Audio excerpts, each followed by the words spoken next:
Game Tomic. Well, a good First solid game. start from Tomic, holding comfortably to take a 1-0 lead.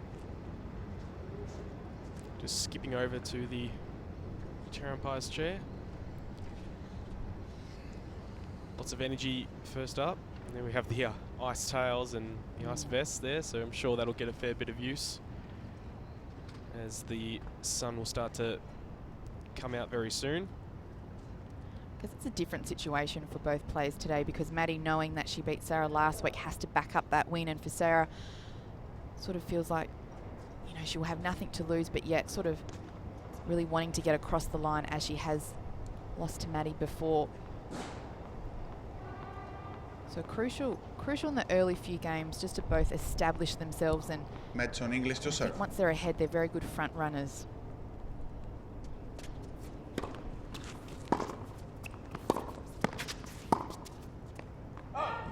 $15 love.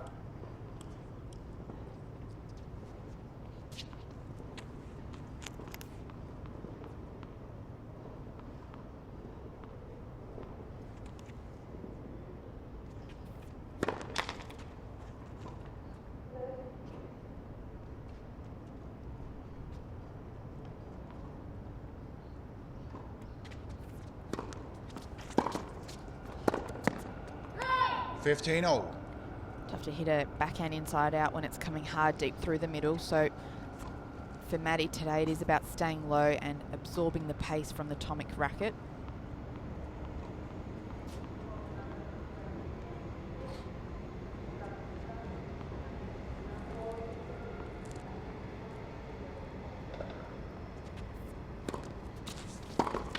$30-15. Again, we did see that a little bit yesterday with the guys trying to get over the high part of the net. You need a little bit more margin. Of course, it does come up a little bit with the wooden posts.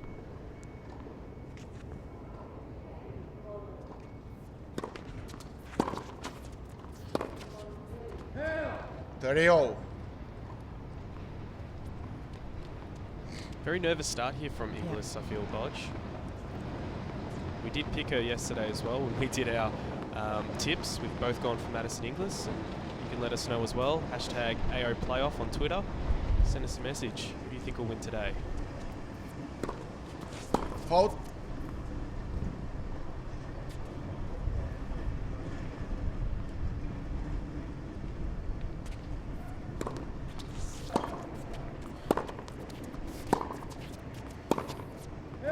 $30-40. Wild forehand, Bodge. I think when there are a few nerves early on in a match, the one thing that goes missing is the footwork. So for Maddie, really just needs to bounce around. We've seen Sarah get on those toes and just try and loosen up a little bit, clear the head, and just keep things simple.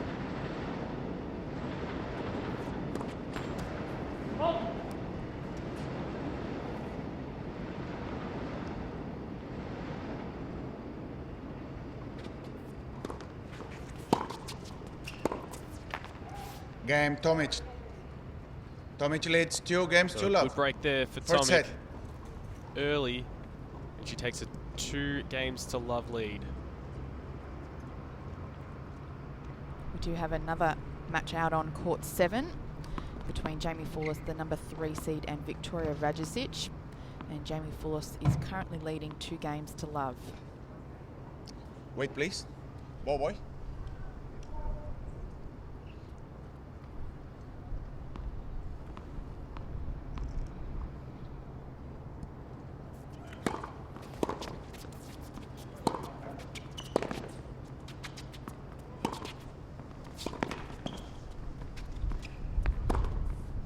$15 love.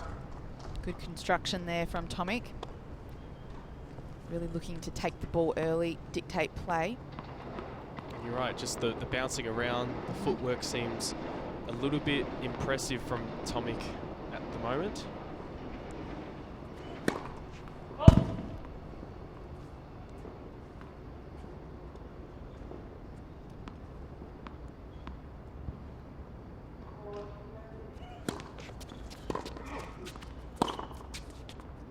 $30 love.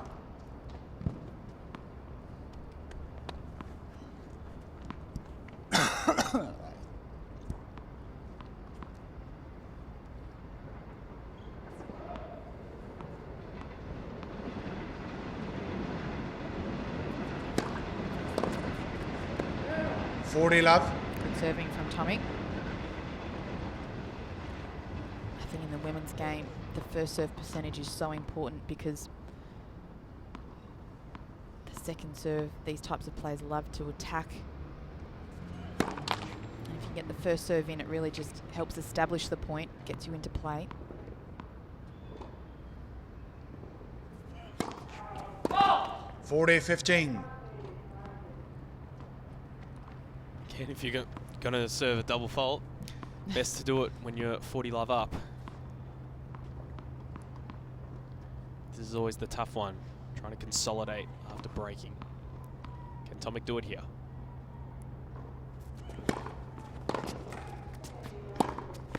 Too good. Game Tomic.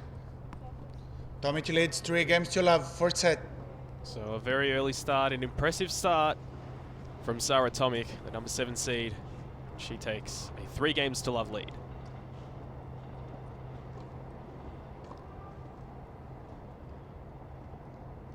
And I mean, Bodge, she's halfway there. So a very slow start from Inglis can prove quite costly. Something as simple as not moving the feet, and nervous with the forehand, couple of wild errors, not missing by a little bit, missing by a fair distance. Well, I think for Maddie, she's obviously in a very different position as to what she was in last year. Last year, she sort of emerged onto the tour, didn't have anything to lose, did well in the 18s, came through the wildcard playoff draw, ended up winning it.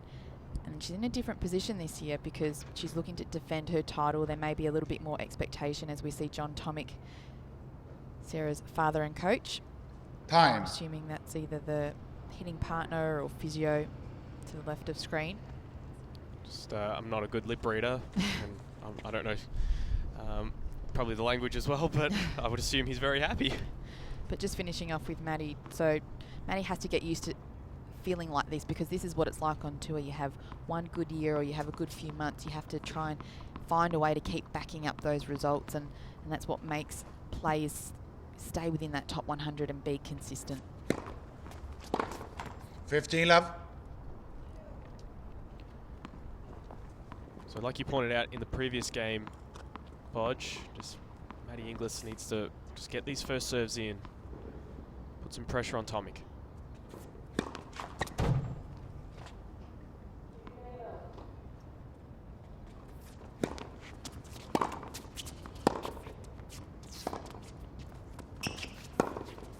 Oh. 15-0.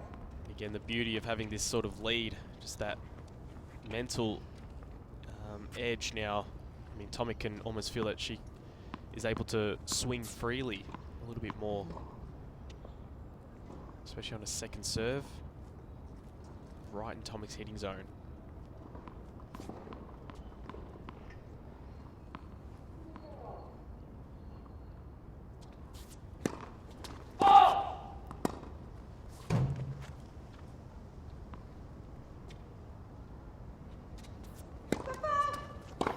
$15-30.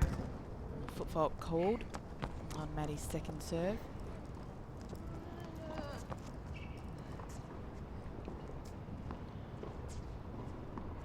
A little bit of frustration, I think, there from Maddie. She just needs to regroup. Still a long way to go in this first set. Oh.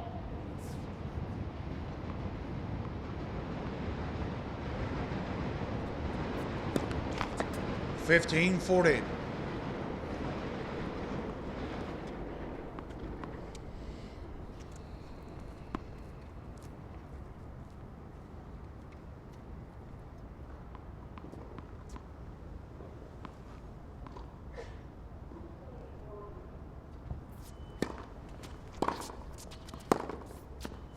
Nice 30-40. It's a great bit of play to block the pace, as you said before, of Sarah Tomic.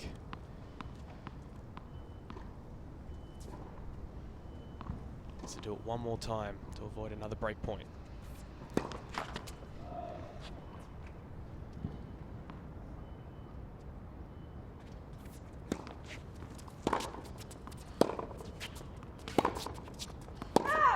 Deuce. So a bit of a gift there, Bodge, from Sarah Tomic. Sarah just has to be careful that she doesn't let this lead slip away. You really have to take those opportunities when you have an opportunity to break. Another foot fault.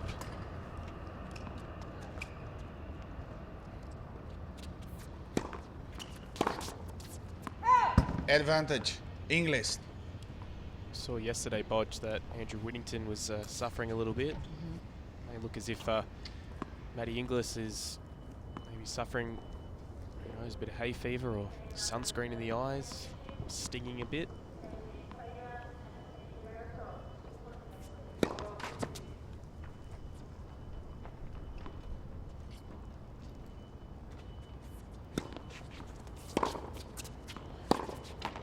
Deuce.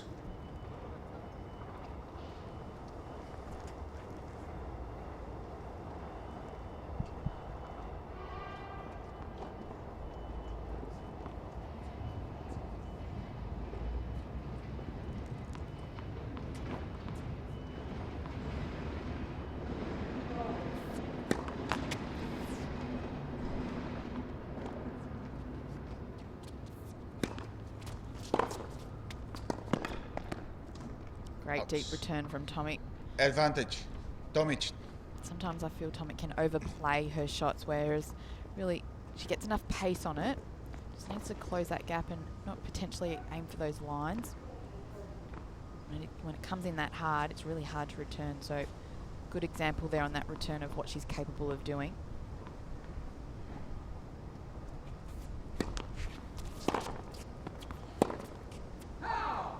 Game, Tomic. Another wild forehand, almost Tomic outside leads the 4 tram games to love. tracks. So Sarah Tomic off to a fantastic start. No 4 games to love. Ladies and gentlemen, Miss English retires from the match, wins Oh. Sarah Tomic As Maddie for love Inglis, retirement. it must obviously be more than just the heat, or this is very unfortunate. We'll have to find out very soon what has gone on here, because it looks as if Maddie Inglis has shaken hands with Sarah Tomic and she has retired hurt in the first round of the 2017 playoffs here at Melbourne Park.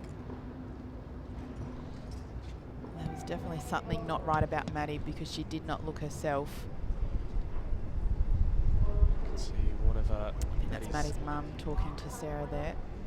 Nice. pointing to the chest.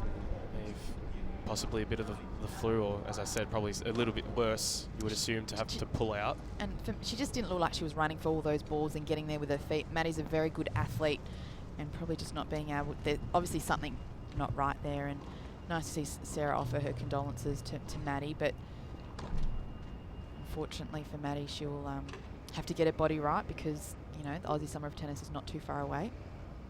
And you have to say, it was still an impressive start for Tomic.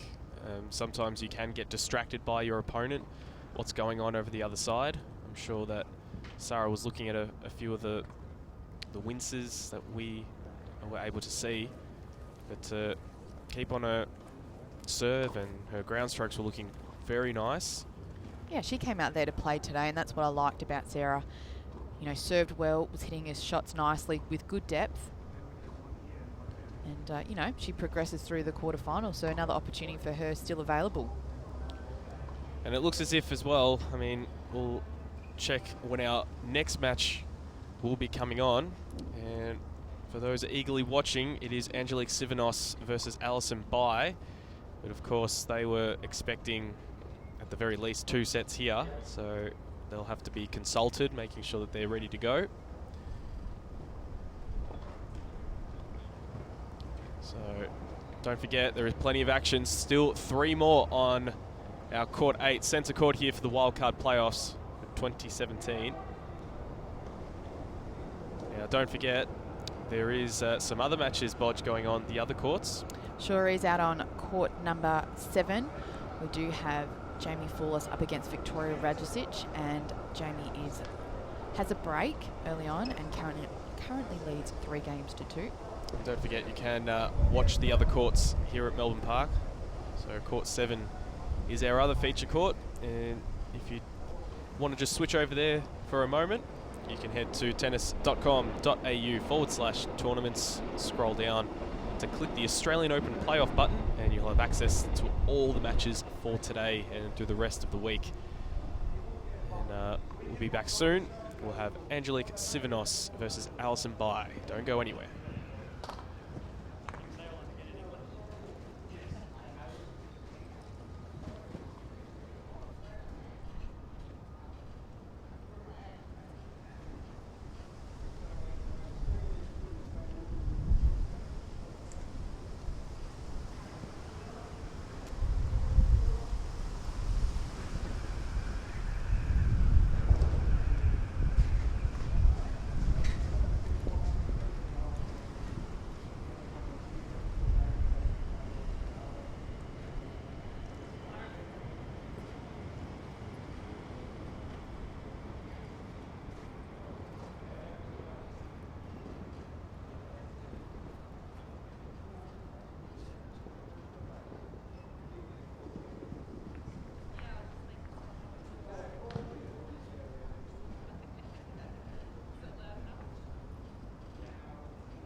What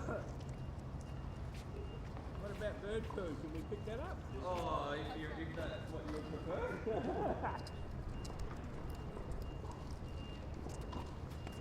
Look, I've already tried Tom. Look. Oh, really? No, white hat. Oh, right, much better. That's what you're telling me anyway.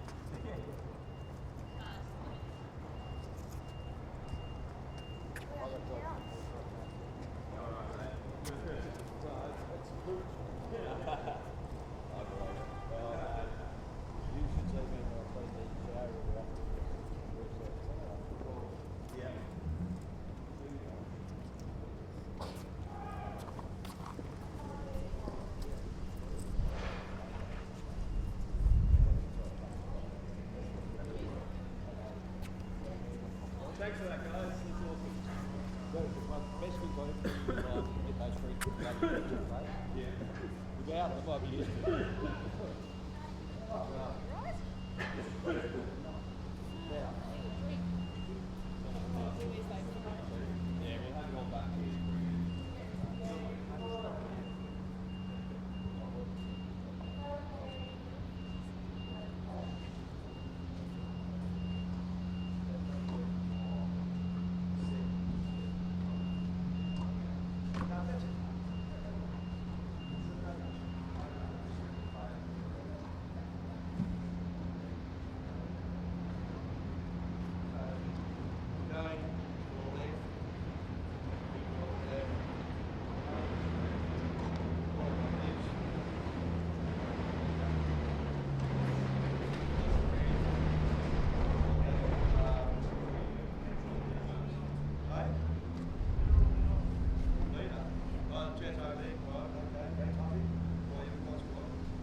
Well, here we are, Bodge. This is match 2 on our day 2 of the 2017 Australian Open Wildcard Playoff.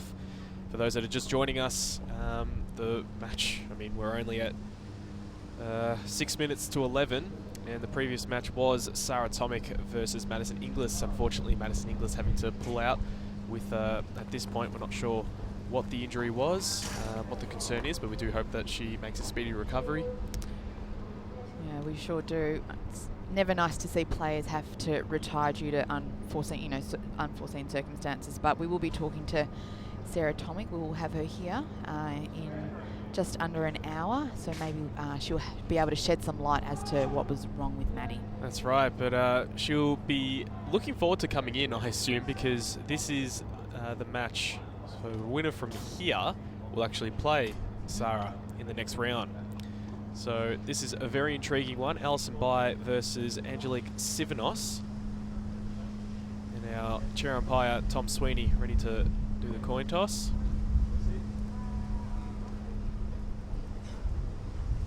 As we can see the skirts and the hats blowing, it is very gusty out there, even though the conditions are hot. So not only are the players dealing with that heat, we've also got that wind.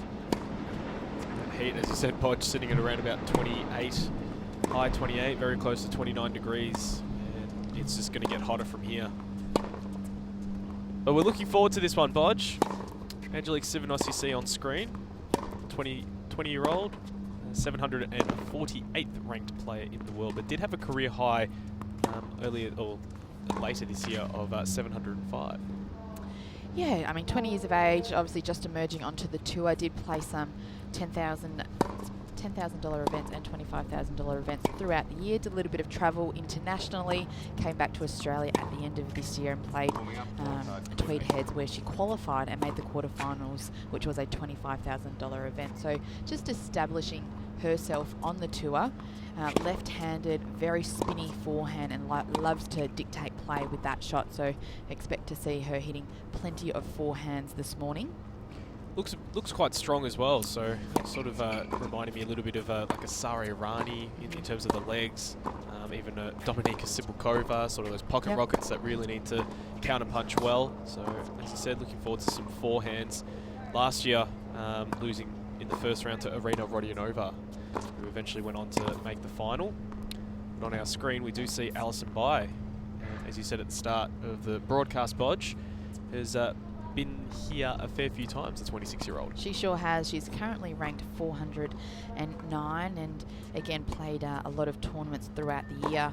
Had some really good results on the grass in May at Eastbourne, where she qualified at a $50,000 event and made the round of 16.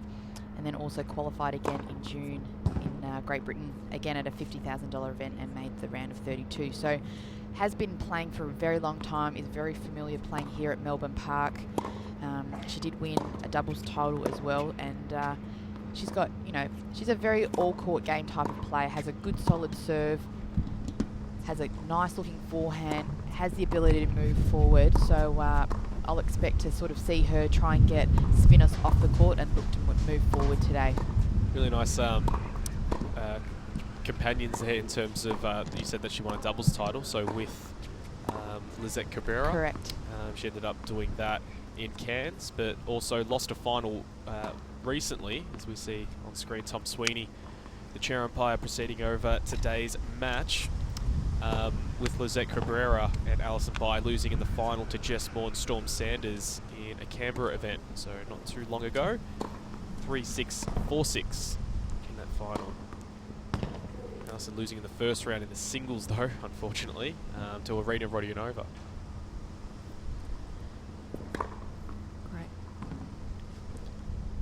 Pretty windy day. Pretty windy day in Melbourne, as you see the trees gusting away, and plenty of other matches on the outside courts. The 16 and under qualifying event has started today. We've got the 12 and unders, but we've also got a women's match out on court number 7 between the number 3 seed Jamie Foulos against Victoria Radjicic, and Jamie won the first 6-3 and is up 1-0 in that second set. Ball girl, can you please roll one ball down for me? You said very windy day indeed, so we Can you do roll one expect to ball, see please? probably a few ball tosses that might need to be redone. A lot of balls played through the middle as well. Maybe drop shots and lobs that might either Slices. sail long or Yep. come back into the net. So Might not necessarily look pretty, but as long as it gets the job done, that's all that counts.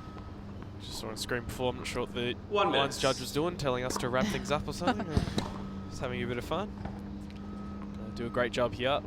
The lines people and the ball kids all gearing up for their summer ahead. They're going to be looking forward to the first Grand Slam of the year. Of course, not too far away.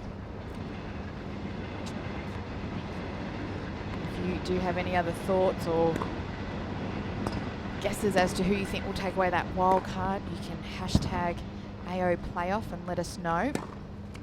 Guesses being the operative word, because Madison Inglis, the defending champion, fortunately just knocked Ladies and out gentlemen, both this of us. first round Picked match with the Maddie best to of win 3 today, sets. so- First I 2 was gonna go tiebreak, Sara. final set advantage. Sure. To Yeah, left. so we're 0 from 1. So yeah, Right. definitely Yeah, tweet in and Svinos won the toss and tell us chose to how receive. much we don't know our tennis, but Time. very unfortunate for Maddie. I'm saying again, hope that she gets a speedy recovery, but players finishing up their warm-up, heading to the chairs. Very soon we'll start this match between the number 2 seed Alison Bai and Angelique Simonos. Last Grand Slam for Bai, she actually was in the doubles event and partnering Nigna Baines, losing in the first round though to Arina Falconi and Varvara Lemchenko. So quite seasoned campaigners, Falconi and Lemchenko. Close one though, it was a 7-6, 2-6, 3-6 affair. So did their best as the players heading back out. So Bodge, here we First go, sets, our second match Alison of the Bai day. to serve. Ready. Play. It's Bai to serve.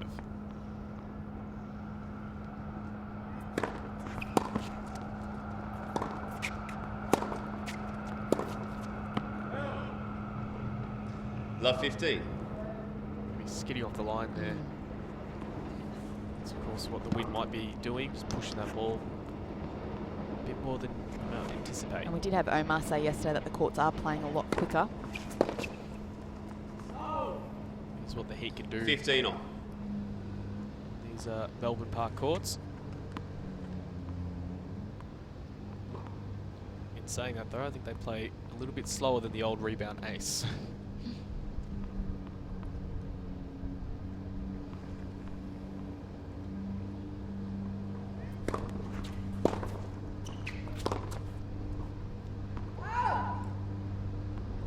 $15.30.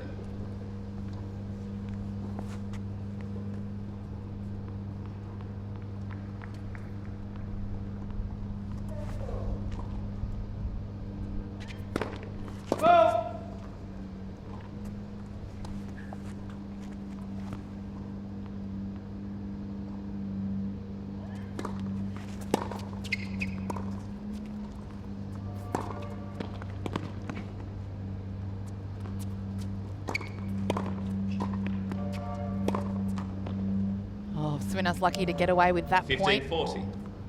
Very much so. I think that was a little bit of the wind in play again. She had the opportunity probably to take that on the full as an overhead, but decided to let it bounce and hit a forehand, but it might have just moved a bit.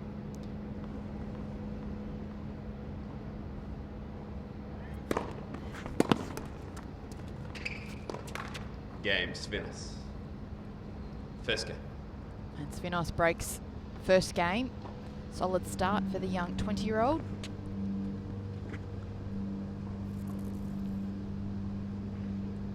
And Bodge, you mentioned before in the previous match with Sarah Tomic, she was very eager from the first point to be jumping up and down and having good footwork, and we did see that with a few points. She had very good footwork. When the conditions are like this, very windy, footwork is so important, even more so.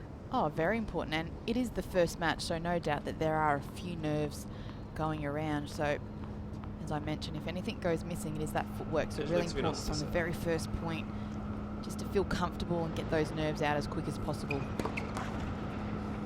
So the ability to change grips quickly.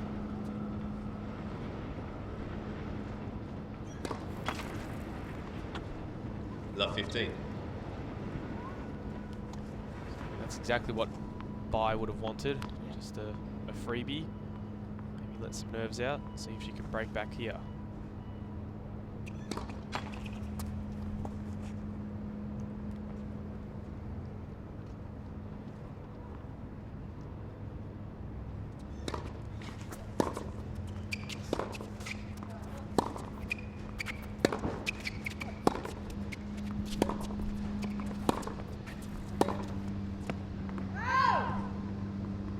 Love 30.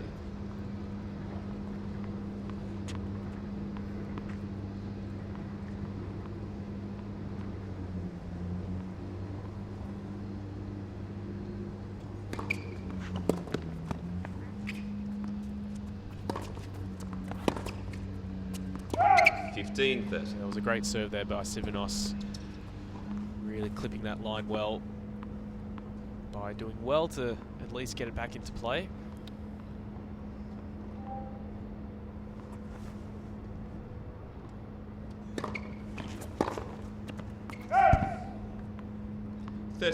Good use of that left-handed serve, especially on a windy day like today. And against the right-hander, Yep. it's, on the backhand, it's so imperative to get that in.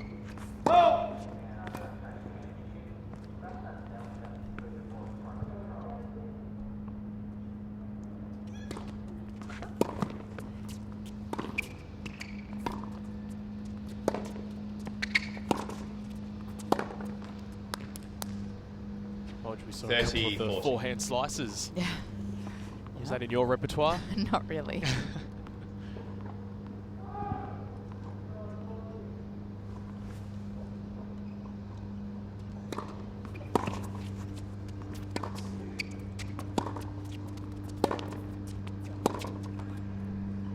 Juice. A let off there. A ball that barely got to the halfway point of the net. Here a juice.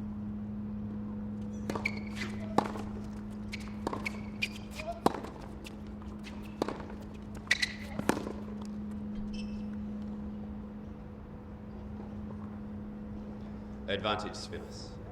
Just mistiming that ball from Bai. Gives an opportunity for Svinos to consolidate on the early break.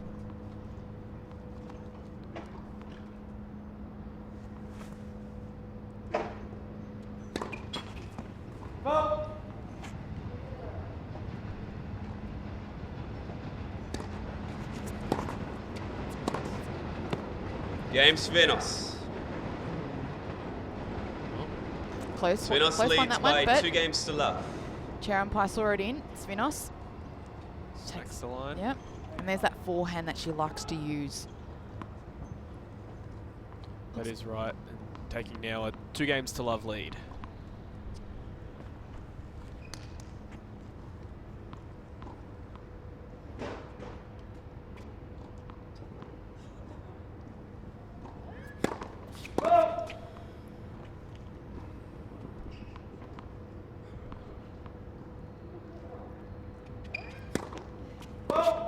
Love 15.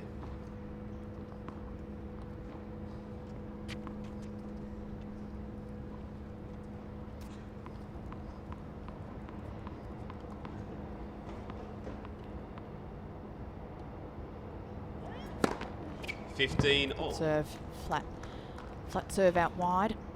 Really needed that one because the first serve percentage for both players would be quite low. That's probably saying a lot about the wind. However, on that occasion, very nice one going out wide.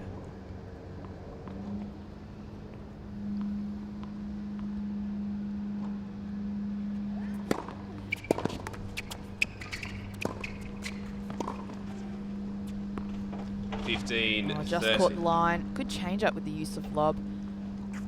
I didn't expecting that one to go over her head.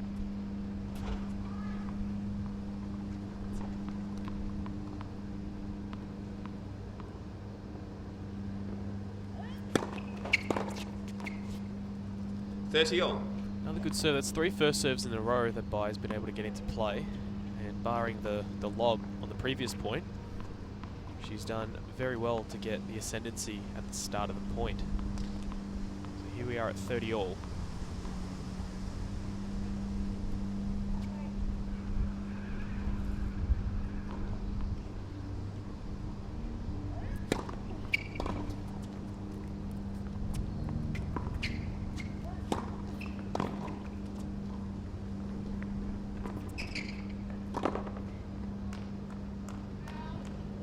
Makes it 4 first serves in a row, Bodge, and that was a well-constructed point. That win would have been a bit nerve-wracking to wait to see what the ball was going to do.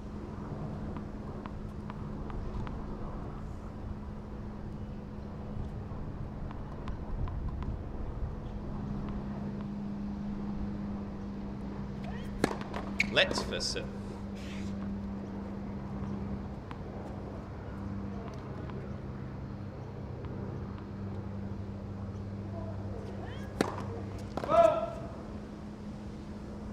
Thank you.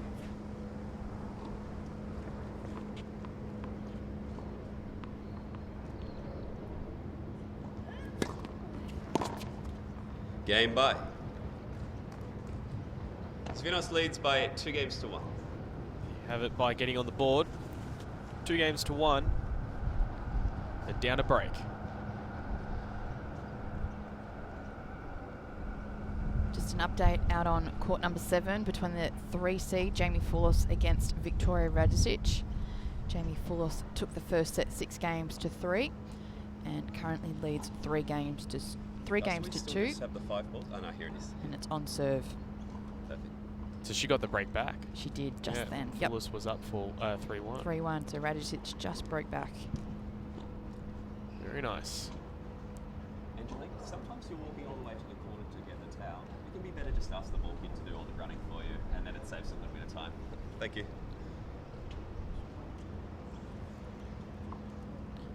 Mentioned before that Sivanos being to the Wildcards last year, losing in the first round to Arita Radianova. So she's off to a good start here. Probably very eager to progress through to the next round. Wildcard playoff. Can we please have some more sports drinks for court 8? Thank you.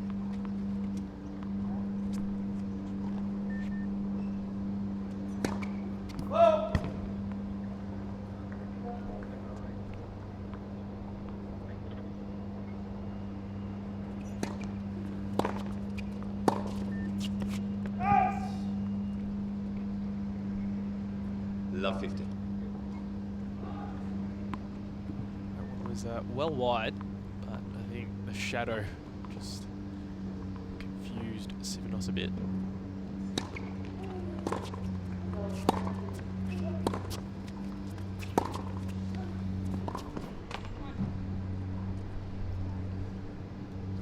$15 Jeez, what did you think of that forehand bodge? Had a fair bit of spin on it, didn't it? Yeah, using it quite well in the early part of this game.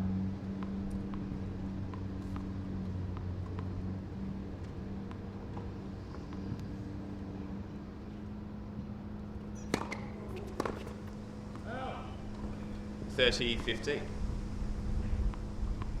Body serve is so effective on a windy day like this, especially being left-handed. So smart play there from Spinos.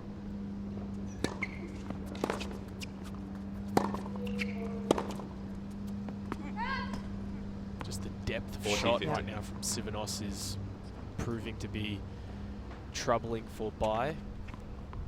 And at 40-15, she's looking to go to a pretty handy lead. Thank you. The ball, please.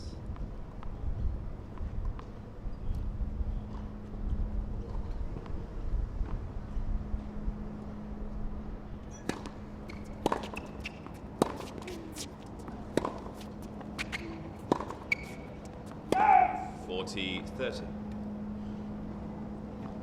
I like how Bai in that point was just eager to make sure she took that ball on the rise, not lose court position.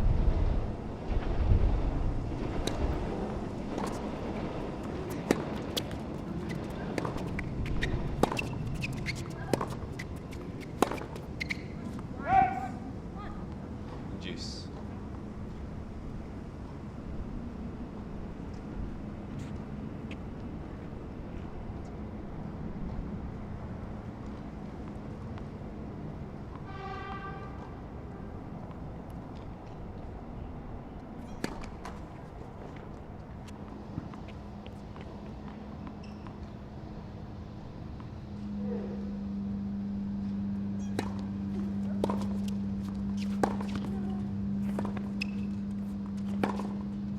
Out. Advantage. Just missing Bai. wide. How about the footwork to run around for the forehand? It was very nice indeed. Wrong foot, Alison Bai. But good job from Bai, just getting a racket on it. And here she has another opportunity at a break point.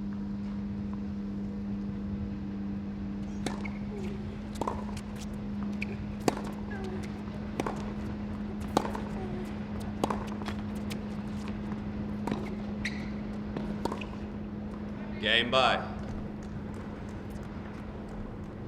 2 games on.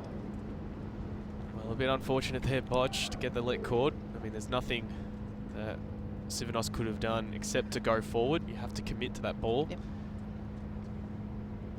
Again, not enough done with that slice forehand forward. So the break back, and we're at 2-all.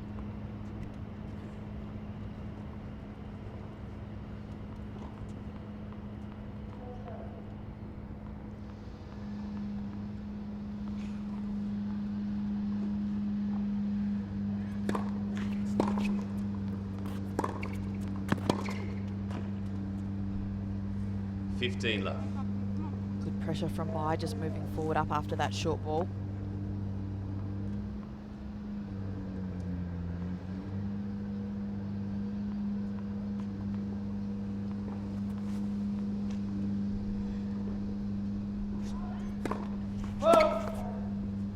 Thank you.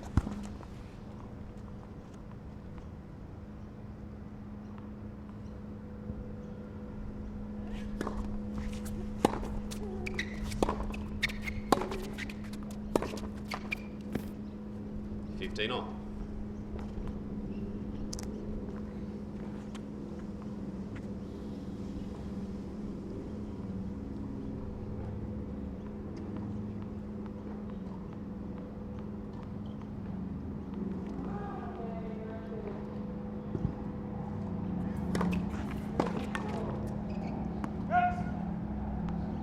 Serve to the 30-15. backhand of Sivanos. Just stretching for that. That's what Bai needs to take advantage of.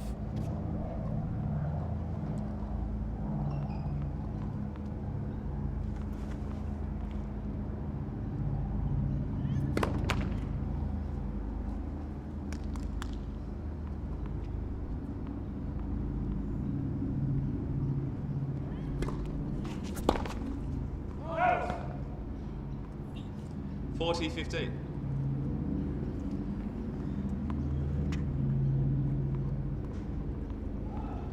Definitely looked a bit frustrated with that point, missing by a fair way, Bodge. It was just a missed opportunity.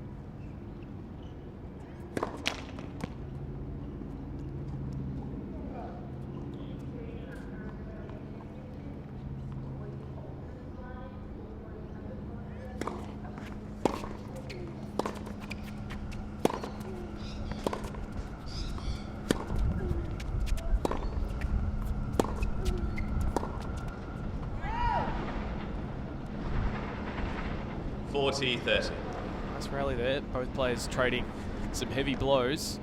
Sivanos saving one of the game points.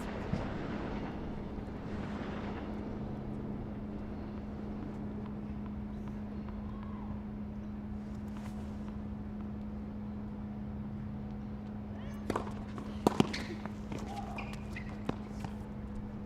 little bit of hesitation there from Bai. I'm not too sure if she thought maybe she could have taken that ball on as a volley, but decided to let it bounce and got caught.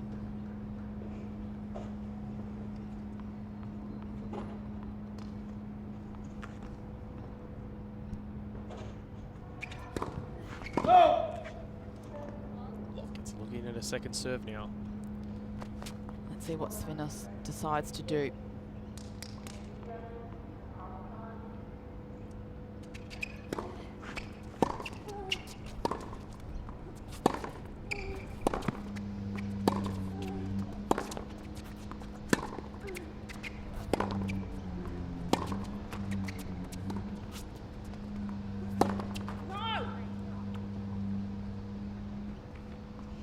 Advantage by. Another opportunity for Bai. Nice gift there from Sivanos to try and make it 3 games in a row.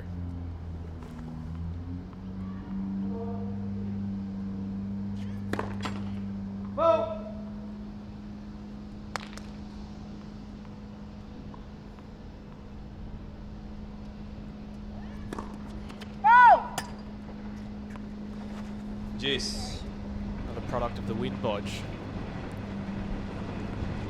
For the tee, and missing by a fair margin.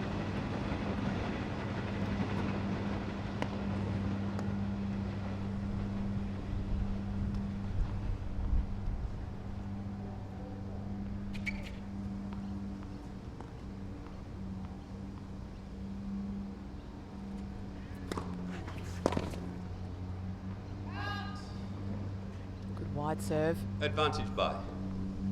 It's been quite effective so far in this game. If I was Svinos, I'd almost stand a foot out wide just to play in the mind of Bai. It's a good serve there. So Bai heads to the change of ends. Bai leads by 3 games in a row. It's 3-2.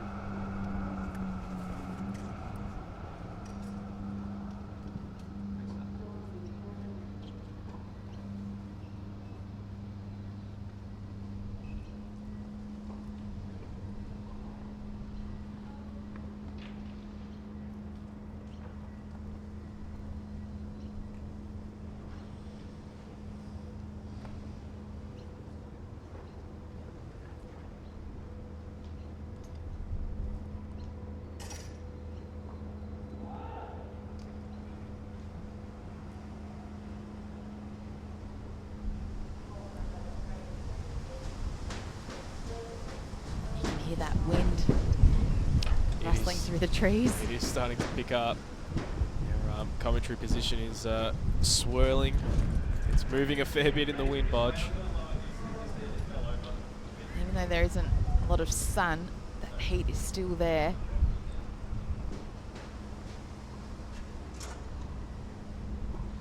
We will have Sarah Tomic joining us in about 15 minutes to 20 minutes time. Looking forward to the chat there. If you do have any questions, please hashtag AO Playoff and we will do our best to get them across to her. Sarah Tomic moving into the next round, progressing one step further to that elusive wildcard prize to the 2017 Australian Open. For all of those watching, make sure you head to ausopen.com to plan your summer. It's going to be a big summer of tennis ahead. Bodge, I know you're looking forward to it. I'm definitely looking forward to it. So make sure you head to ausopen.com. Get your tickets. There's that Sivanos to serve.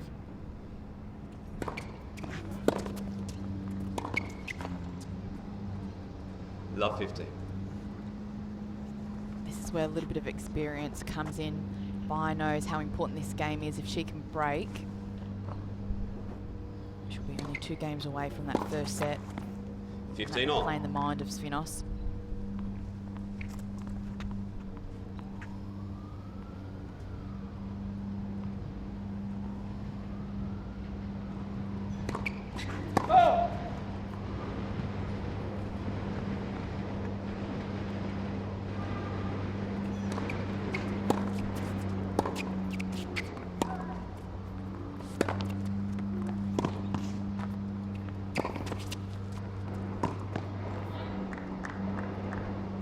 $30-15. Just hearing the commands. Really trying to G yourself up there, Sivanos. Had the early lead. Now finds herself trailing.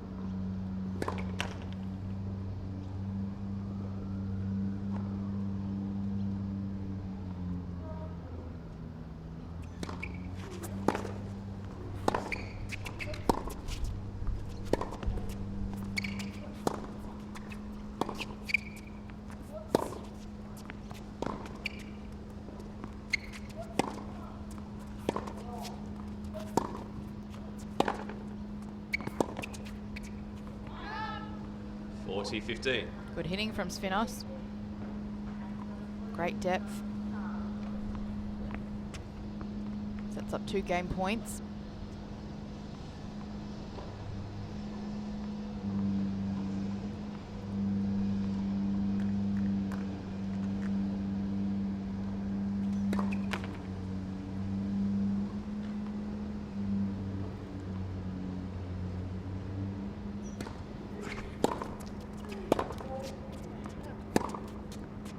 Game Svinos. 3 games on. So Svinos breaks the momentum from bye. 3 consecutive games to her. But now we're back on level terms, 3 all.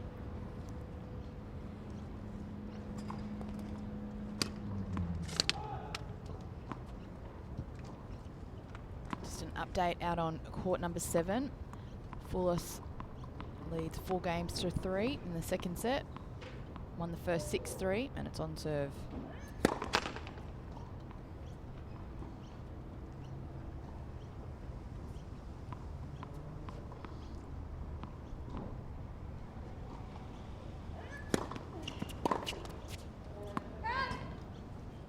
$15 left.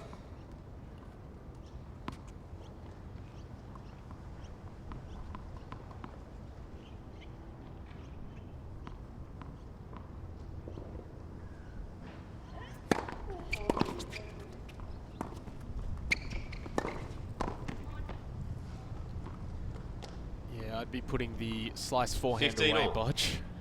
Well, I don't mind the slice forehand approach, but I think if she is going to hit it to a side, it has to be to the backhand side, not the forehand side of Svinos.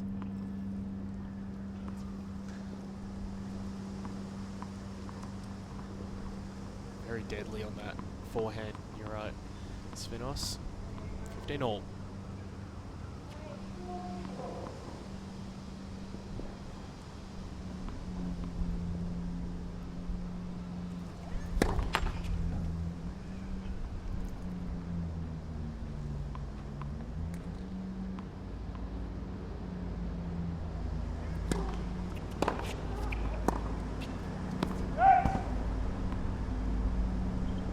Affecting Pi's 15, ball 30. toss at start. You can just see the backboard is getting a bit of a workout too. So the wind really starting to pick up here.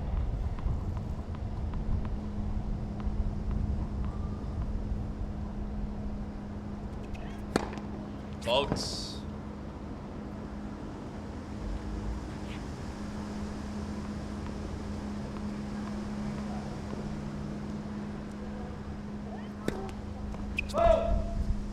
15-40.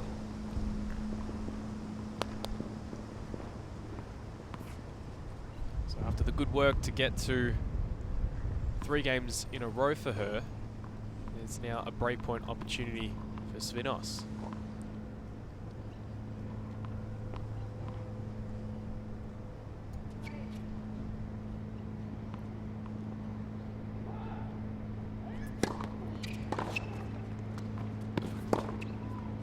There's one saved. Good setup there. What a backhand, just ripped that. Those that are just joining us, this is our second match of the day. Sarah Tomic progressing through to the next round.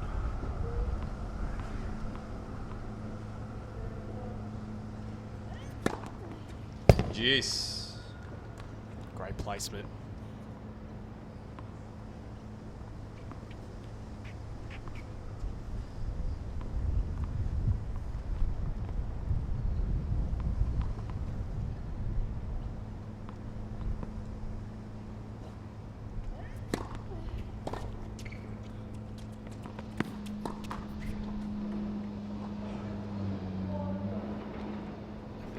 That could be Advantage, Svinos. coach killer. You have such a good serve. Clearly all she needs to do is get the ball in the court. Obviously trying to go to the Svinos backhand, but just didn't get out of the way on that short ball.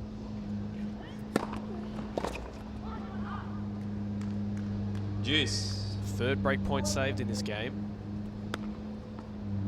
If I was Svinos right now, I would almost try and get by to serve down the tee to her forehand. So stand a little bit more over to the right side, take away that serve out wide. Advantage, but Well, not much you can do. Good change up from Bai.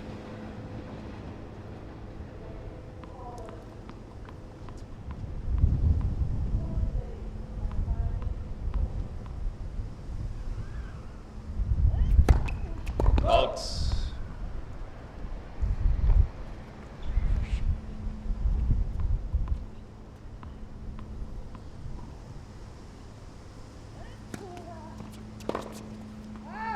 Game, A but wild new forehand. balls, please. So Svinos had a couple of opportunities for a break, but it is Alison Bai who heads Bai to leads the by chair with 4 a games 4 to games to 3 lead.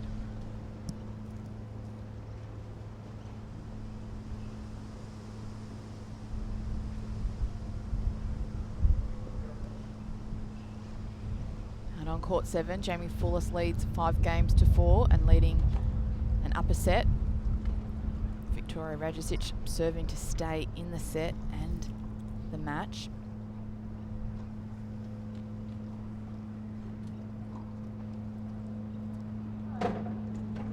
This has been a very entertaining affair, Bodge. Both players having a lot of opportunities on their opponent's serve. For that game, Svinos would go sitting down thinking, okay, I had the opportunity, I didn't close it out, but it's very important for her to regroup and make sure she just holds her serve to try and get the other opportunity on Bai's serve. I guess this will be a bit of a test for Svinos to see whether she can stay there with Bai, the experienced player. I've put the shade down because the wind is so strong.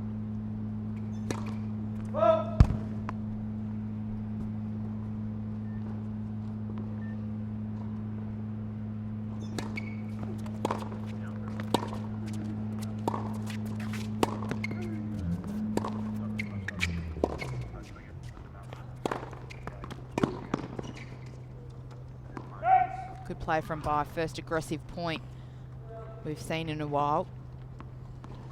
And again, just not necessarily ripping the forehand, but you can see so much spin, so much control that she had on it. Great placement.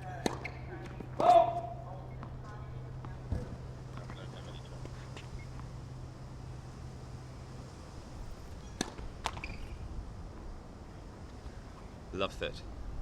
Love 30.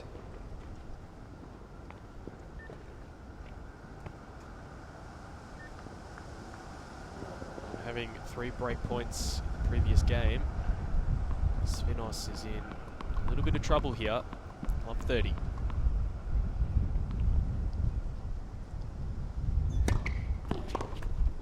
15-30. It's a good body serve. Again, we've said this numerous times, Bodge. I mean, you need to have a little bit better footwork when the wind is playing havoc like this.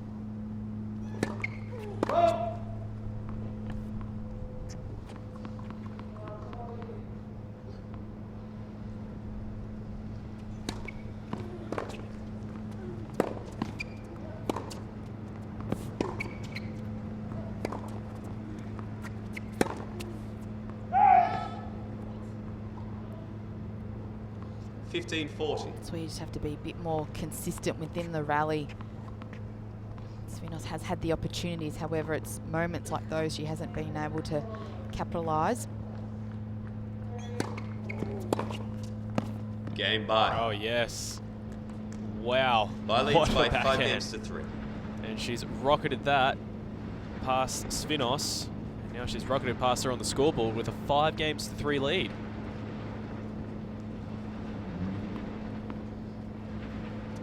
After dropping the first 2 games, Bodge, this has been a good comeback.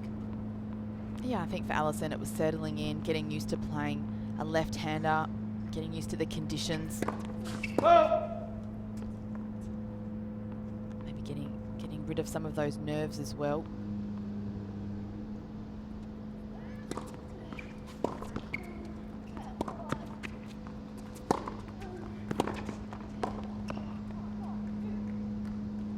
Love. By getting a bit more vocal now, knowing how important this game is. Good backhand on the run, keeping it low to Svinos. Just the dreaded no man's land area that Svinos found herself in.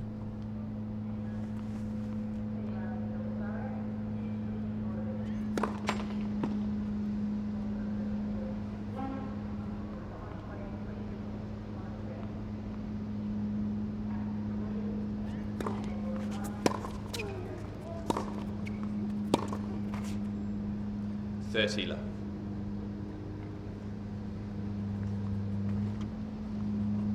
And out on court 7, Jamie Fullos has got the win over Victoria Rajicic, 6 games to 3, and sorry, 6-3, 6-4.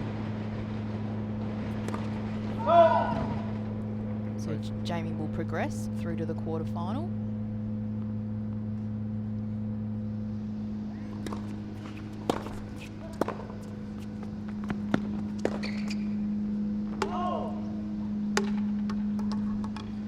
Love. Bodge, we went with Jamie Fullis, so we're 1 from 2. That's a tick for us. I'm not sure if the Tomic Inglis match counts though. Game and first set by. And there we have it. It is the 6 first games set to that has 3. gone to Alison Bai after a slow start. She surges ahead with a 6 games to 3 lead.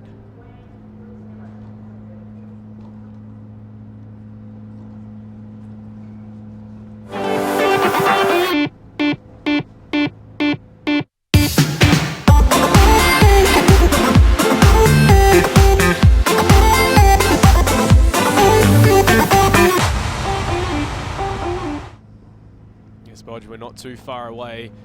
As you can see, tickets on sale now for the Australian Open of 2017. It's not too far, the 16th of January. And our finals on the 28th, 29th of Jan. Head to ausopen.com, plan your summer. Get your tickets, ground passes, stadium courts, whatever it is the hot ticket in town, the best ticket in town. These ladies on screen here are playing for an opportunity to compete in the main draw of the Australian Open next year. Alison Bai looking like she's feeling a lot more comfortable than she did at the start of the first set. Was trailing 0-2, but then found her way back, using her experience really to get across the line in that first set. Svinos not really doing a lot wrong, has had a lot of opportunities, and that's been the key difference today. Just throwing in a few unforced errors when she hasn't needed them. But still lots of tennis still to be played. That is right, and I guess what Svinos can hang her hat on, is that she has got Alison by to a few juices and had a few opportunities Second that she set, let miss. So Spinos. here we start the second set. Let's see if she can conjure up something. 15 love. Just a reminder, in a few moments, we will be having Sarah Tomic, the number 7 seed, who prevailed earlier this morning. She will be joining us in the commentary booth, so if you do have any questions, please hashtag AO Playoff.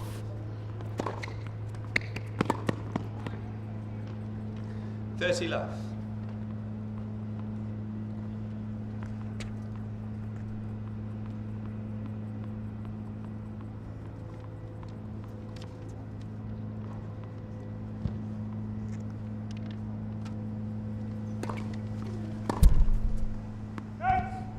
$40 love.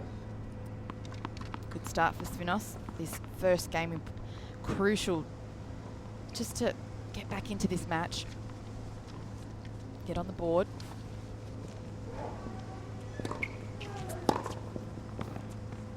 $40-15.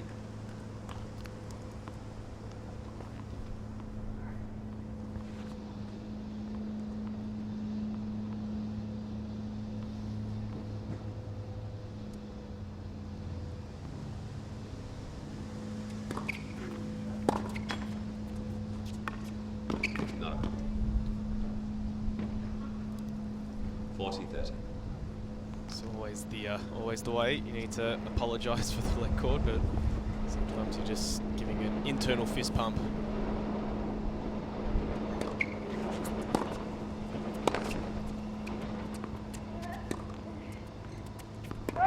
Game Spinos.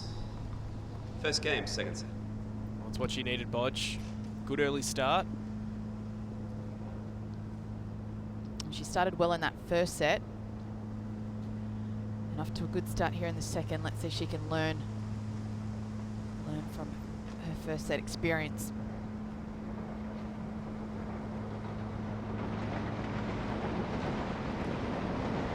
Right, you gave us a score update of Jamie Fullis and Rajicic. Bodge, who have we got coming up next on that court? We've got Ellen Perez, current US collegiate player for the University of Georgia, up against Olivia Tranjamulia, the number 6 seed. That will be a good one to watch. The doubles pairing, aren't they? Correct, Okay. doubles partners for this year's doubles playoff. 15 love. So hopefully played in high spirits. No issues there, of course. As you said, playing off in the doubles event. $30 love. It's a top serve. Nice pace. Good placement. By really just in her groove at the moment.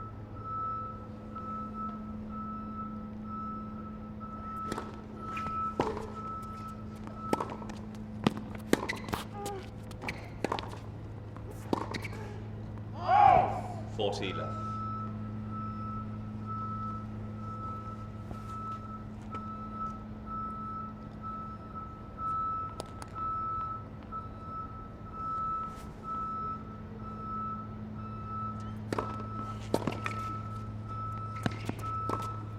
Game by. By making sure One game on. not to get broken early on in this set. Solid hold. And serving really has picked up. Good few aces. Really get some nice placement on that serve as well. Just saw before with the running backhand with Spinos. Usually you see players, they do plant the outside foot. Try and open up the body. 15 Especially when you're love. on the run. So it was interesting there how she was like crossing over with her left foot as the left-hander. Yeah, you want to make sure that you don't close that body off too much because it's hard to get any rotation, and then you simply rely on the hands to do the work.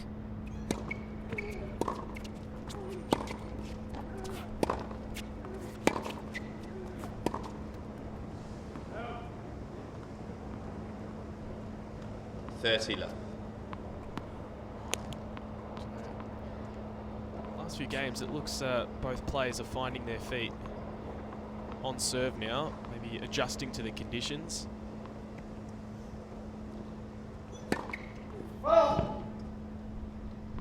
issues to start these first 3 games.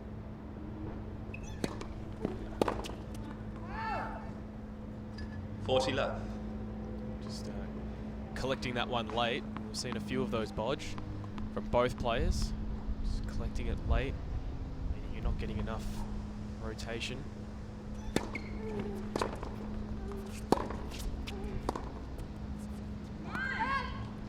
Game, Svinos leads by 2 games to 1. Both players holding their last service game to love. And Svinos leading 2-1 in this second set. And Perez and Tranjamulia have taken to the court number 7. Remember, you can watch that match as well. Just head to tennis.com.au/tournaments and scroll down and click Australian Open Playoff, and you'll have access to all the matches currently being played. All of them? All 2. All of them? That's All amazing. 2. And if you're even a lot more eager to keep it locked on to the commentary on this court, you can even head down here for free, Bodge. Who would have thought? Come down to the Grand Slam courts for free. A lot of kids, I'm not sure if we're in right now on school holidays yet. A lot of the Year 12 students would have received their Time. BCE marks. So you can celebrate by coming down here for free and watching some world-class tennis. Yeah, so over that fence, just have to be very careful, right against the pole. Ball boy. Ball boy. Ball boy. Just go right against the pole. No, the towel, just right against that pole in that Just by corner. the camera shake. Yeah. It is Thank you. still quite windy out there. As Alison Bai gets ready to serve. Leave it for now, thank you.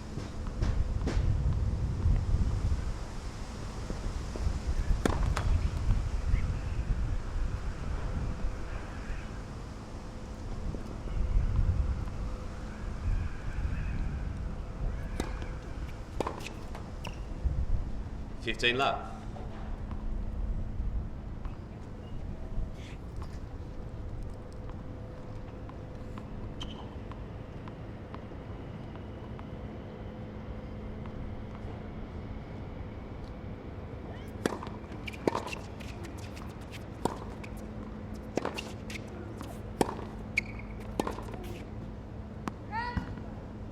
$30 love.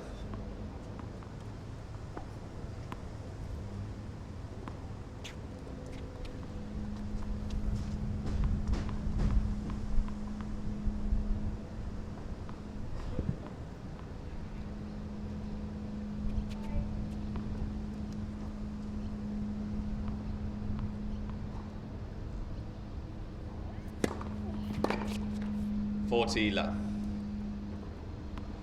So a bit of a contrast, Bodge, to the first set, with now both players finding it not necessarily easy, but finding it a little bit easier on serve.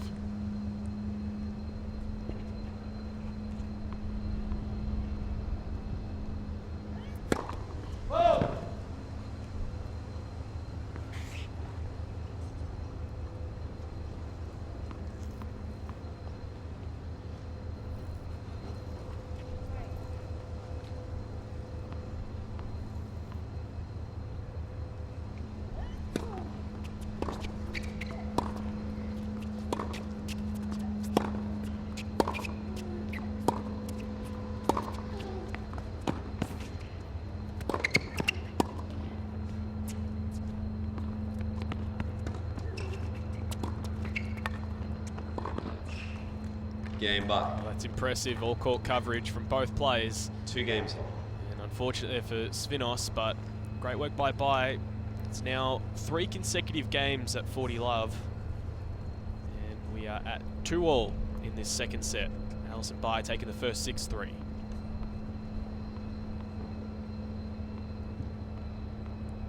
So I've just been told that Sarah Tomic only moments away. So make sure you've got your questions ready.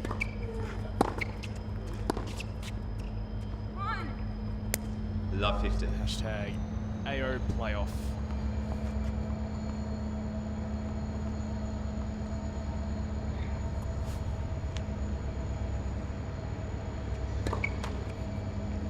Sure will be a A few quirky ones coming through, Bodge. Ask Sarah A something. few. She's got a lot of followers on social media. Love 30. Just hear all the construction equipment, trucks, trains, trams in the background. It's very busy here on site. And after 3 consecutive games where the server has had little problems on serve, by a golden opportunity at love 30.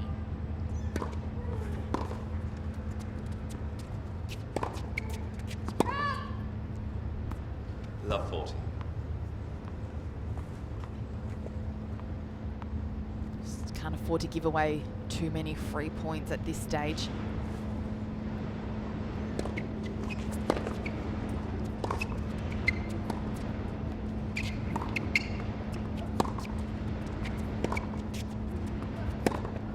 Oh! 15-40. A run of 7 points that's now been broken. Spinos still a little bit of work to do. 2 more to save.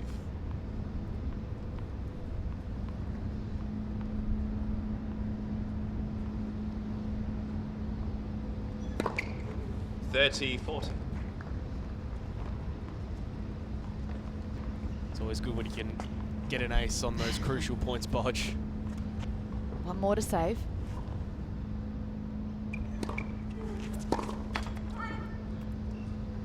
Yet another first serve in always helps. Putting the pressure on your opponent, as much as the pressure would have been on Spinos, but to get those first serves in.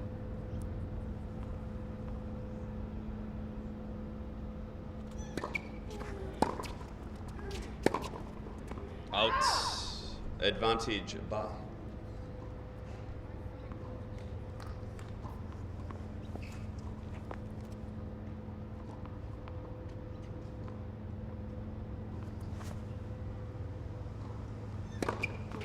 Coach was good. First serve.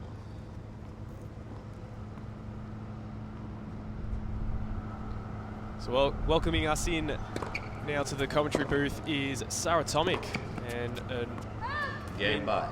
you started so well in that game. You were already 4 games up, but you must have seen your opponent was a little bit in distress. Did that play on the mind at all?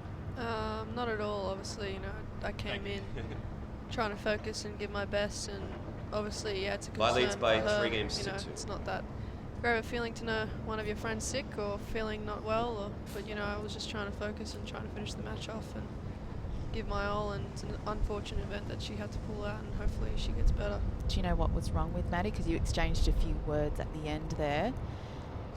She told me she had been very sick. I wasn't sure exactly what, I just gave her, if she needed anything, to let me know, and I would have helped her, and hopefully she gets better soon. Well, you played the winner of this match, Spinos and Alison Bai. So you went off, had a bit of a hit after your singles there, and then you're back here watching, maybe scouting for. Any thoughts or played in any of these players before? I don't think I've actually played both of them. Well, maybe once when I was in juniors or something, or younger days. I think I played Alison once a long time ago. I'm not too sure, but they're both very good players, and much respect for them. And whoever wins, hopefully I give my all, and hopefully the outcome's good. If not, then go back to training and work hard. In last year's playoff, you had a tough encounter with Destiny Aeva, and then, coming into this year, you've actually beaten her recently, and now you've beaten the defending champion of the playoffs in Maddie Inglis. So you must be pretty happy with the sort of the form now. Yeah, it's been pretty good. Obviously I was pretty happy to beat Destiny. I wanted my revenge back, but she's a good player, and she's fit now, and she was fit before always. But I think she's always been improving, and to get that win off her recently when she's in good form has been a pretty happy outcome. And obviously today with Maddie, 30 love. It's a shame obviously she lost, but I performed well, and hopefully I can do that in the next match. You had a pretty good run in Egypt this year, made a quarter-final, and then you ended at the net following week. You won the event. Would you say that was your highlight this year? Yes and no. I mean, every tournament I find is a great experience, especially even if you lose to something that you can always work on straight away. And Egypt was great, great winning my first title. I think that was last year, but also this year winning this. And it was really good, to have that experience, have that confidence boost. So yeah, hopefully I can go Egypt again. Yeah. You've had a career high rank spike now at, I think it was June of this year at 379. So where to from here? I mean, clearly the results are starting to come your way. So what do you need to do to improve and to get that ranking a bit further up? Because it did dip slightly, but you did reach that peak this year. I definitely think I need to play more tournaments. This year I didn't play as much as I did last year.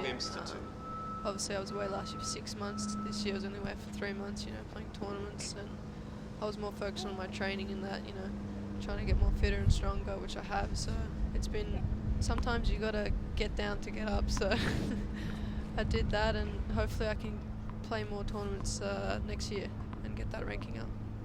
And any idea of what you'll be playing next year, or is it sort of wait and see how the year pans out and then you go ahead and plan after that? Thank you for the ball. Wait and see. Hopefully there's a chance at Brisbane, hopefully Australia, but I don't know. See what happens. We did play, you played Brisbane qualies and Aussie qualies this year, so that was a great experience. Really 15 lap. With someone who was top 100 in the world, just honestly, and I was so close to winning. It's like even better feeling. So you can't buy that experience, can you? Exactly. No, you cannot. Clearly the carrot dangles to play in the singles draw, doesn't it? Because you did actually make your debut with the in the doubles draw with Nathan Baines. So must have been great experience to get into that Grand Slam environment. 100%. I think any Grand Slam is just, honestly, even just being there, just watching all the players, it's like, oh wow, you really want to do that. Oh, it's like Serena's walking. Oh, I really want to be like her. It's just a great environment just to be in, not just playing, just even see how all these professionals live their life and how their lifestyle is just like this. It's just great. We did have a fan tweet in a question at Brooks and Tennis asking how much would it mean to you to play in the main draw of your home major? I would probably cry. It would be very emotional, obviously, because I personally think I've worked so hard for this chance to get, and I would really mean the world to me, probably more than anything that I've ever played. And what about Big Bro? Did he send a couple of texts? Did he let you know any tips? I don't think he watches girls tennis as much. Surely he watches even his when you're sister. playing. He was watching it. He said he messaged me saying good luck, and he's a good support in my life, and I'm really lucky to have him. So he's been pretty good. Maybe a mixed doubles appearance. Oh, I hope so. I don't know. I think he's. I'm not sure if we're going to do it yet. Depends if we can get a wild card or something. I don't know. And where to for the rest of the day now? So, as Bod said, you may or are looking forward to having a hit later today, because, of course, for those that are just tuning in, you did get over the top. You were 4 games up. Madison Inglis having to retire hurt. So, what are the plans for the rest of the day? Clearly, it wasn't that bad on the body, I guess, this first match. Yeah, well, I'll probably most likely hitting this afternoon again and just doing a lot of rehab and just relaxing, maybe go for a swim or something, get ready for tomorrow, on Thursday's match, but obviously I've got to recover well for tomorrow's training as well. So Maybe one more question from a fan at Jake Davies. Has growing up with a tennis sibling in the sport made it harder or easier for you in your development? Good question. It is a good question. I get asked a lot though. I don't know, it has its ups and downs. If anything, it makes me want it more because for me, having Bernard as my brother, I want to be better than him, you gotta be better than your brother, it's just, it's like a brother or sister thing, and sometimes it can be, tough, knowing that you have this lifestyle and everyone thinks, that your life's easy, but it's not, we have to go through a lot of things. Still have to work hard to get there, don't you? Yeah, I'm trying to make my name, so I don't want to just be known for Bernard's sister, so hopefully I can have my own shadow and I can, involve younger kids trying to look up to me instead of Bernard. Well, that's a great answer, and we do look forward to seeing you in the next round As Bodge pointed out, you'll be playing the winner of this match in Sivnos and Alison Bai. So we look forward to seeing you in the next round, and go enjoy that swim. It's good weather for it. Thank you, I will. Thanks, Sarah.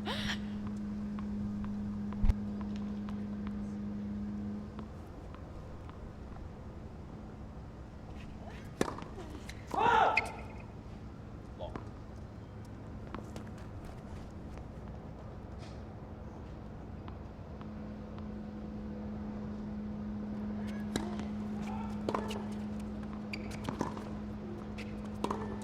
Out! 30-15.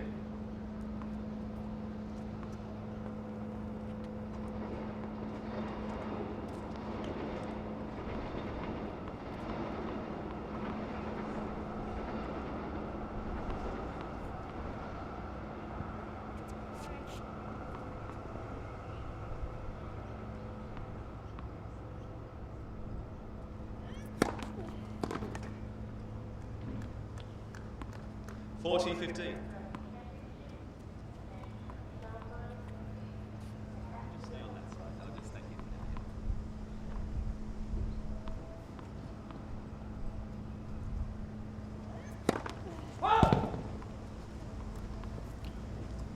So we did say bye to her, but she's keen to stay. Sarah Still Tomic will be around. with us for a couple of games.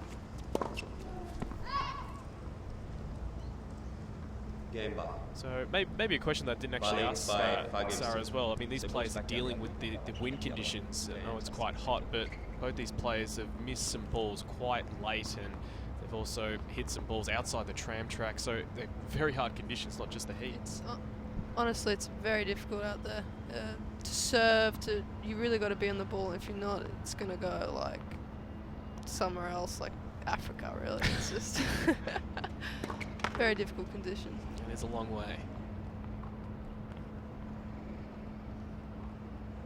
Are the courts playing quicker this year? We had Omar Yasika in yesterday, and he said that he felt the 15 courts left. were quicker. I don't know. I feel like they're slower. Slower, okay. Maybe Omar's not hitting right.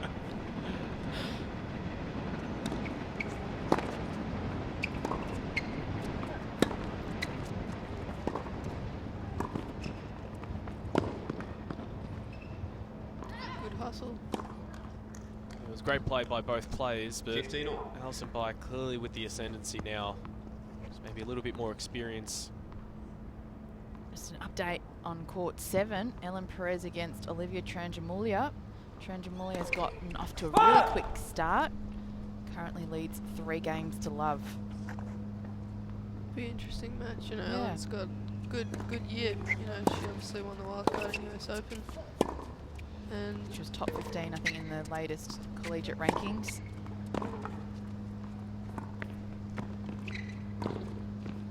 Out!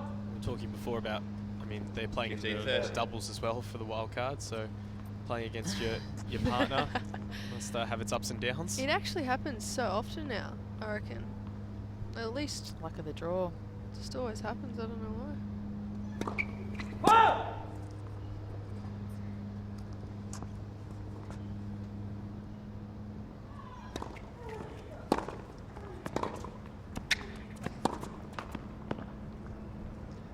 She lost that point, just the position where she was standing so far in the court to take that ball. Clearly the confidence is up for Bai.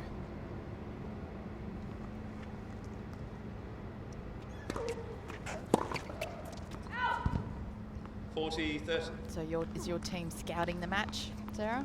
I don't know. Are they there? I can't see it. I think they must be eating or something for sure.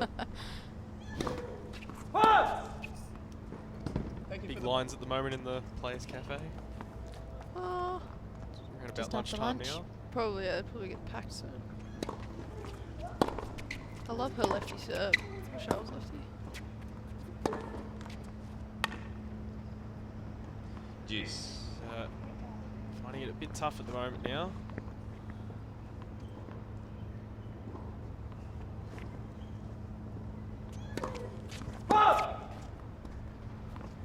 Thank you, boy.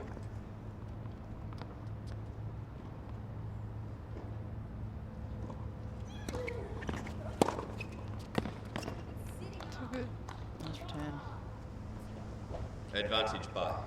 Sets up match point for the number 2 seed.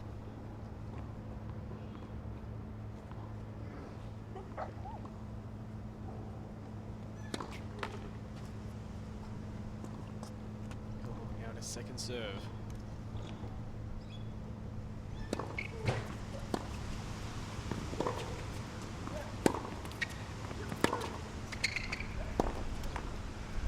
You can hear the trees. Juice. Was it that wind? Was it that windy when you were playing? It was okay this morning. It was very windy when we were practicing, but it wasn't as bad as it was when we were playing. It's definitely a product of the wind.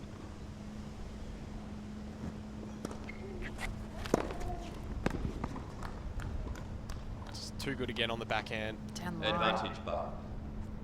Heard Marenko Matosevic yesterday talking to the flies, asking them to please go away.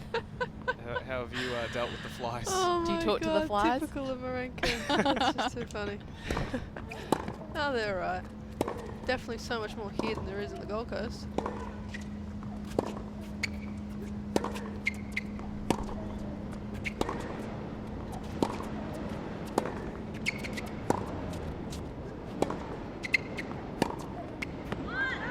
Is that where you spent a fair bit of your training this year, as you were saying? Was that up on the Yes. Gold Coast? Yeah, it was on the Gold Coast. Gold Coast is home for me, so it's been pretty nice to have that weather up there too. Unlike Melbourne, 4 seasons one day. I've heard that could potentially be some rain, so. Oh, there right. you go. How about that? Supposed to be 35. Yeah. Did they say?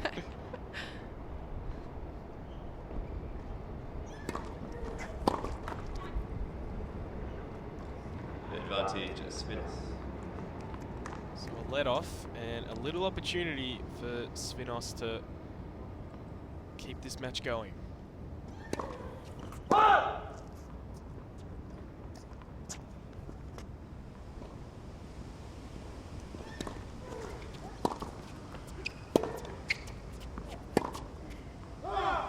Game spinners. And we have it, it is game. So Svinos has asked Bai to try and serve it out, Towel, thank you. getting to the break with a 5 games to 4 By leads lead. by 5 games to 4. So mate, those balls are going not that way, they're going back. You can see everyone's hair's blowing. Must be so windy now.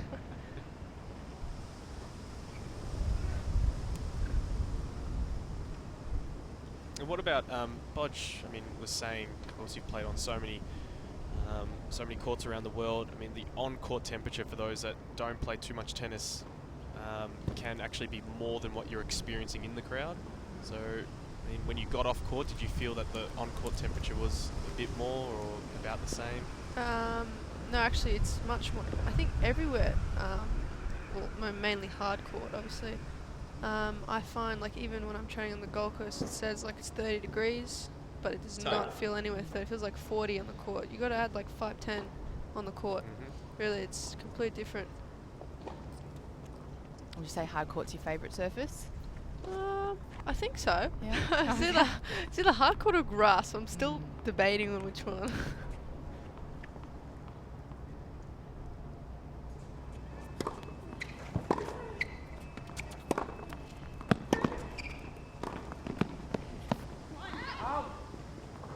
Love 15.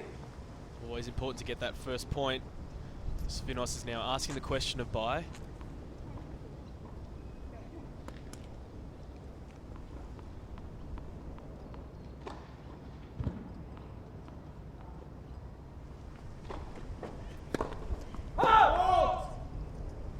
Thank you, thank you, thank you.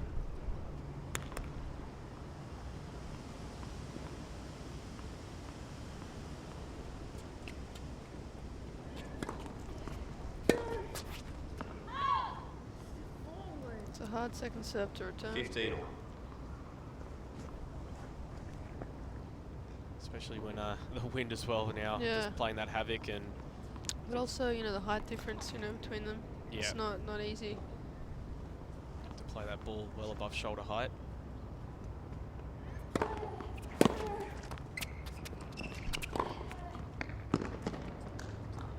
Good 1-2 play there. 30-15.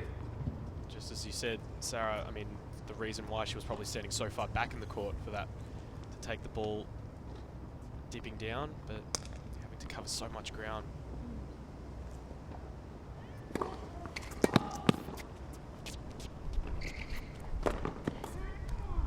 that serve.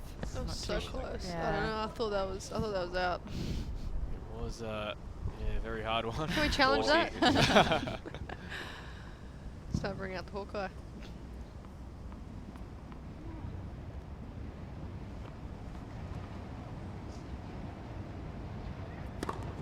Bolts. Have you been on a Hawkeye court? Do you like the concept? Or concept now? 'Cause Actually, it's no. well I was entrenched in the game. when I played juniors this year. The semi-finals when I played 40, on Hisense, they had Hawkeye, and I'm thinking the ball's like well out, but I completely misjudged that. And do you like having Hawkeye? I mean, Even if it's only on a couple of courts? yeah. I mean, it's good. It's good fun. You know, who knows? That's the thing. Like, you could be lost the point, but then let's just do a Hawkeye. Who knows? The Could be, anticipation. yeah.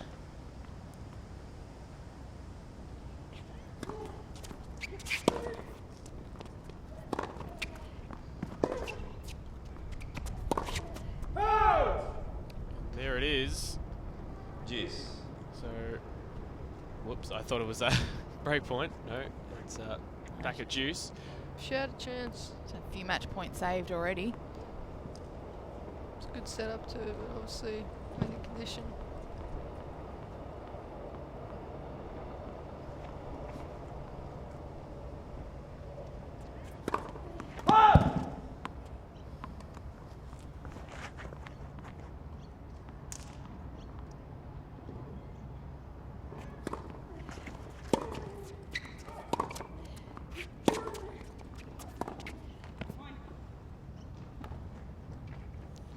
Advantage spinners.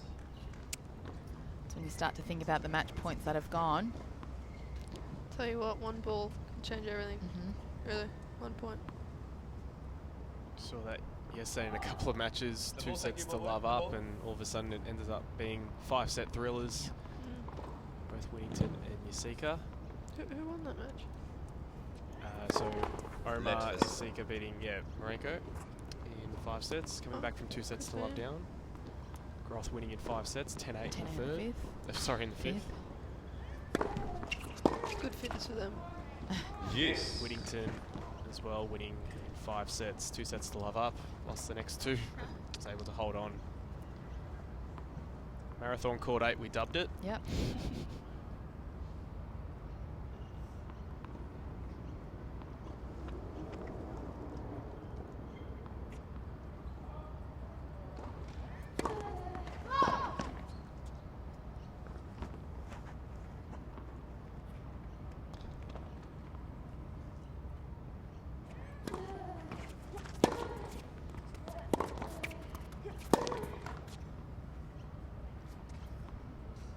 Very frustrated there. Advantage Svinos. Golden opportunity.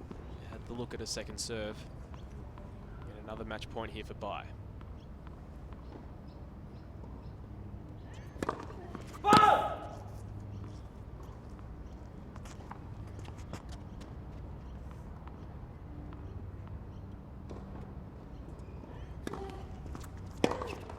Game, set, match, bye. And Two there it sets is. to love, 6-3, Alison 6-4. Bai, after a slow start in the first set, she claims victory. And there you have it, Sarah. That is your opponent for the next round. Alison Bai progressing through to play Sarah Tomic. What Well- would have been your thoughts in the last couple of games there that you've watched? Obviously, I think Alison had a lot of opportunities. Very difficult though with the windy conditions. But good fight from Angelique. You know, she's always been a very good fighter. She's always been known for that, and much respect for her for still giving effort even though she's been down. Was she 5-2 down or? In that 5-3. set? That's it, She's 5-3. 5-3 down. 5-3, Saved yeah. a few match points. To break that, that's very good. You know, hopefully on Thursday, just go in, play my game, and give my best, and I'll walk out happy no matter what. Thanks for your time. Go Thank get some you. lunch. I will. Enjoy, rest up, go to that pool for recovery. I will. Thank you, everyone.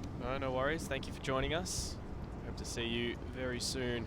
So coming up, you can see Arena Rodionova, the #1 seed, versus Belinda Woolcock, the 2 Vics.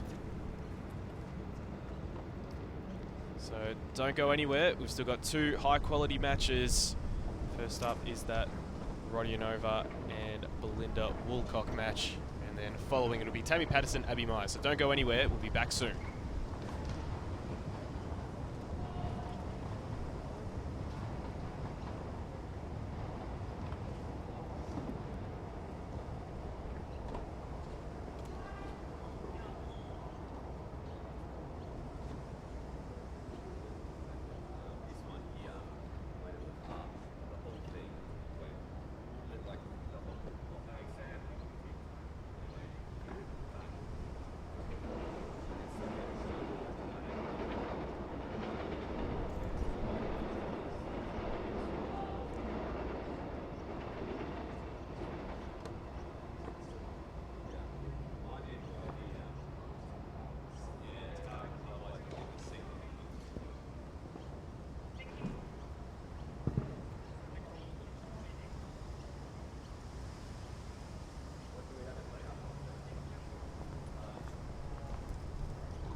So as we said, 2 down, 2 to go. It's now Arena Rodionova, the #1 seed in this Australian Open 2017 playoff, versus Belinda Woolcock from Victoria as well.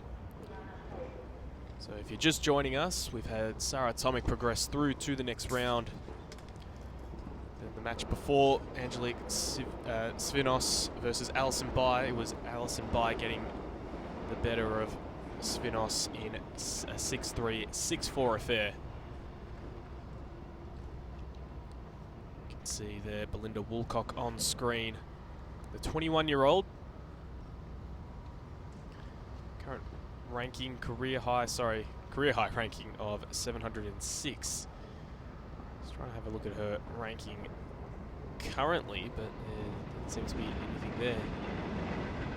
There's her opponent, 190 in the world, a career high of 157 in 2010, just applying the sunscreen.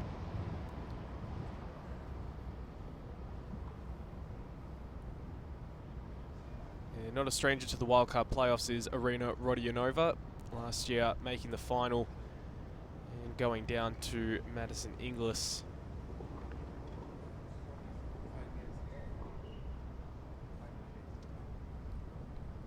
Both players heading up to the middle. We'll have the toss of the coin.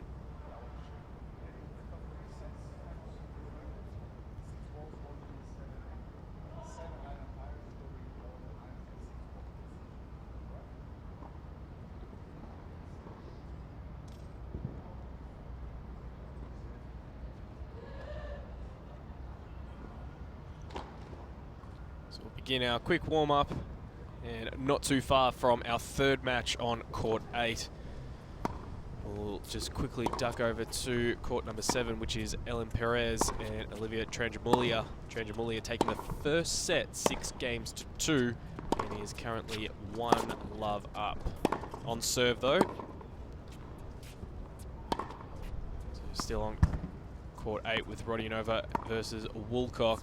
Do expect Rodionova to get over the line, but stranger things have happened. Career prize money for Rodionova, $702,500. It's a fair go at the sport of tennis, a little under $1 million. As we said last year, playing the wildcard playoff, losing in the final to Madison Inglis. 26 years old, Rodionova. Recently playing in Canberra, losing in the quarterfinals to Riza Ozaki from Japan, 6-4, 6-3. However, was also in the same tournament in the doubles event, partnering with Azia Mohammed, and in fact versus our previous player on court, Alison Bai, with Lizette Cabrera. So losing the semi-final to Bai and Cabrera, 3-6, 6-3, 2-10. And that's super tiebreak. Rodionova playing in the French Open this year, losing in the round 1 to Anna Konju. On the flip side, the 21-year-old Woolcock, last year losing in the quarterfinals of the 2016 playoff to Natha Baines, 4-6, 6-7 affair, so very close indeed.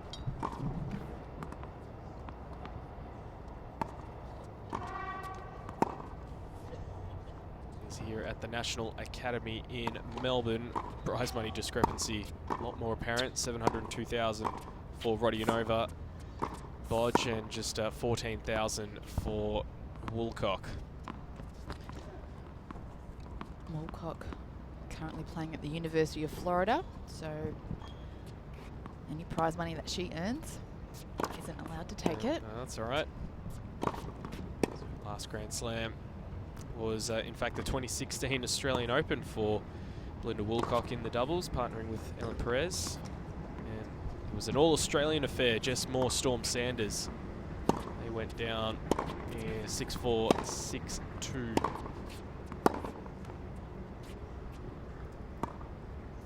There's our umpire, Louis Parada from Brazil. Fair football team. Just an update out on court 7 between Ellen Perez and Olivia Tranjamulia. Jamulia is continuing on her winning ways, currently leading 6-2 and 2-love in the second set. So the doubles pairings. Bodge, we did say at the start, at the end of yesterday's play, we thought we'd give all of our tips. So we've gone Madison Inglis to win the first match, which we were wrong. We've gone for Jamie Fullers to defeat Victoria Rajicic, which we've got the tick there. We both said Alison Bai over Svinos. Keep saying Svinos, there's no I there. So we're now 2 from 3. And I've gone for Tranjamulia. You've gone for Perez. And then in this match here, we've gone Rodionova over Woolcock. As you can see, 34 degrees is the top. And as much as it says windy, it is extremely windy. You can see the trees just absolutely blowing. So it is blowing a gale out there. Possible chance of rain. So hard to believe to see 34 degrees and possible chance of rain. It's not going to rain. Is that just positive thoughts, or Positive thoughts. do you have any word from the Bureau? None as of yet. You know, we get a former employee, I think it is, from meteorology, the Bureau of Meteorology to help us out with determining how the summer of tennis is going to pan out, the 2 weeks. I remember the gentleman in question was very correct in predicting how hot it was going to be back in 2014. We had the famous 4 days over 40 degrees.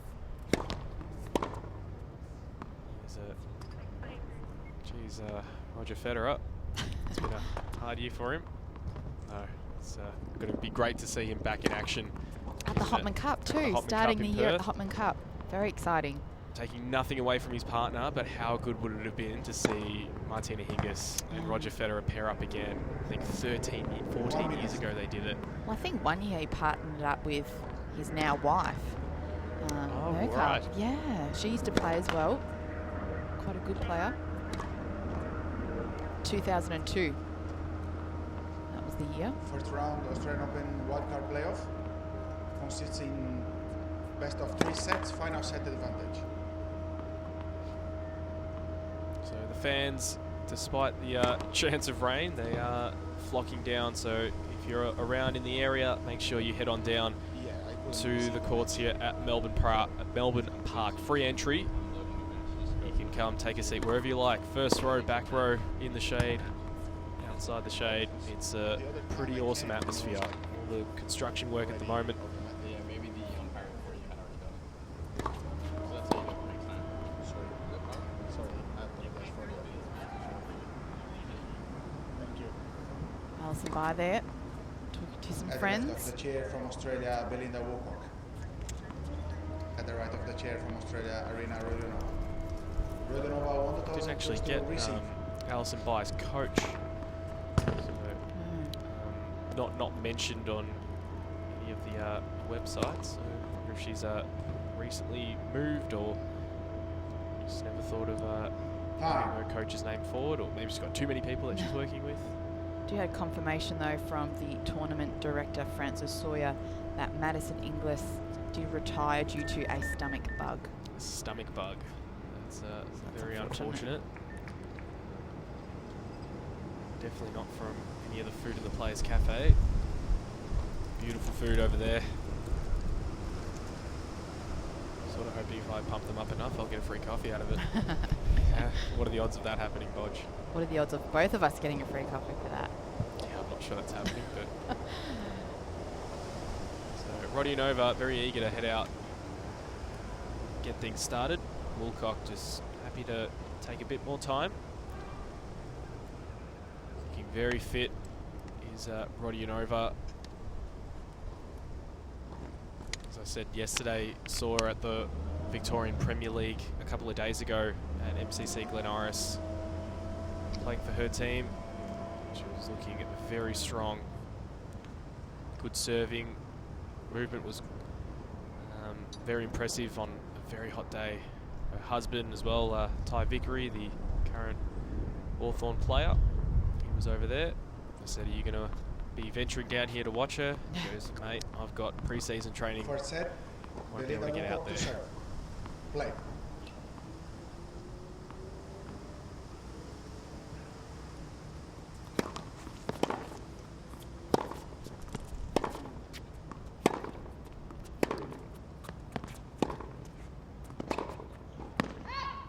Love.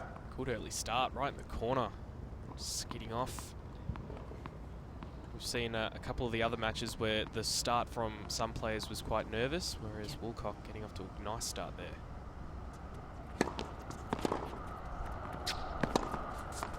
15-0. Commentator's curse. In the tape, as you can see, fair bit of wind still about. It's blowing over the court.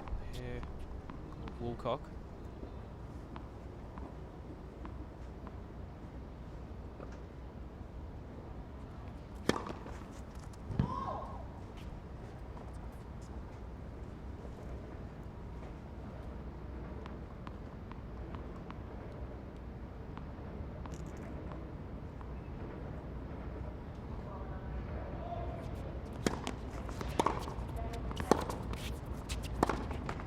Thirty 15.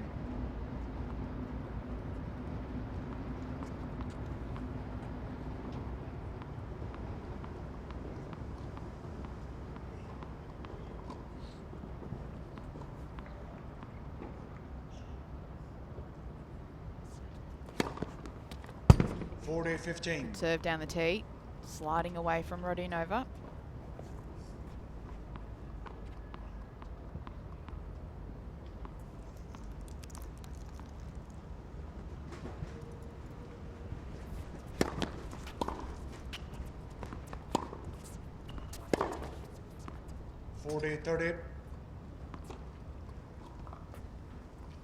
And I think that's the maybe that's the shot that Woolcock needs to make sure that Rodionova doesn't get a hold of. That backhand can be very deadly.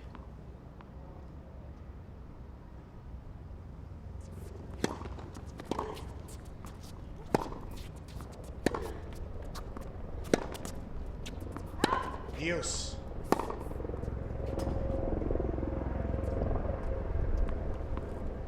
Rodionova not a stranger to the wildcard playoff, Bodge. Of course, last year, as we mentioned a few times, making the final. Even the year before, I think she played Casey Delacqua.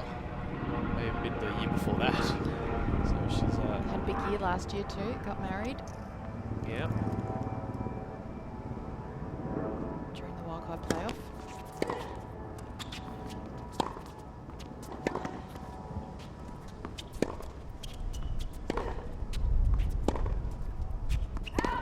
Advantage. Rodionova. That's right. Was it the day of the final or the day before the final? Day before the final. So it was on the Jeez. Saturday. So she won her semi-final, then went off, got married, and then came back and played the final against Maddie Inglis. I reckon the wedding dress was on site. Just to It's a very hot day, I remember, on that Saturday. Very hot. could have played in the wedding dress and then just quickly run off. Could have.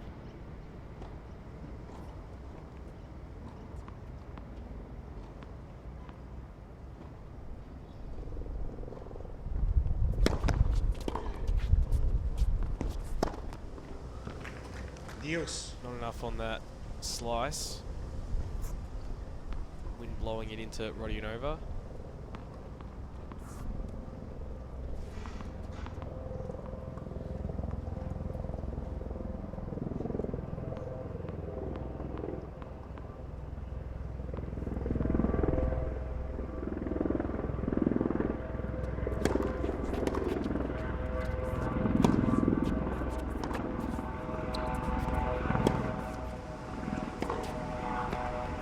Yep, good backhand down the line, as you mentioned, Sean.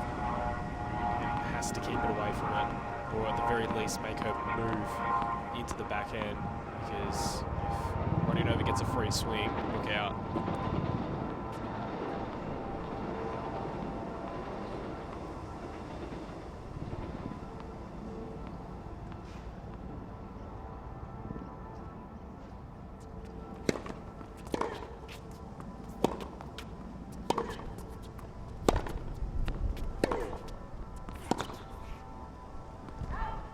Game Rodionova. It's a good early First break game. there for Rodionova. Getting to the chair at 1 game to love in the first set.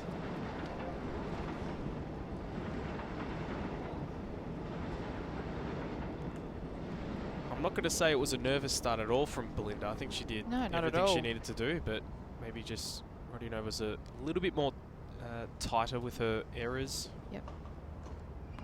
Got some So- good depth on her shots as well. Woolcock shouldn't be upset at all about the way she played that game.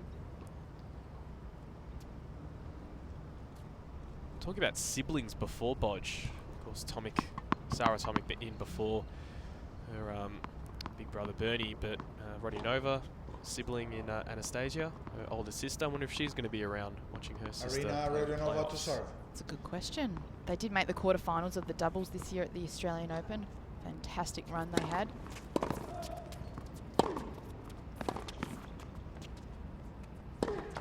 Low 15. Drive volley moving backwards is never a strong shot. But a quarterfinal appearance at a Grand Slam, I mean, absolutely amazing effort.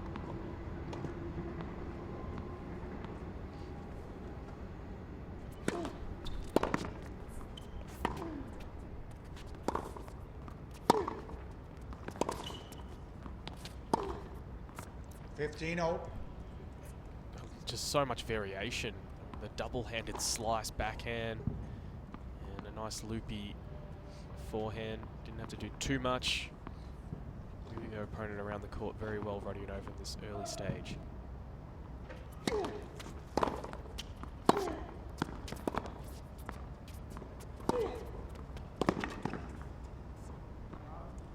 Just hitting her spots on the court very nicely. She does get that short ball, but hits with plenty of margin for error and then moves forward expecting to hit a volley.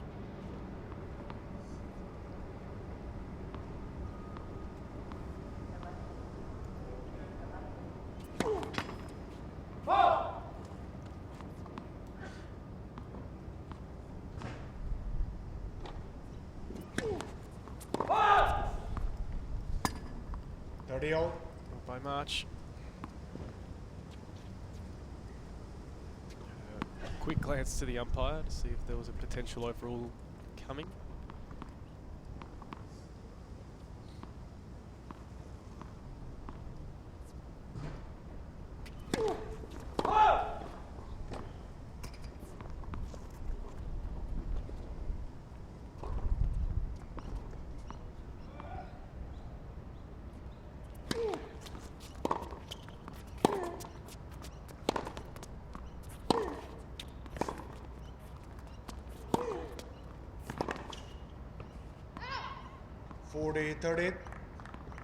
Again, moving the ball nicely, wrong footing Woolcock as well.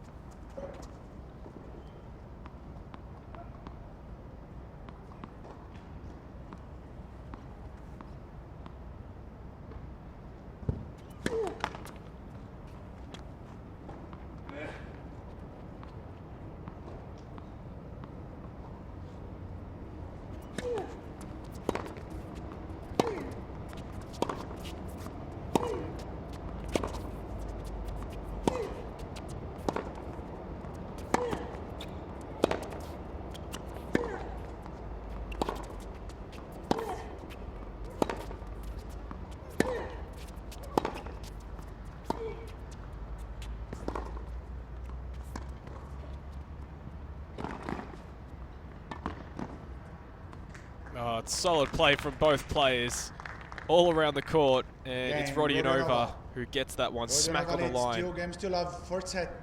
And 2 games to love. That was impressive, Bodge. Well, it's quality tennis from both players. You know, they've got the hard, deep shots, but then they've also got some craft. Rodionova throwing in that drop shot. Belinda hustling to that ball. It's 2 love, but both games have been pretty close.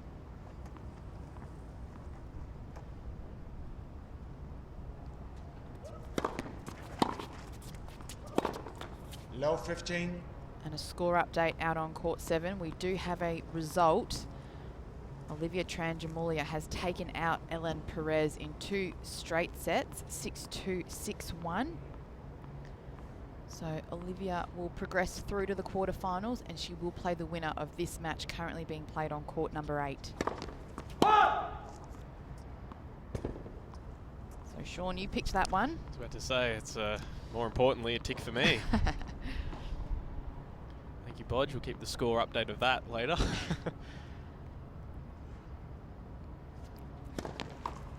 Love 30.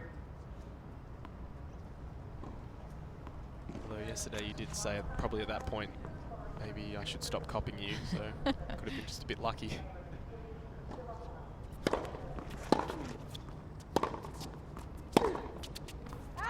$15, 30. I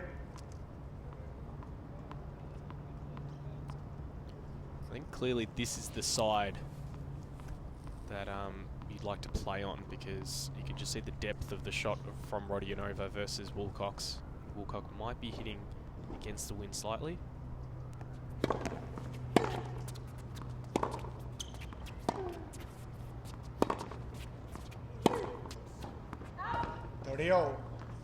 Saying that, sometimes you do need to have a bit more rotation to get that ball to curl back in. If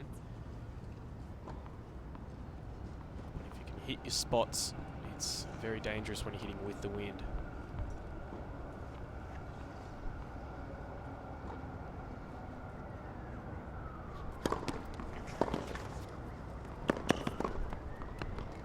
$40, 30.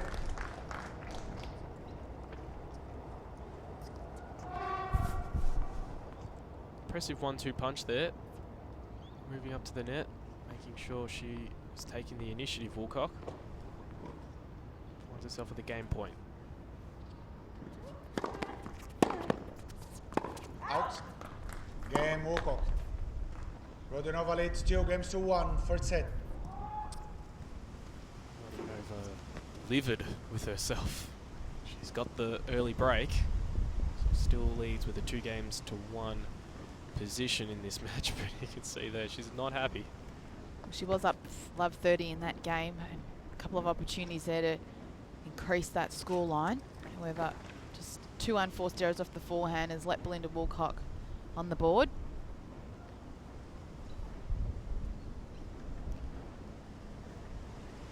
I mentioned, I think that clearly the strength of Rodionova is her backhand. I also think it's her net play. I think she's quite strong at the net, Yep. and you mentioned that her and her sister did in fact make it to the quarterfinals in the doubles, so you don't do that unless you have good net play.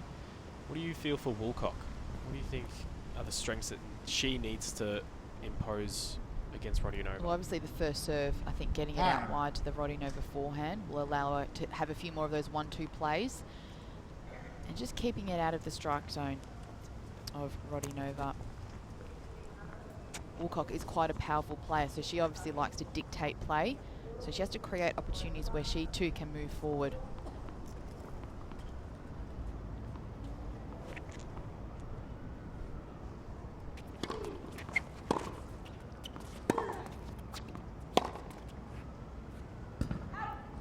$15, love. Hitting the back fence on the full, it's not something you ever want to be doing. A mishit, I think.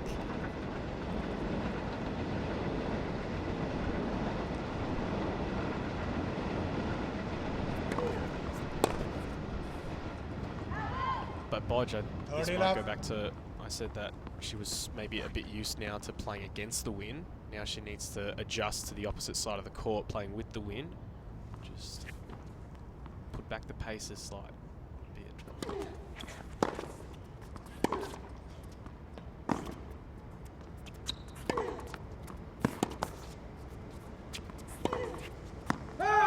$30-15.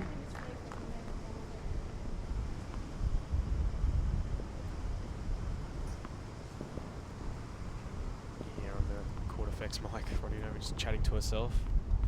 Just not accepting that error.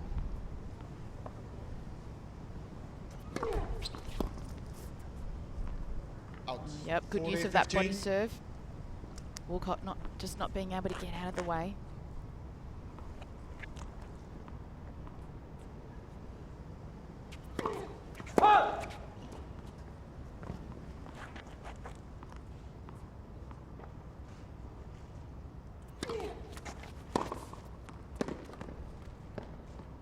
40-30.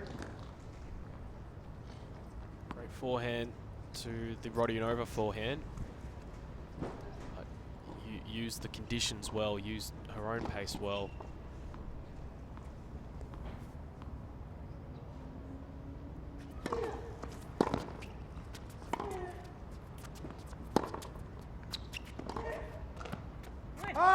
Deuce.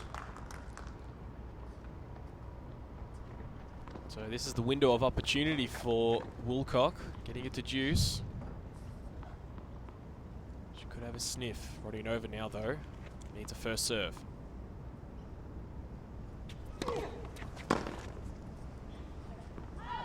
Advantage, Rodionova. So yeah, another ball that's been mishit from Woolcock in this game.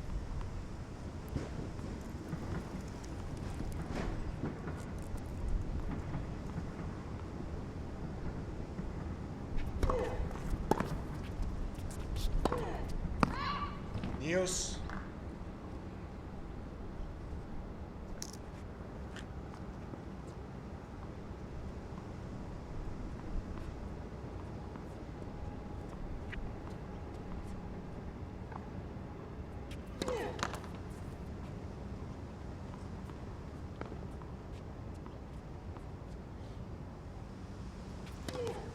Net, second service.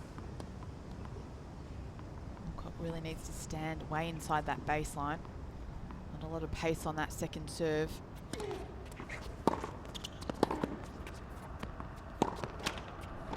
Advantage, Just hitting the tape. Rodionova. She heard you, Bodge. That was exactly what she was trying to do. Right inside, taking that ball on the rise. Paying off though, Rodionova having a chance here to go 3-1. Game, Rodionova. And she does it. Rodionova leads It's 3 games to 1 for Fourth set. Rodionova. Rodionova's still shaking her head. She's not happy about something.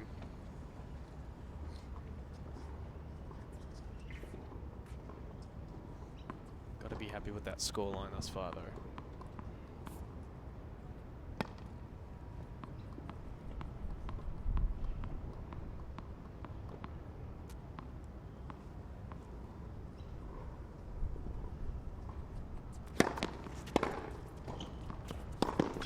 Low 15. And the next match on court 7 has taken place between Kayla McPhee and Priscilla Hon, the number 8 seed. I've gone for Hon on that one. We have. Yeah, you can see it from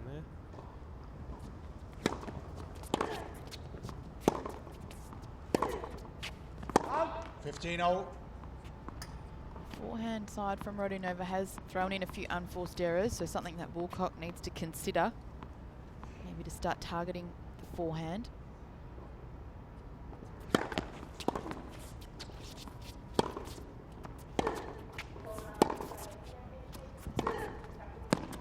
Oh, yes. 15-30. Good backhand. On the run, in good position too. Stayed balanced. We said before, you need to get Rodionova to be on the run to hit that backhand. That was just too good.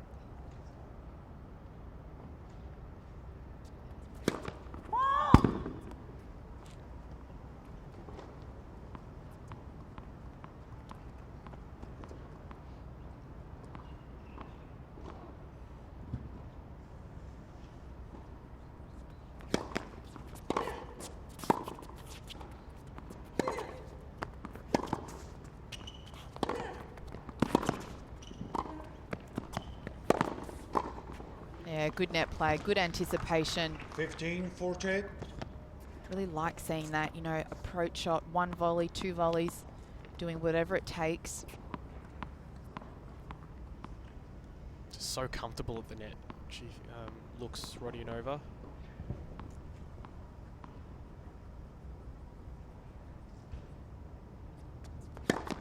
Net, first service.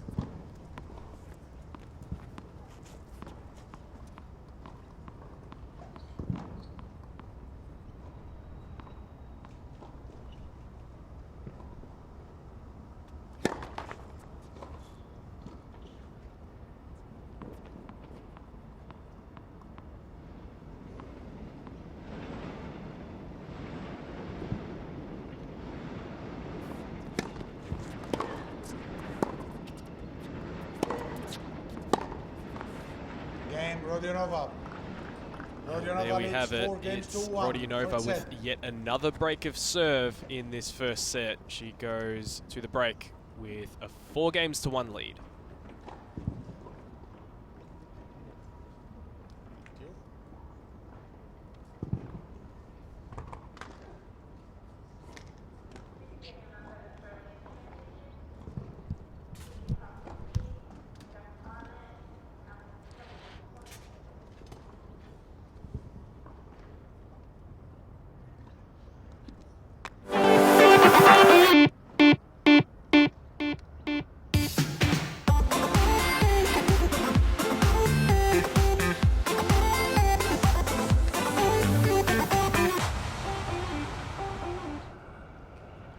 Australian Summer of Tennis is very much here, and the big ticket item is the Australian Open starting on January 16 right through to the 29th. Tickets on sale now, so head to ausopen.com and have a look at all the sessions there on Rod Laver and Margaret Court Arena, or just get your ground passes ready to go. Fantastic ticket to have in January. And Rodionova, so Woolcock will hope to be there. 15 love. One way to do that is to progress through to the wildcard playoff final and win that. And that's your ticket. Rodionova is doing her best to book her place in. 30 love.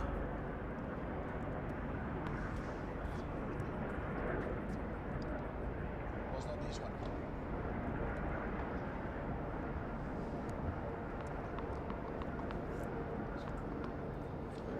Concerned about maybe the line call there. Rodionova ready for the next serve.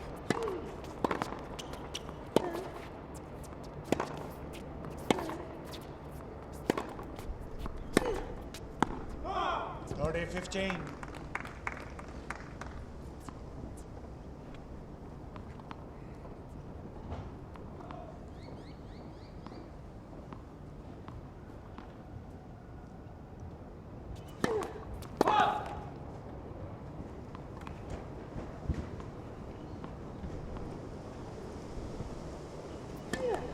Net, second service.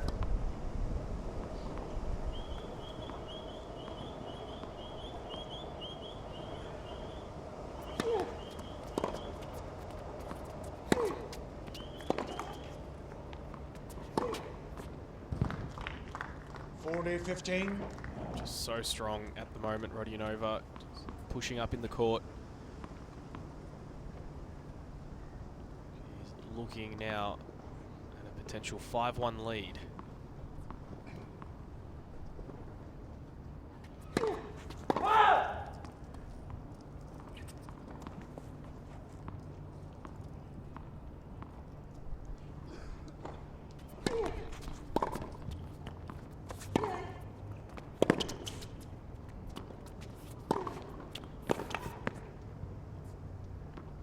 Game, Rodionova. Solid play from Rodionova. 5-2-1, first set. Consolidating on the break and leading 5-1 now in this first set. Please do join us in the conversation on Twitter using the hashtag #AOPlayoff. And good news, within the next hour, we will be joined by local hope Jamie Foulis following her first round win today. So if you do have any questions for Jamie, please hashtag #AOPlayoff. We had a couple of good questions from our viewers and Sure did. people on Twitter for Saratomic.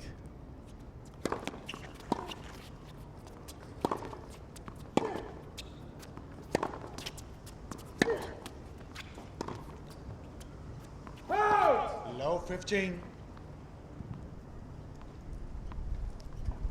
Jamie, the finalist in the girls 18 and under singles last week, going down to Destiny Ava, and I was talking to Jamie's coach this morning, and she said it was a very high level of tennis last week by both Jamie and Destiny. Wasn't much in it. 15-0. I think Jamie won her first pro circuit title this year in Perth, qualified and won the event, so really has taken a stance on the women's tour this year. That's what we want to see. Yeah, look forward to chatting to her soon. Global hope on the women's side. It's great to see them having some good results.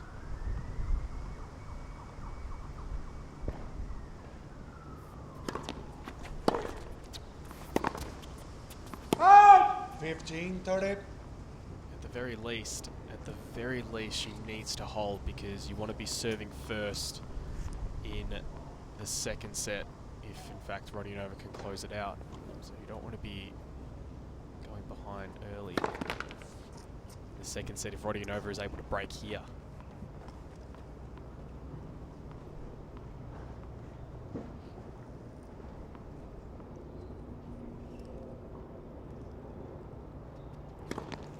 Wow! 15-14. So Bodge, it's a look at 2 set points for Rodionova.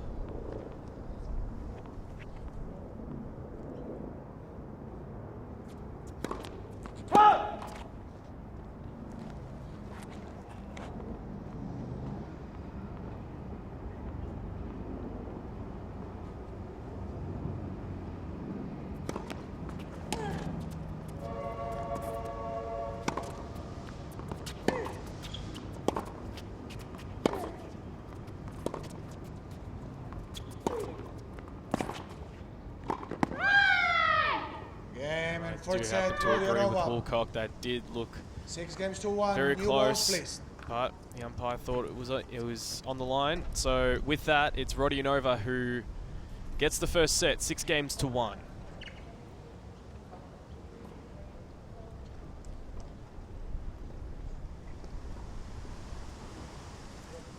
Bodge just goes back to, you need to play to the whistle, play to the calls. Can't just rely on what you think is going to happen.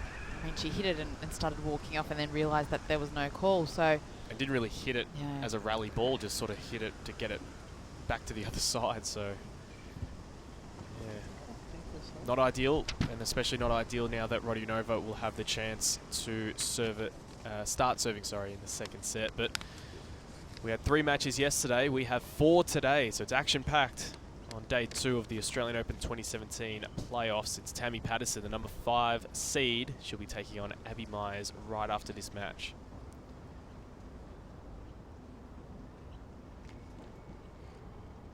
And out on court number 7, Kayla McPhee and Priscilla Hon have started, and Kayla McPhee held serve in the first game, and it's 30-all with Hon serving.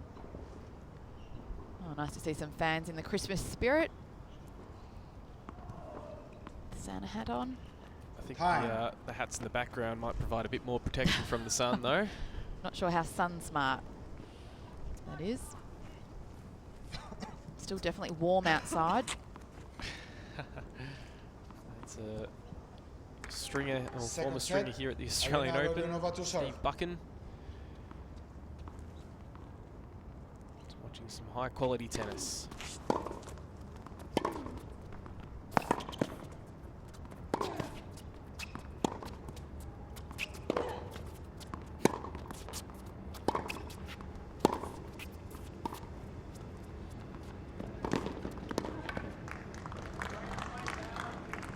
Showing her intentions early, Low Bodge. 15. That's Woolcock just charging to the net, saying, I'm forgetting about that previous game, and I need to start very well here. She's done that with the opening point of this second set.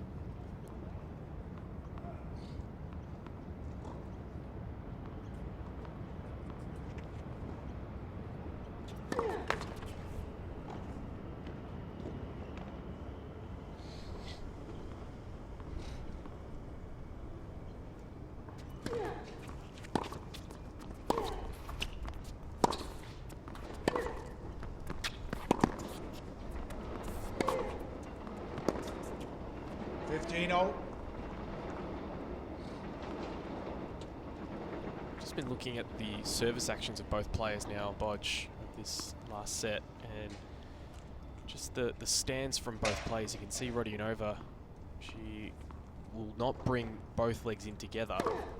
Yep.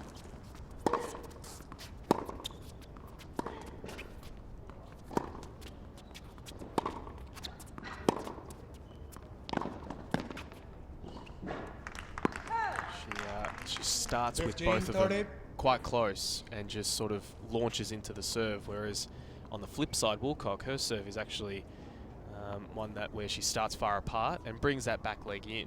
Always wanted to know whether or not there are pros, cons for each service action. Each to their own. I mean, you've got one of the best servers in Roger Federer, keeps both feet separated. You can see here, just keeps both feet together. 30-0. It's really a preference and what the player's used to and what the player prefers. Nice look at the service action of Rodionova. Keeps both legs far apart. But No knee drive. Service. yeah, just really launches herself into that ball, using that momentum she can build.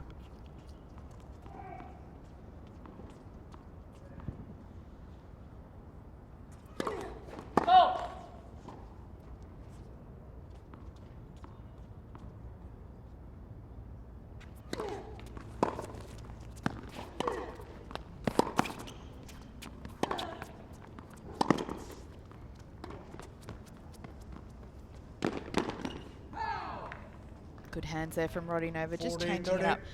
Feel like she's doing a lot of the dictating and creating the points, and Woolcock on the other hand is doing a lot of running but really not creating any sort of opportunity. And that's something that needs to change from the racket of Woolcock.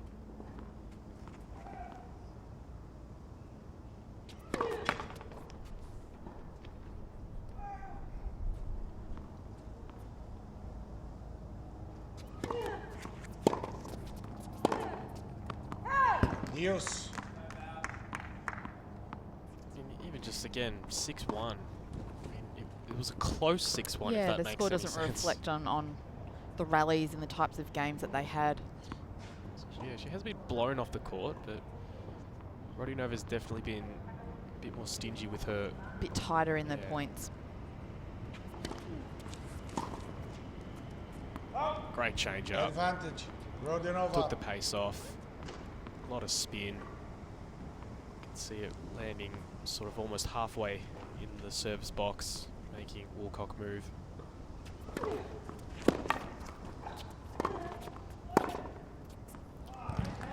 She went again with that Yes. similar sort of serve, and it almost paid off, but the drive volley right back at Woolcock.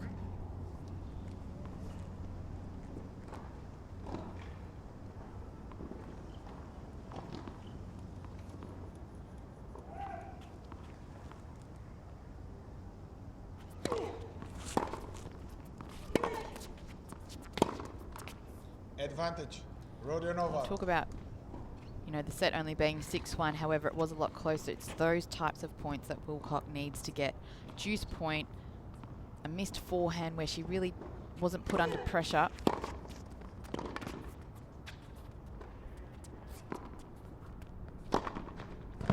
Dios. Strong put away. So she keeps her chances alive in this opening game. What a springboard this could be for her in the start of the second set if she can break in the opening game.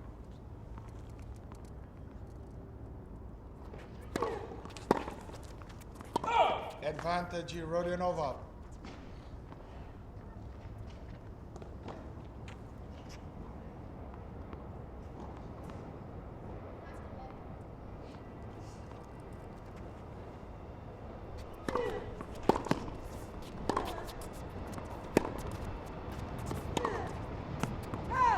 Dios. Well wide from Rodionova. Back at Juice. It's probably the longest game now of the match. So this could be the turning point for either player.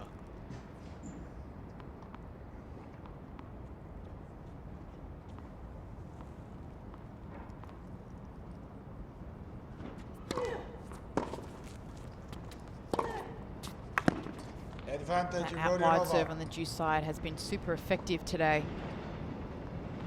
Because Woolcock does have quite a western grip, so for her to try and get her racket face on the ball when she is on stretch is very hard.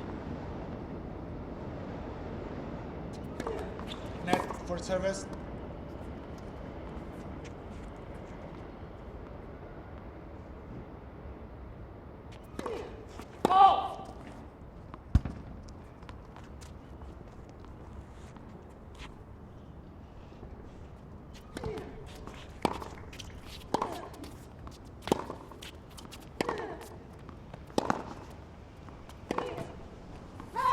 Use. Each player now just giving a couple of gifts to each other. Saying, here you go, unwrap this. No, there you go. No one wants to take this game yet. Who's going to be more generous?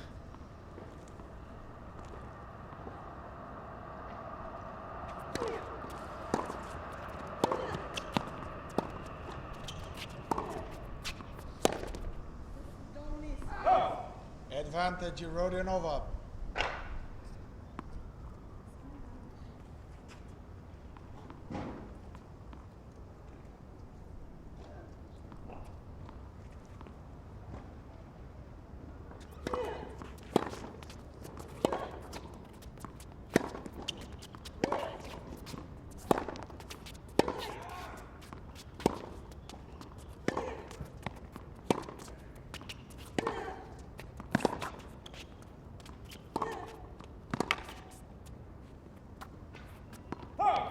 Game, Rodionova. Well, that was impressive, and it was First the backhand game, of second Rodionova set. that set that point up.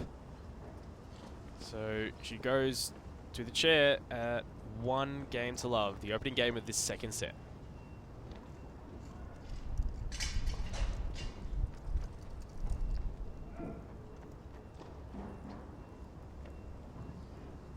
Rodionova's had a pretty exciting year. I mean, she played quarterfinals of the doubles with her sister. She played Fed Cup for Australia, represented Australia at the Olympics in the women's doubles.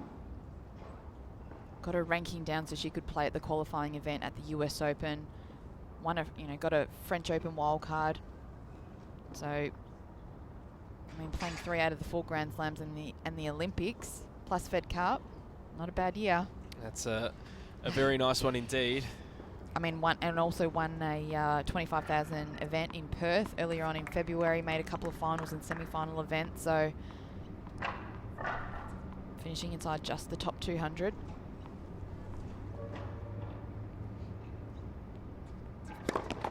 Net for service. I mean, the magic number is the top 100, isn't it? Yeah. Guaranteed entries into those massive tournaments.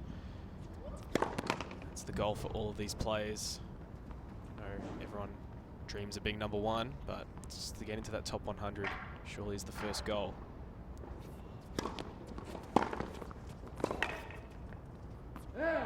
Low 15. If you can maintain top 100 status, guaranteed entry into 4 Grand Slams, you're looking at, I mean, just let's say on average 30 grand per Grand Slam, around $120,000.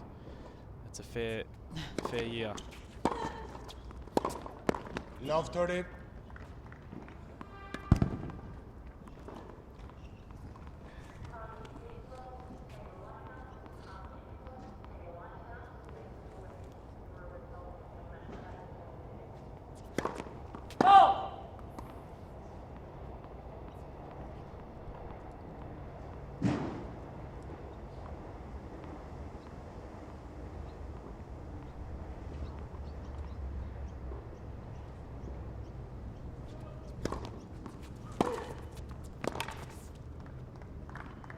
Low 40.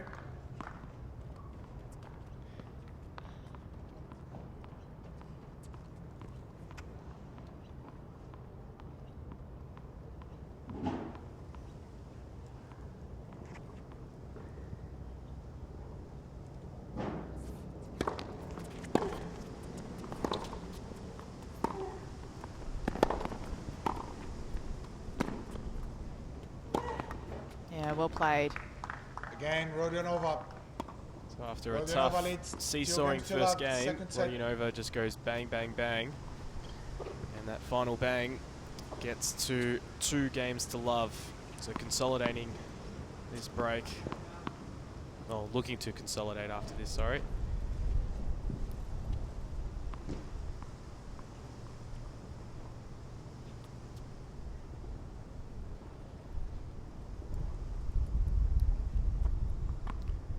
You see a lot of players that do get quite frustrated on court. And, I mean, other than the line call to end the first set, just being pretty calm.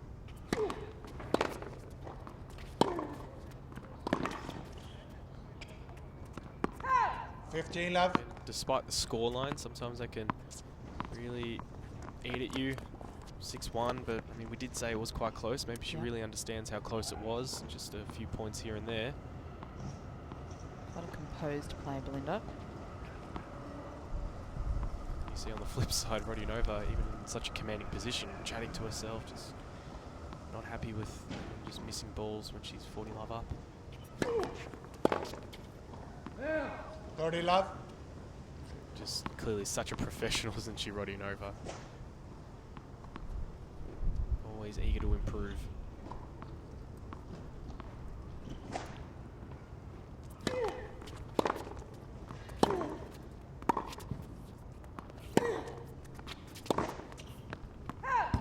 Love.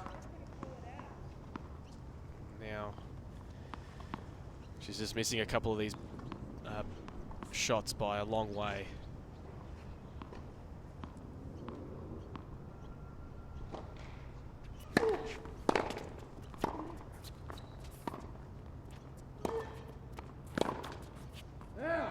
Again, Rodionova. Well, 9 games in a row. Sorry, 9 points in a row to be 3 set. games in a row now. And this second set is quickly getting away from Woolcock as Rodionova has a 3 games to love lead.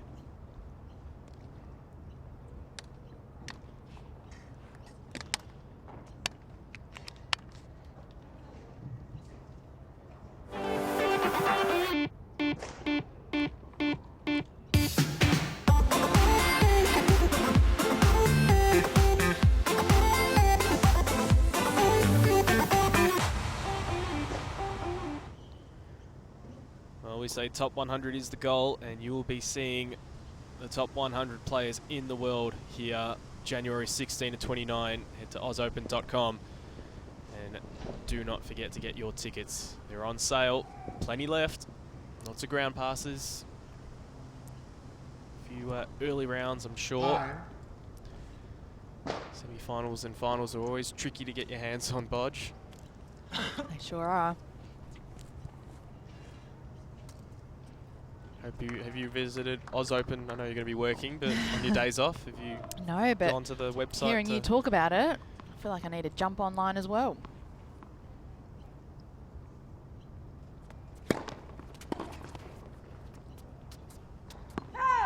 Love. Just an update on court number 7. Priscilla Hon has broken back and now has a break and leads 3 games to 2.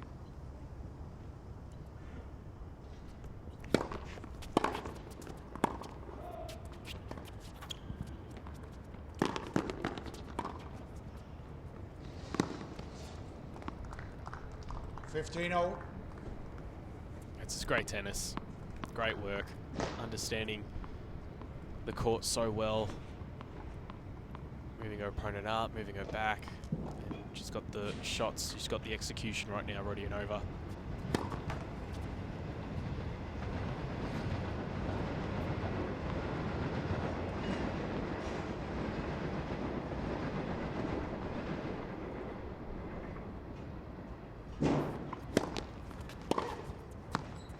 Fifteen, 30.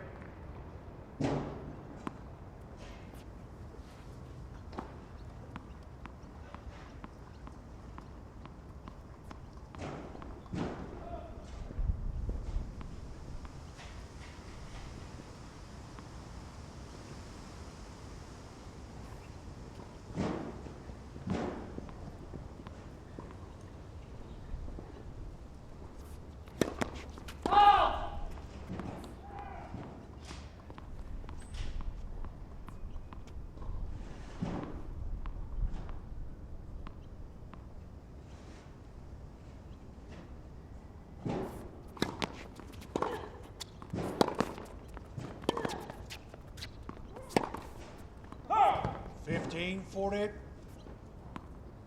Just letting a few unforced errors increase from the racket of Woolcock. Yeah, it's definitely alarming now, these last few games. Rodionova's just been in cruise control.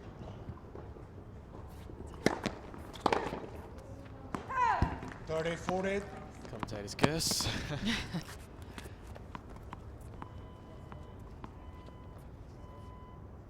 Still needs to save this one break point.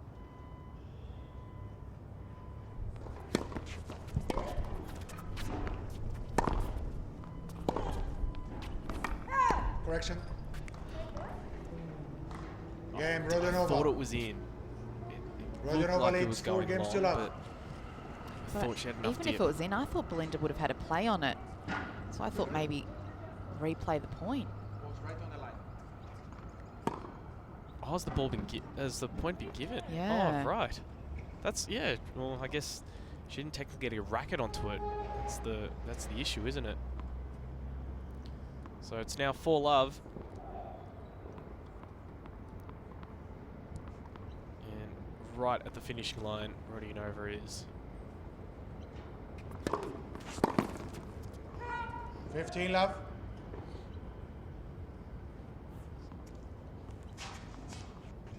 It is tricky as well for the umpire because it's based on their understanding of where the ball is placed versus if a player could, 15-0. or if a player they feel has a play on the ball.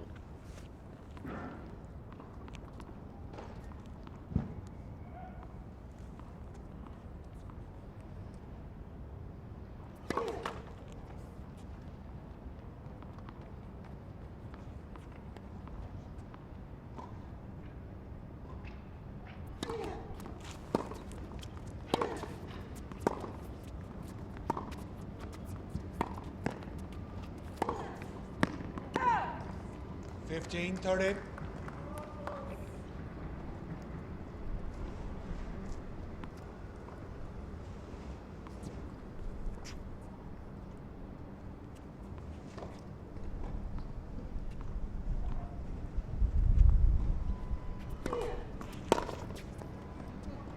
Oh. 30-0.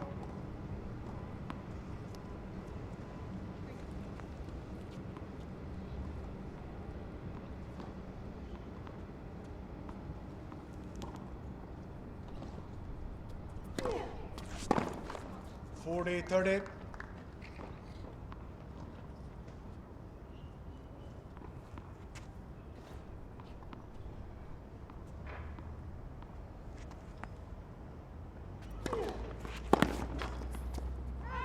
Game, Rodionova. And with a little bit of help Rodionova from leads Tate, 5 games to sends love. that ball Second long set. and sends Rodionova to the break with a 5 games to love lead after winning the first 6-1. Well, it's been a different tale in this set, hasn't it, Bodge? Oh, absolutely. I mean, it was crucial for Belinda to get off to a good start. She did win the first few points in the second set, but just a lack of consistency and some solid hitting from Rodionova has allowed her to have this 5-love lead. And she really has raced through this set. Remember, after this, it is Tammy Patterson taking on Abby Myers. Patterson, the number 5 seed in the 2017 AO playoffs. Yeah, this will be an interesting match. Both very big hitters of the ball, like to hit it hard and flat. Tammy had the experience and the opportunity playing at the Australian Open this year. A little bit of injury, but she's back playing on tour, which is great.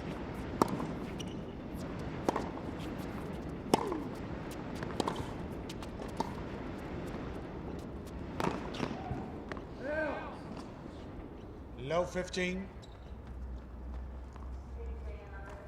I'd just like to see this forehand again from Rodionova. It seems to be, it's like a slight pause. I think it had something to do with the grip, like you said. She's got a interesting grip, but the forehand sort of has this pause and then goes back to follow through. You're the expert. You should tell me if I'm just making things up. The Woolcock forehand, Low The 30. Rodionova the forehand. Rodionova forehand. And not playing it at the moment because she's just rocketing that backhand down the line.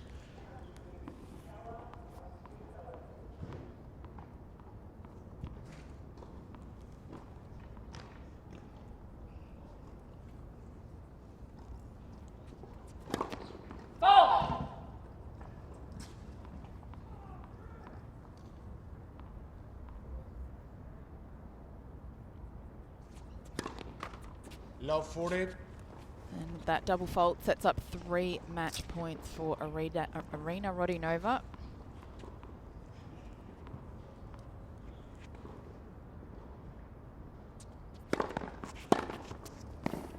Game, set, And match. there you have it. Rodionova, 2 sets still It's, up, 6-1, 6-1. Rodionova day. Just the dropping of 1 game in the first set. She wins it 6-1, 6-love against Woolcock. Solid display of tennis from Rodionova. She'll be happy to get that win and will progress to the quarterfinal where she will take on Olivia Tranjamulia, the number 6 seed.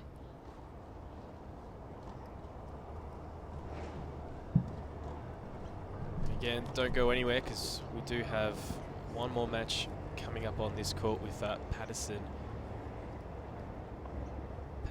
and Myers. So Woolcock just on the side of the screen, just heading off. Rodionova will probably go back as well, just to head into the Players Cafe to grab something to eat or have a chat to the coach maybe. But again, don't go anywhere. One more match to finish off our Court 8 coverage here at the Australian Open 2017 playoffs with Tammy Patterson and Abby Myers coming up soon.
So here we are at our final match of the day, day 2 action here at the Australian Open 2017 Wildcard Playoff. Of course, for those joining us for the first time today, we've had 3 matches so far on our Marathon Court 8 that we've dubbed it, although a couple of the matches haven't gone to that marathon status as the matches yesterday did. However, we come here, Bodge, at Tammy Patterson and Abby Myers. Both ladies in their early 20s. Tammy Patterson, 26 years of age, currently ranked 455. Played some big events early on this year. She did play at the qualifying event in Brisbane, Sydney, main draw at Sydney, and then the wildcard entry into the Australian Open. And then she carried on and played some tournaments in Australia. However, went off and had wrist surgery and was off the circuit for 6 months, and then made her return in October. And some solid results, 2 quarterfinal appearances at 2 $50,000 events in Bendigo and in Canberra, and also won a doubles titles this year. She has been as high as 289 in the world. That was back in February 2011. But looking to find some form and get back playing consistently week in and week out. Abby Myers, on the other hand, 22 years of age, currently ranked 598 in the world. Played a lot of $10,000 events this year in Turkey, in the Netherlands, and then a couple of tournaments back here in Australia in September and October, qualifying and making a quarterfinal in Tweed Heads and in Toowoomba, and has been as high as 472 back in February this year.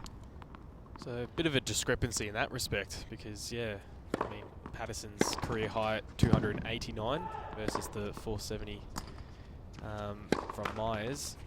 And we have Tom Sweeney again. He's taking care of proceedings on Court 8, which is our centre court here for the playoffs. Not too sure who the coach is, though, of Abby Myers, but I know John McCurdy, who works here at Melbourne Park, does a little bit of work with Tammy Patterson.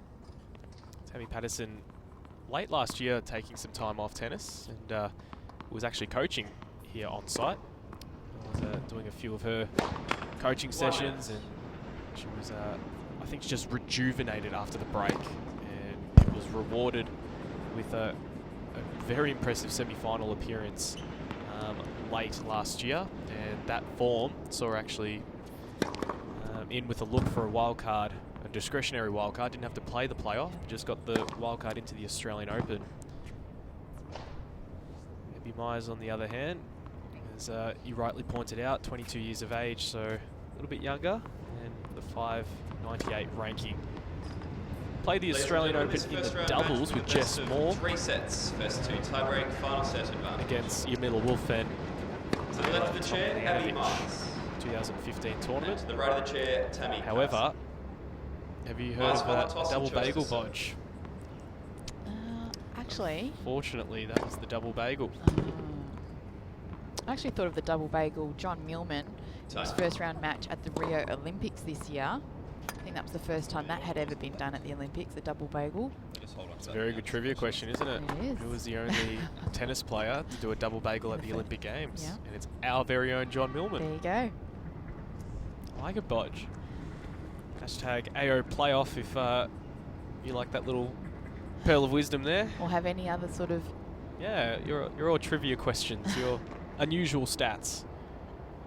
Just an update out on Court 7 between Kayla McPhee and Priscilla Hon, the number 8 seed. Kayla McPhee has taken the first set 6-4, and it is currently 1 game all in the second set. Patterson of late, again, sort of October, November, has made it to 2 quarterfinals in Canberra and Bendigo. First set. Some tough matches Abby Myers there. to serve, ready. Looks to be in form coming into the final match for day 2. It's Myers to serve.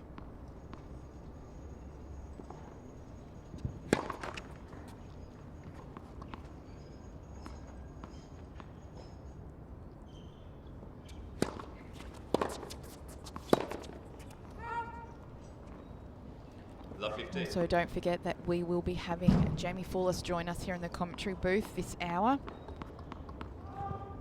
So if you do have any questions, hashtag AO Playoff, and she will be able to answer them for you. For those just joining us, she did get over the top of Victoria Rajicic. That one though was that was on court 7. 15 all.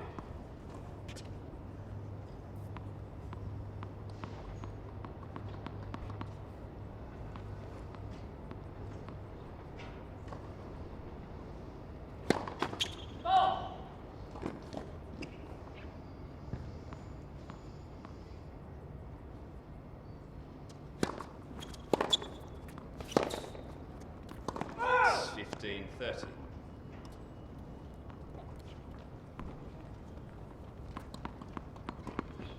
For all of our, I guess, international viewers or viewers not in Melbourne, don't be fooled by the overcast conditions. It is extremely warm out there.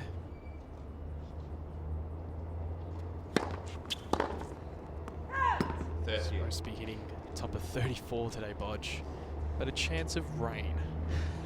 Well, it hasn't Only rained Melbourne. yet, and it won't. That's right. He's been very positive all day. So far, so good.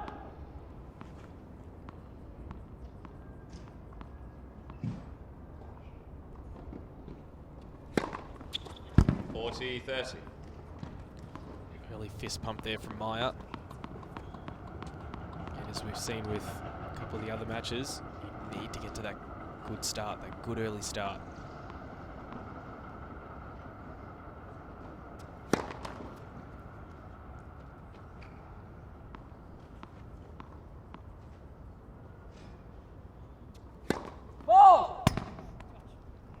Juice.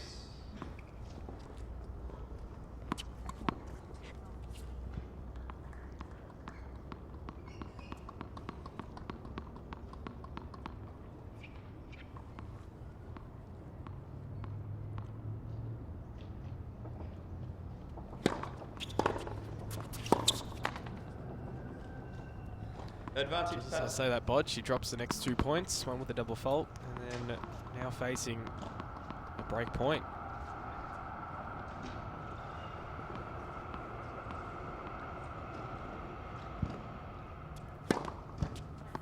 Juice. Oh, clutch serving right on the line. Oh, Storm Sanders tweeted in. Nice to hear that you're tuning in, Stormy. And Storm and Jess Moore, both WA girls, will be playing at the main draw doubles event at the Australian Open based on their win at the end of this year at a $50,000 event. They've been awarded a wild card.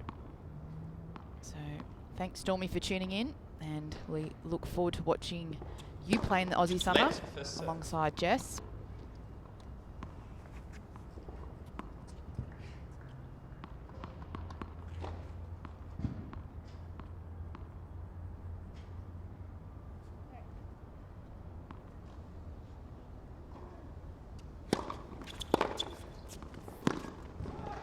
Too good. Nice short swing there from Tammy Patterson. You said it beautifully at the start, Bodge, about we're going to see some big hitting today. Yeah, big I don't hitting think from both players. I don't think we'll see a lot of rallies. It will purely be based on big first serve, return, and then the next shot or two. Juice.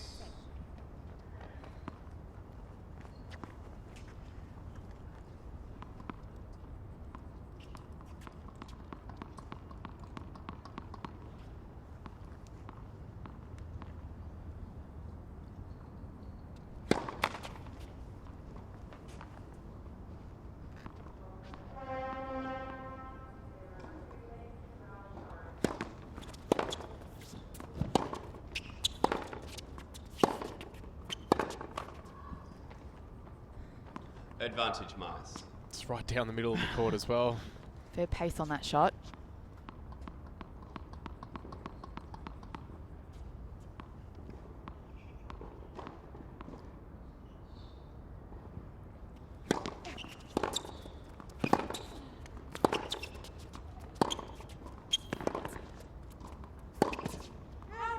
It was good defense there by Patterson. And Yes. dig that backhand slice.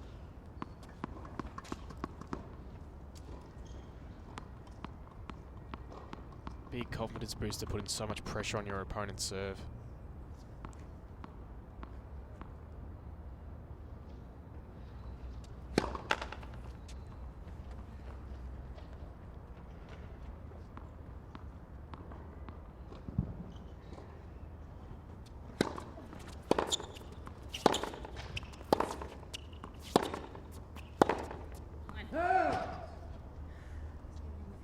Advantage Mice.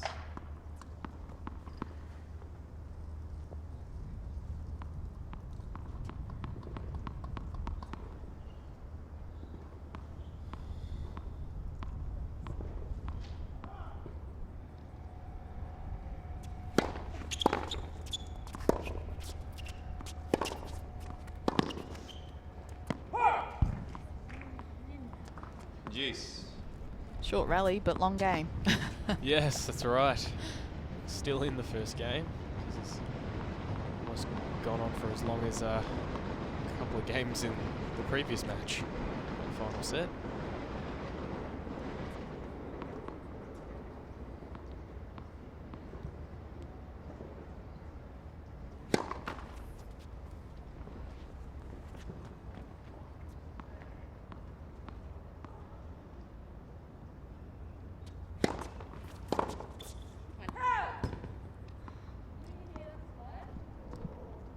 I haven't heard it, no.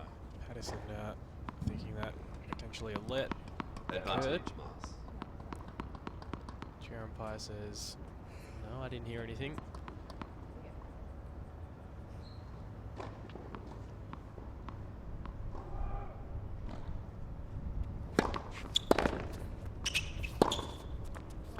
Game Mice. First game. So it's finally the game, and it goes to Maya on serve.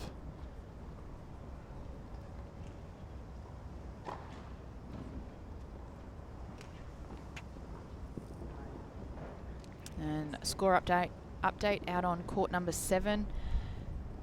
2 games apiece between Kayla McPhee and Priscilla Hon in that second set. McPhee taking the first set 6-4. And following that match out on court 7 will be Michaela Haight against number 4 seed Nectar Baines. So Tammy Patterson to serve We get this ball. Yeah, there we go. in what will be her opening, well, first service game. And one against the fence, thank you.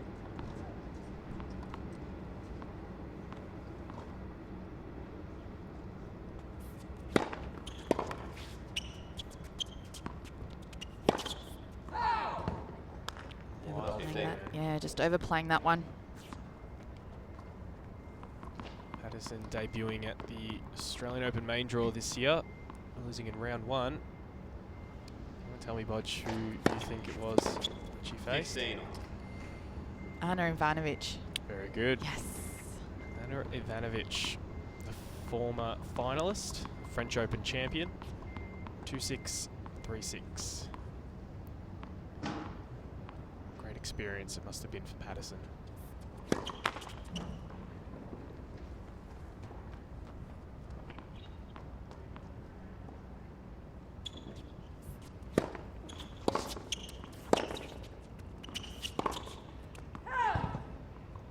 $30.15.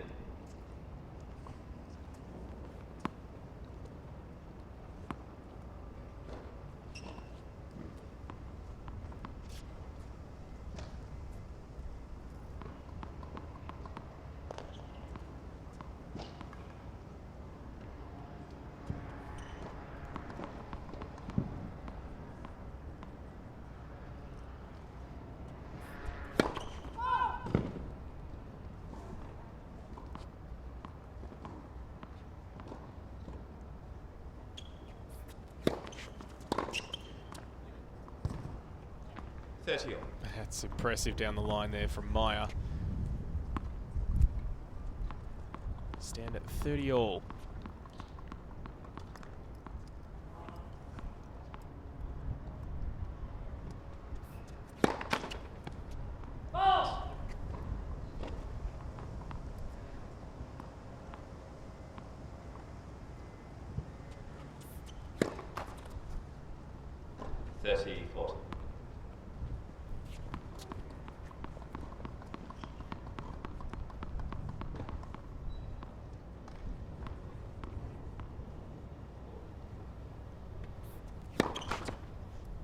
Bodge. It's just a great day. Another special guest for us here in the commentary booth. Oh, we sure do. We've got Jamie Fuller. Hello. Hi guys. Good to have you here. Thank you. Thanks Well for done. having me. Pleasure. Well done today. Thank you. How'd Nicely it go? played two How'd you games. feel out there? It's pretty hot conditions, pretty windy, up against Victoria Rajicic, who's a very good ball striker and a very experienced player. Yeah. But you got the win. You're in the quarterfinals. Yeah. Today went pretty well. I suppose. It was pretty tough conditions. It was windy. It was hot. She's a great player. She's a great competitor. She really hits the ball well. I really had to be on my game today. Had to be focused and switched on. Yeah. And pretty solid week last week. Finals of the girls 18 and under singles, where you played against Destiny Ava for that wild card and just missing out. Yeah. But I spoke to your coach Betty today and she said it was a very high quality match. So you must be pretty confident with the way that you're playing at the moment. Yeah. Saturday was pretty tough. Of course, there was a wild card on the line. Destiny played really well. She deserved it. She's been playing good for the last couple of weeks. So, end of the day, it was kind of who was playing some better tennis, and yeah, she was just playing too good. What's it like having the carrot dangle on the under 15 18s to also have a wildcard position in play? It must be good to at least know that you've still got another opportunity to get that wildcard position in this tournament. Yeah, definitely. There's always a bit of pressure on like 18s now that they have put a wildcard opportunity up for grabs. Yeah, you kind of just got to take it match by match, and just if you get to the final, then it's kind of just playing a normal tournament. But at the end of it, there is something to look forward to, something really big to look forward to. Yeah. Tell us about the start of your year. You won your first pro circuit in Perth. Good old Perth. Yes, Isn't it love a great Perth. place? I love Perth. Qualified and won the event. Yeah. Talk us through that week. That was a pretty That's awesome week. 3 matches and then another Yep. 5? 30-15. Yep, something like that. Yep. So came through qualies. It was really hot in Perth. Yep. A little bit windy, dry. It was like dry air as well. Came through qualies. Didn't expect to win it, to be honest. Yep. The goal was honestly just to take it match by match. Had come back from a scaphoid fracture. So to come through qualies, 40-15. 5 matches and win it. It's awesome. It's an awesome feeling. I've always been interested with that because I mean you're not alone. So many players, athletes in different sports would go into tournaments or competitions. Sometimes, not expecting to win the whole thing. So I mean, what do you mean by that? Because obviously, as much as you progress through, is it always just thinking about the match and not allowing yourself to 40, be bothered by what could potentially happen if you're able to progress through match by match to get to the final? Yeah, I think it's just taking it one day at a time, like one match, trying to not look too far into the present or try not to look back in the past, just trying to take it day by day, point by point. And there was no expectation because I hadn't played a lot of matches then, but everything just clicked. Fell into place. That's Yep. great. Yeah. And you're only 17, so you've Jeez. still got a year of juniors in you next year. Yeah. What does the year look like? A mixture of juniors and seniors, or mainly focusing on the WTA tour? Have you sat down with Betty to talk about your schedule yet? A little bit, not too much. I think maybe a little bit more towards the seniors, but I'd really like to play all the junior slams. That's a personal goal. I did that this year, missed out on US Open, but hopefully next year play all the slams. That would be really nice. Cool. We've got some questions from some Saw a fans couple on of flocking Twitter. in. Yeah. So one's come Advantage from pass. Storm Sanders. Question Hi, for Stormy. Jamie. Who's your favourite training partner? Pick wisely. Wink, wink. That is definitely This is dangerous. Storm. That's 100% Storm. Storm's a great person to hang out with on and off the court. She trains really hard. Yep. Very motivated. Pretty honoured to be training with her every day, travelling with her. It's awesome. And She's a especially really good friend. someone like Storm, I've seen, some people of course would have seen her hit. She's an absolute so much power with that lefty shot. But Game it must be pass. good to train with someone like that as well, because the women's game Towel, we've please. seen over the years has really developed. Mines and leads all by the 2 athletes games at to the 1. pointy end of the WTA Tour are so powerful. So it's probably good to train with someone like that who can hit hard. Definitely, Storm can hit it very hard, but she's a great player. Yeah, it's awesome to train with her as well. She's a lefty, so you don't really you get the occasional you play a lefty, but just even if Storm wasn't a lefty, I would definitely still love to hit with her. She's awesome. And another one from Harry at Tennis Harry G. Does the success of other girls like Kim Birrell at the start of the year and Lizette Cabrera towards the end of this year help motivate you? 100% definitely. Just on this side, there's one ball that we Kim, need you know, back down the other end. started the year, she had an awesome first couple of months, and then Lizette as well, an awesome back end of the year. They're great girls, and they're awesome. Like, you train with them on court, and you see them succeed, and it's like you also want to, but you're also really happy for them and what they've done. And you're pretty fortunate that you get to train here at the National Tennis Time. Centre Yep. alongside some of the top Fed Cup girls, Sam and Dasha. I heard you're a pretty big fan of Dasha. Yeah. Why is that? Dash is just an awesome girl. She's like, as well on and off the court. All these girls are just so down to earth. She works hard. She just puts in every day, and you can see the results paying off. Yeah. Well, Bodge, we saw Omar's army yesterday. Are you gonna get a group of people together and form the Dasher army? Oh, I'd love to be in that. Yeah, Team Aussies. leader. 100%. I'd love to do that. That would be awesome. Saw some pictures of you girls training hard in the pre-season with Stefano, your fitness trainer. 15 left. Talk us through what pre-season's been like. We actually, so Storm and Sion and myself had a very big pre-season. We were doing like 3 to 4 fitness sessions per day and not much tennis, and then towards the back end of the week that would switch. So it's been a very physical pre-season.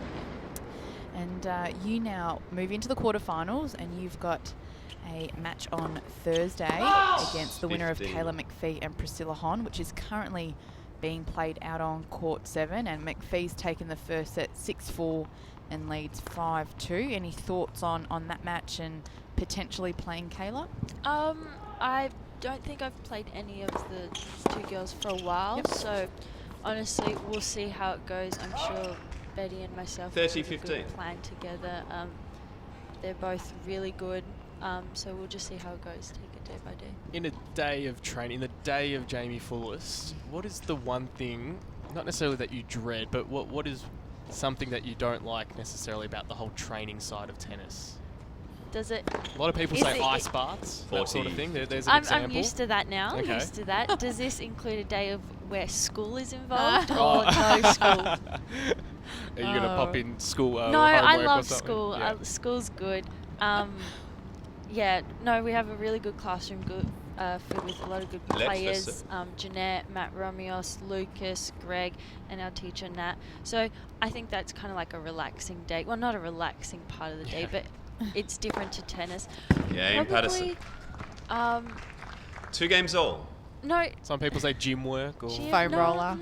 No, I don't mind that. Probably other weights that gets a bit boring. Yeah. I'll have to talk to Stefano about that. Stefano, if you tuned in. Don't tell him that. No, it probably. I don't really have anything that. It's more like catching the train home at the end After of a the long day, Yeah. and you just want to be home. Yeah, That's- and that's a and fair you one. want that seat on the chair, but you got to give it to someone else. Oh, listen to that. That's great. Well, okay, well, what about what you enjoy the most about training? Or about a day? Or what's the favourite part of the day for you? Favorite part is a couple of weeks 15 ago left. we had a whole bunch of girls come in to train together. So I think when like there's a good environment, I think that makes training really fun and really enjoyable. And yeah, you just get a lot out of it, and then you play even better tennis. So.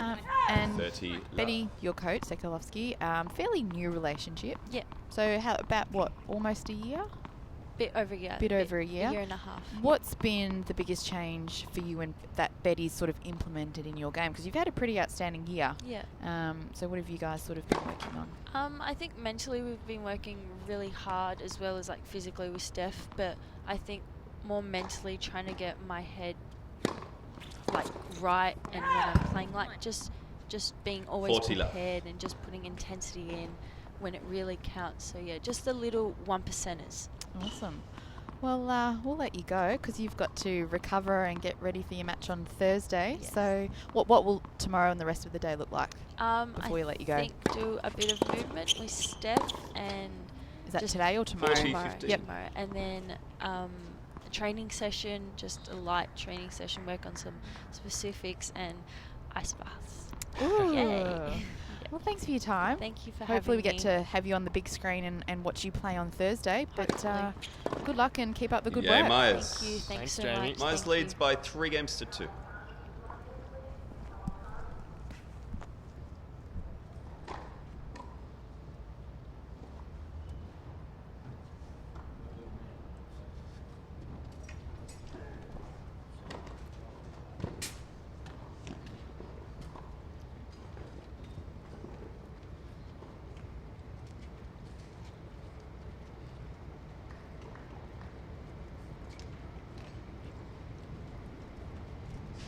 Thank you, sir.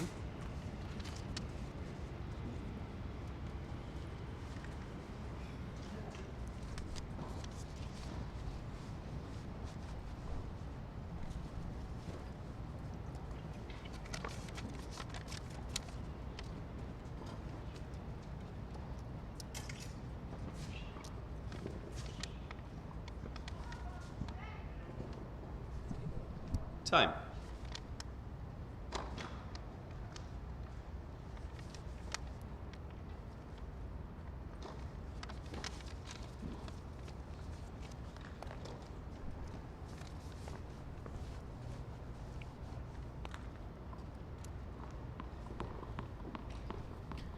Bodge, we're just seeing Jamie out the door. Just an absolutely lovely girl, isn't she? Oh, she's great. Down to earth. Loves having a chat.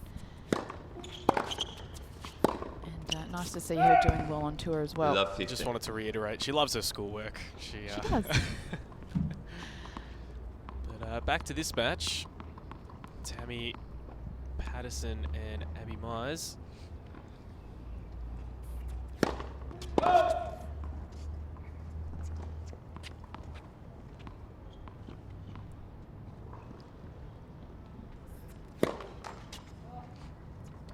Love 30. One of the last tournaments that Myers played in Canberra, she lost in the first round, but she actually came through qualies, so she had 3 pretty impressive wins. That's Myers.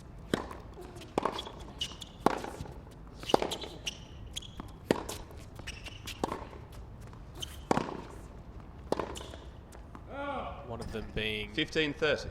Angelique Svinos, so who we've seen just Earlier recently today. today. And then it lost in the quarterfinals. She was partnering with Destiny Aeva versus Jess Moore and Storm Sanders. So Storm, we know you're listening. Must have been a good win against Myers and Destiny.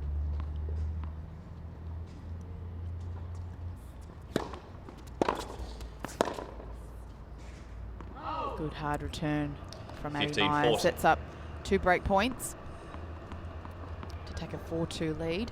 And out on court 7, Kayla McPhee is serving at 6-4, 5-3 against Priscilla Hon. Game Myers. So Myers leads by 4 games to 2. Patterson now is trailing 4 games to 2. It's just having a bit of a laugh.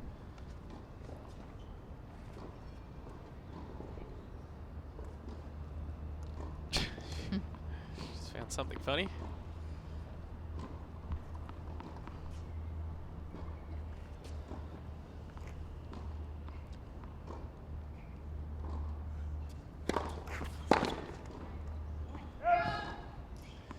Love.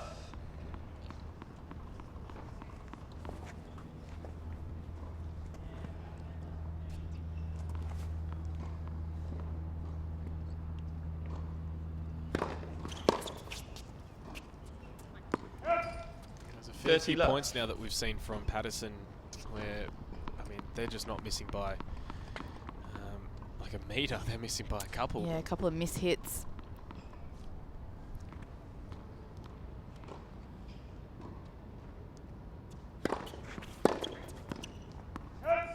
again. I mean, that's 3 40 consecutive in this game.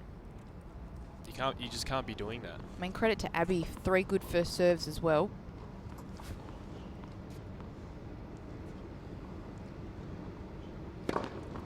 Game Myers. And an ace to finish that New off balls, and take please. a 5-2 lead. Myers leads by 5 games to 2.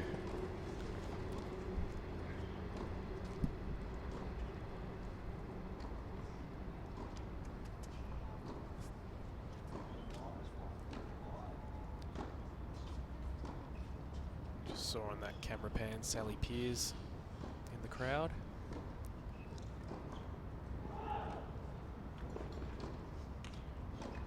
The players just really getting behind each other. That's why it was great to hear Jamie talk about the training camps with a whole group of them. It's always great to hear on the guys' side and on the women's side. Just everyone gets together, no matter if you're Sam Stowes or Dasha Gavrilova or the lower ranked juniors. The fact that they all get together and help each other. Because throughout the always year, a I mean, plus. they're travelling, they're on their own, or they've got a coach, and rarely do they get the opportunity to come together and train. So it's nice to hear that there is a great group of girls here in Melbourne, or willing to come to Melbourne to train and put up a good environment and help each other along. And of course, as you would know, in particular, I mean, it's such an individual sport, so the chances that you do get to have that team environment, that just to bounce ideas off each other, or to train with someone like a Sam Stosur, former US Open champion.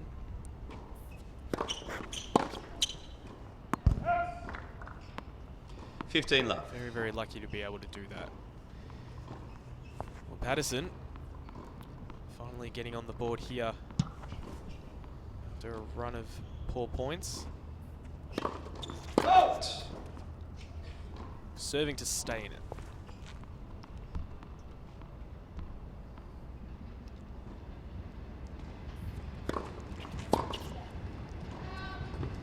$30 love.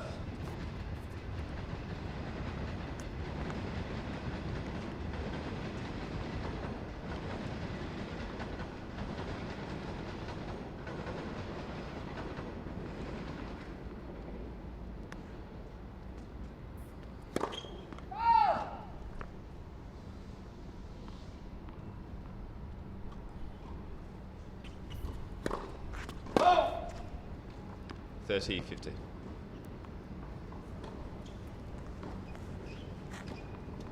Always keen to see what are the subtle differences a player needs to make in their game when they're in this sort of position.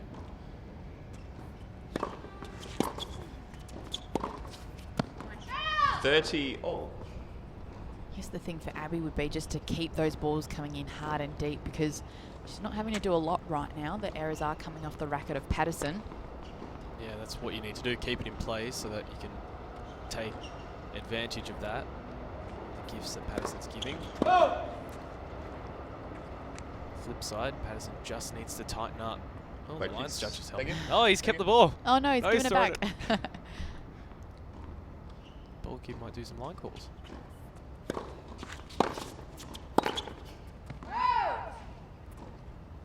$30-40. That lines person must have been a former ball kid. He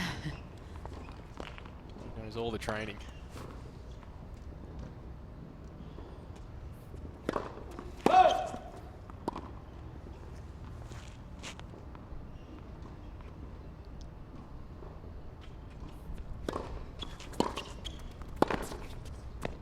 Game in first set, Mice.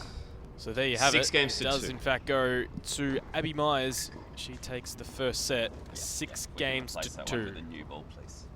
Against Tammy Patterson, the number 5 seed in this 2017 Australian Open Wildcard Playoff.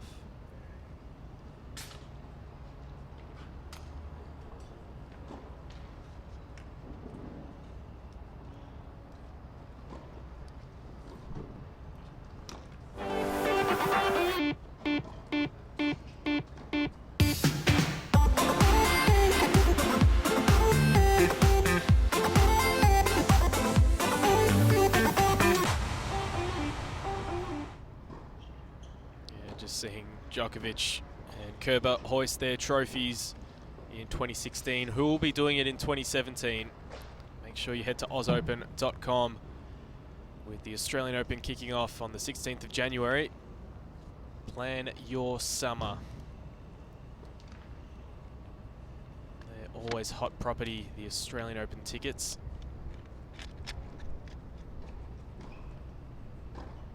So many new initiatives as well coming into the AO 2017, so make sure you're part of it. Live bands that we were going through yesterday, Bodge, some returning. A great lineup Oh, absolutely. of Some new bands and ones. entertainment each Time. day. The different areas that are going to be put together as well. Gerald Braithwaite, Missy Higgins, Empire of Oh, the yeah. Sun, was it? Birds of Tokyo. Birds of Set, Tokyo. Myers to set. Peking Duck.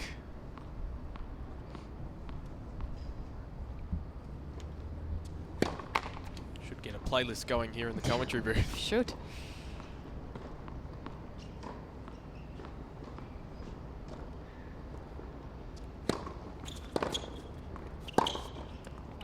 Good. 15 love. I mean, for Tammy Patterson at the start of this set, she really has to show Abby Myers that she will not give her any free points.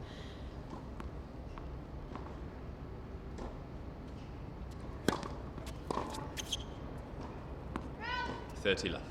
Just before again, that forehand down the line, that is not an easy shot. Where she placed it as well, but just the balance and the timing. And the change of direction off a cross-court ball.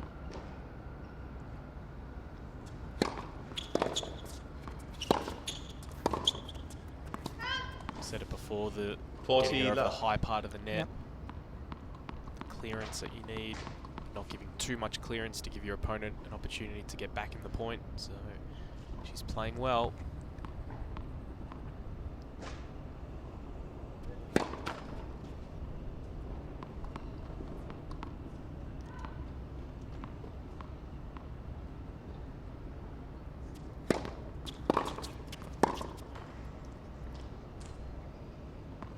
$40.50.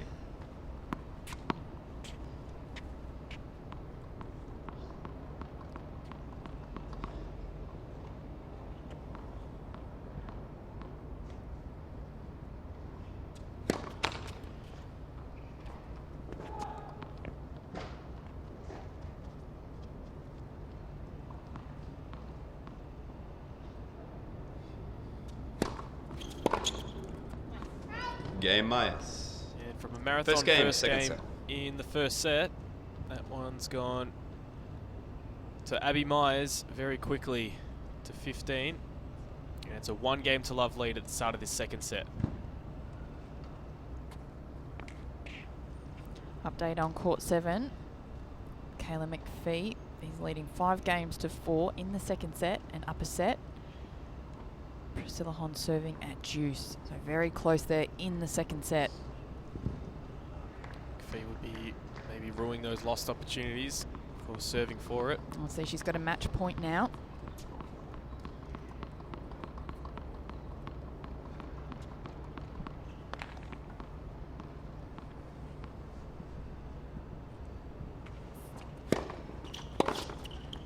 Out 15 love.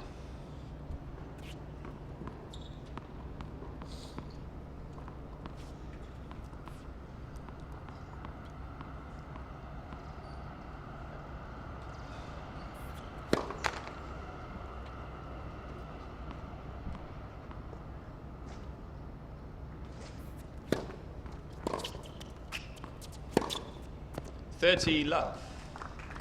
Very nice indeed. Talking about changing direction, Bodge on that forehand.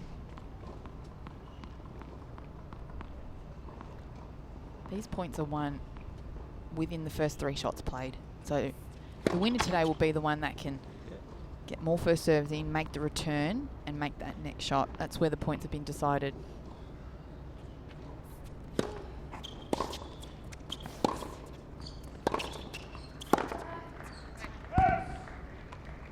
$30.15.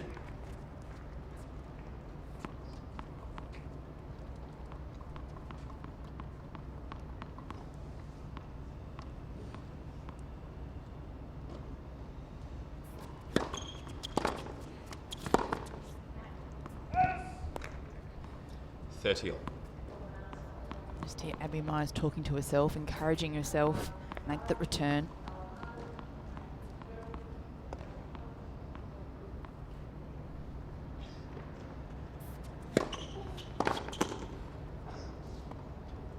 $40-30.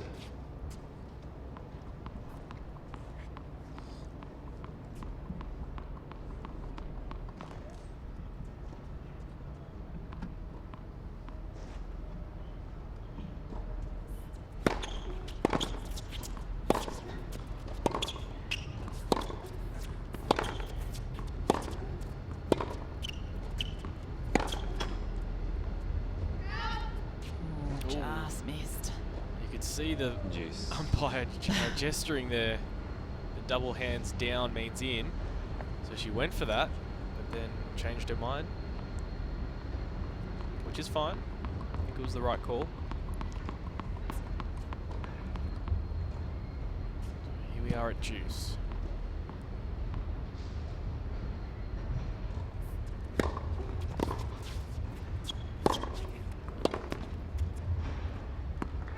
Flirting with danger, but on that Advantage, occasion, Patterson. skids on the line.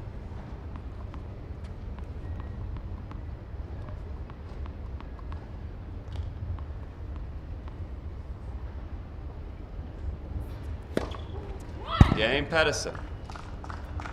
1 game all.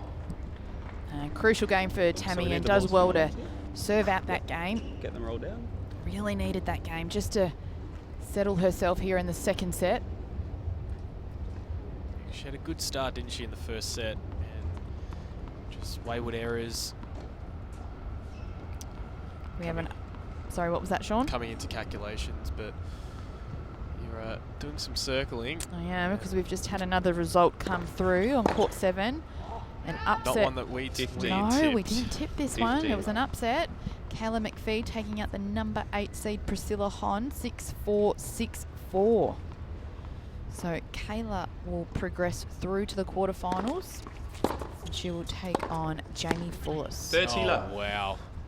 Off the back foot, the backhand down the line. Another very hard shot to play, but time to precision.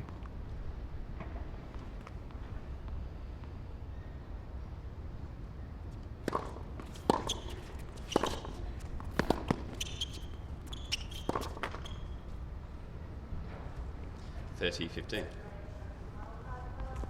So 2, 4, 6 matches out of the 8. What are our tips looking like out of the 6 matches played? I'm sitting at 50%. Okay. You are sitting at...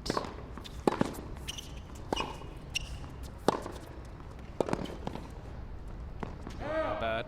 30 all. No.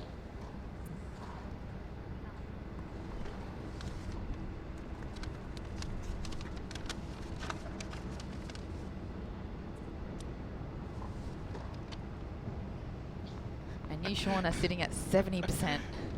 I'll go with that. I'll go with that. There's still 2 matches to go, though. And we've actually got different ones We on have. both. It's not looking good from my end.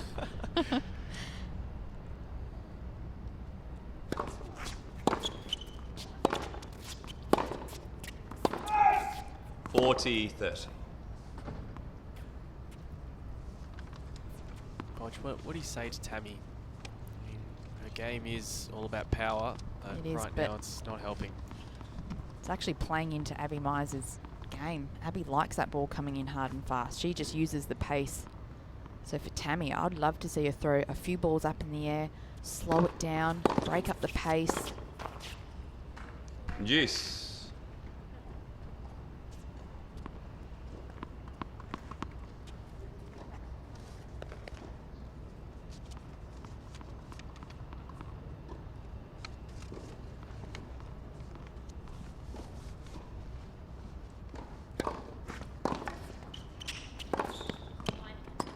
Advantage. Super. Nice. That is super play.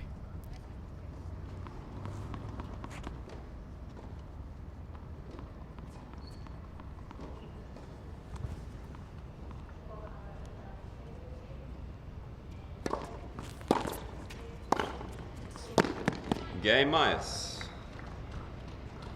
Myers leads by 2 games to You 1. mentioned Bodge. Myers is doing enough right now.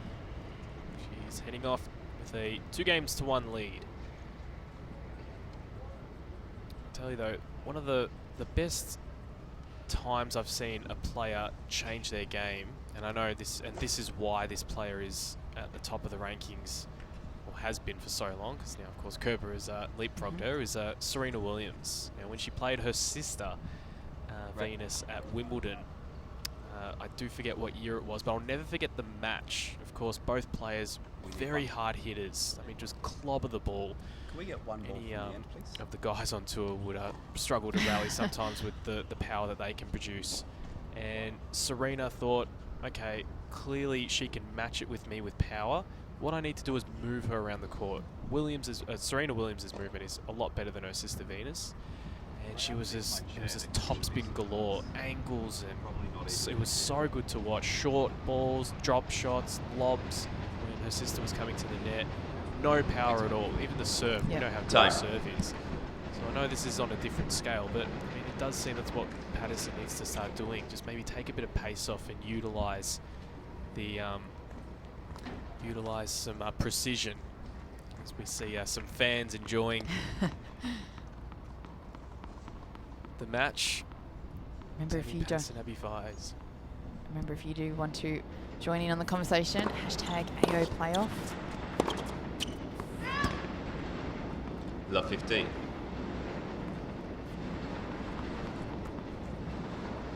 You're right, Sean. I mean, if plan A is not working, you need to change something up. And that's where plan B comes into play. But there is no plan B. It's very hard to get up or find a way to win. She does have a plan B, and it's 15 on. plan A work.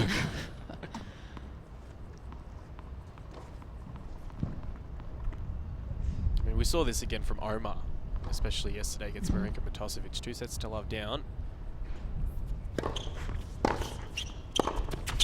Took it one game at a time, 1 point 15-30. at a time when he came in here and had a chat to us, and all of a sudden turns around from 2 sets to love down. Anything can happen.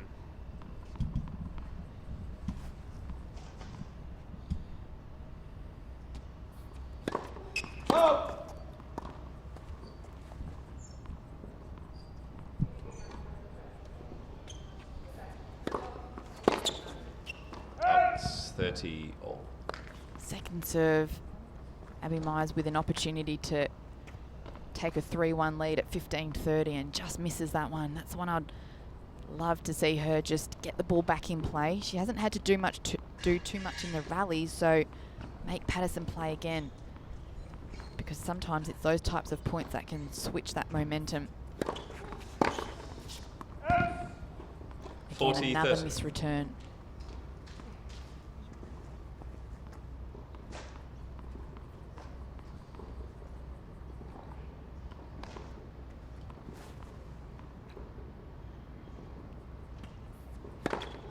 Game Patterson. 2 games She's all. doing enough to stay in the match. Games on serve. 2 all.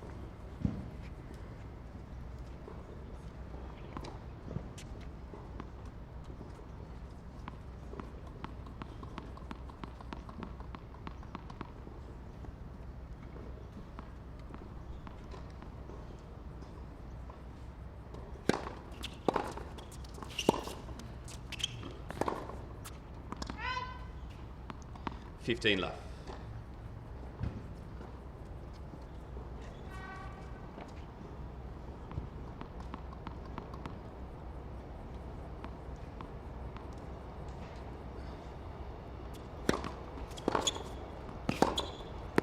$30 left. And that's just too good. Us just can't do anything about that.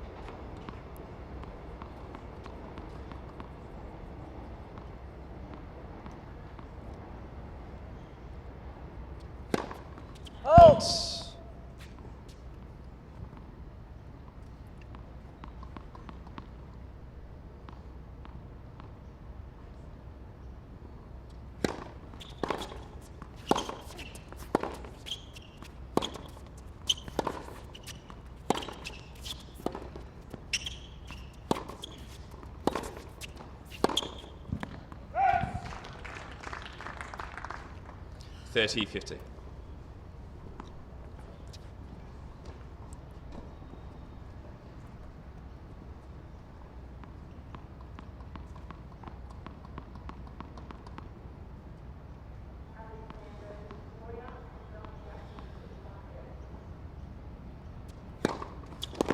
$40-15.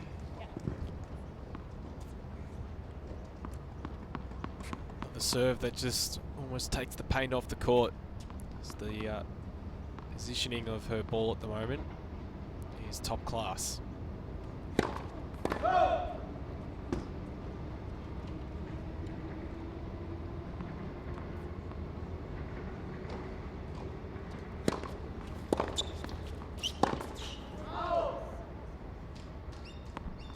$40-30.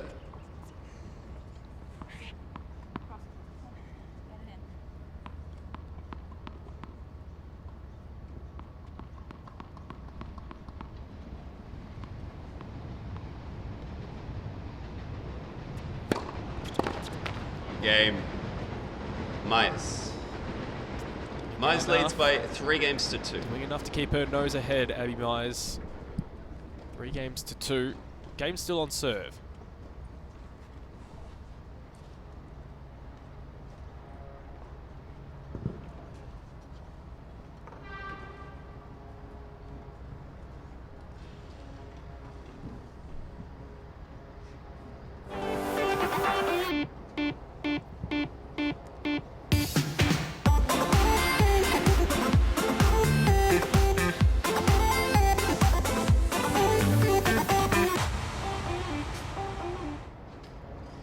Some of the players that we've just seen there, some of the greats of our game.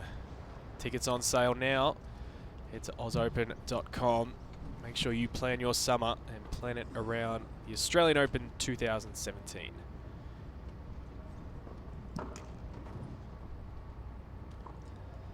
Time. Remember, you can head here though to the wildcard playoffs. The winner on both the men's and women's side will get an entry into the main draw. And right now, these wildcard playoffs, you are able to come here for free. If you do, a lot of things going on, a lot of construction. Whole precinct getting ready for January. Tammy Patterson to serve. Love 15. Painting the lines nicely there, especially off that forehand side. Just as she was doing on a previous service game with just the precision of the serve, getting it on those lines.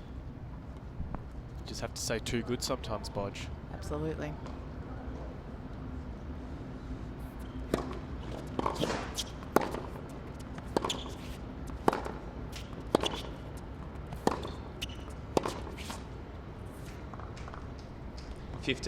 And the last match on court number 7 has just gone on between Michaela Haight and the number 4 seed, Nektha Baines. Remember, you can watch that match as well as other matches going around.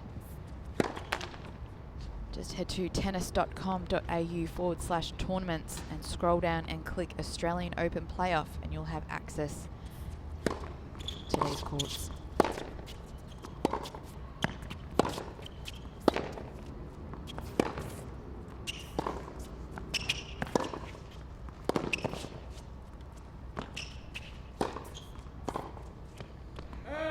It's a well-constructed point there from Patterson. Usually the longer these rallies go, the more likely she was making the mistake, so that was hopefully a good confidence booster. Let's see if she can try and build on that. It was good hitting. Still with enough pace, but not overhitting.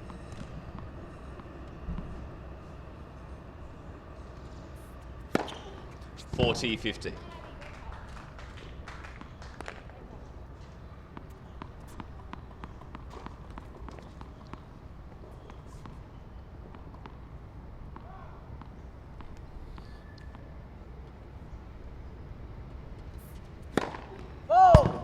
Thank you. Please.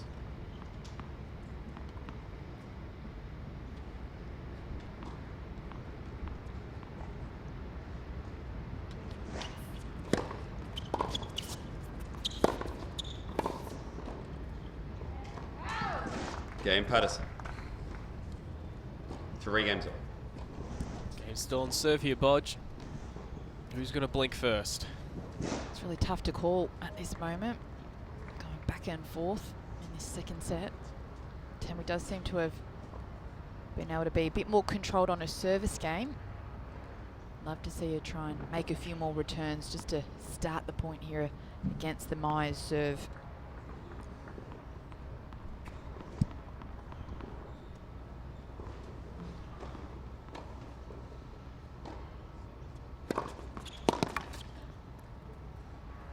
$15 left. Tough because Abby's been serving very well today. Getting a lot of good placement on top of that pace that she has.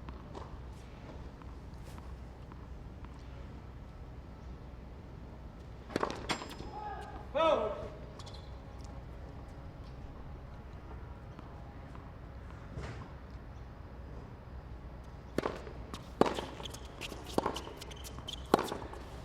$15 wow.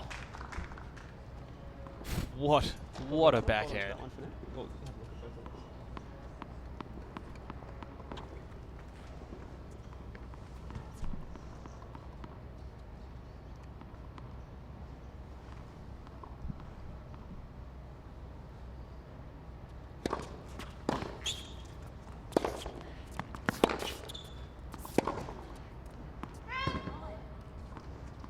$15.30. There's a little window here, Bodge. There is a little window here for Patterson after that ripping backhand cross court.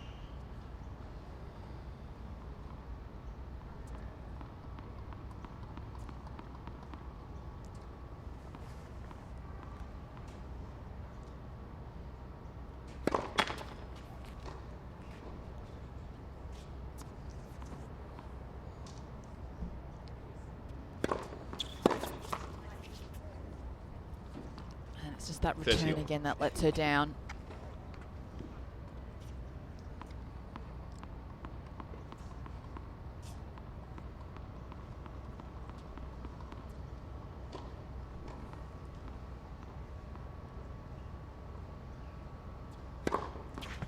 $40-30. As you said rightly, Bodge, at the start of this game, painting the lines with that serve. From 15-30, we're now at 40-30.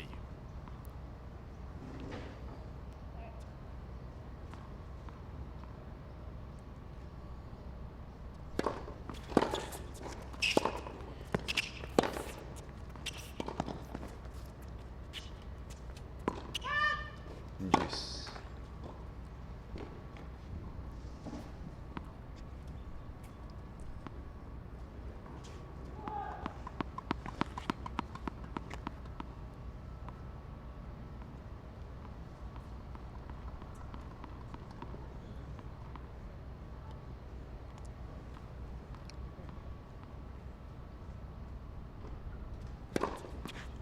Advantage. Tee serve again. Myers. 3 times she's gone down that tee on the juice side. To a lot of good effect.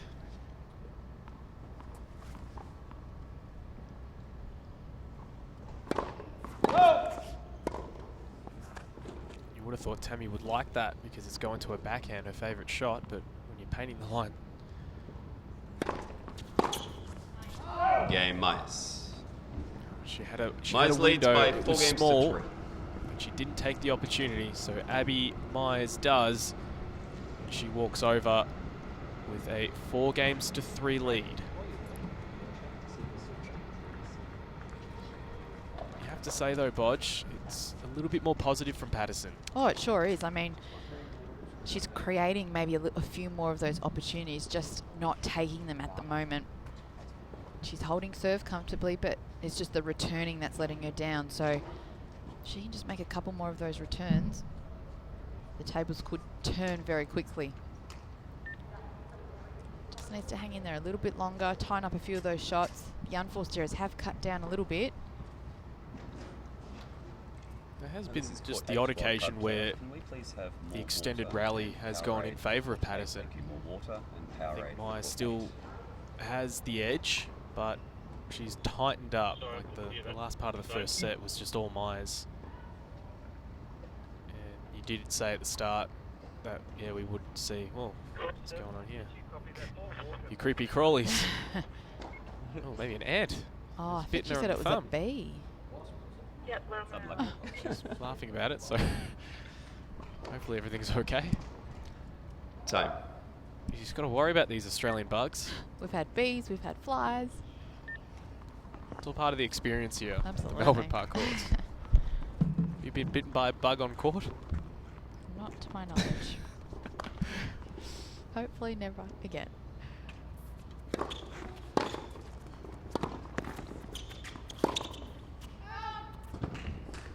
$15 love.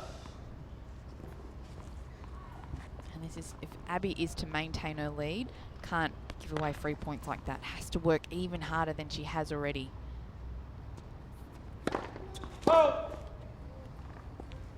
Oi.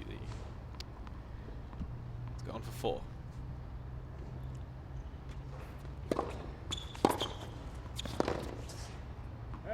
Better return. 15 all.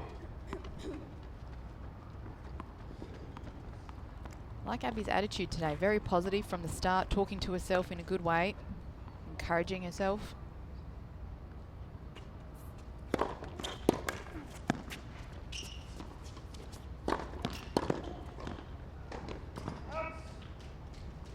Great footwork. You could just hear, I love the court mics for this. You hear the shuffling. Yep. And Patterson's feet were just shuffling, shuffling, shuffling into the right position. 30-15.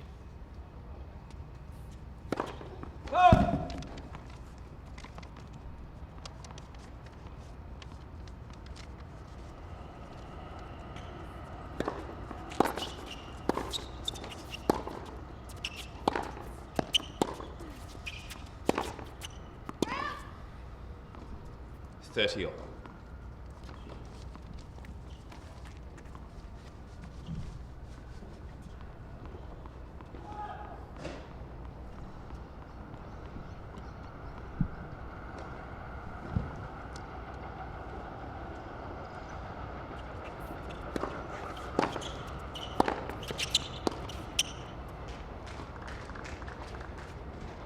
Actually, 40-30.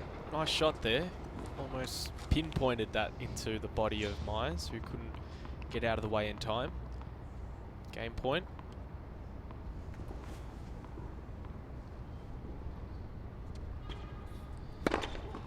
Game Patterson.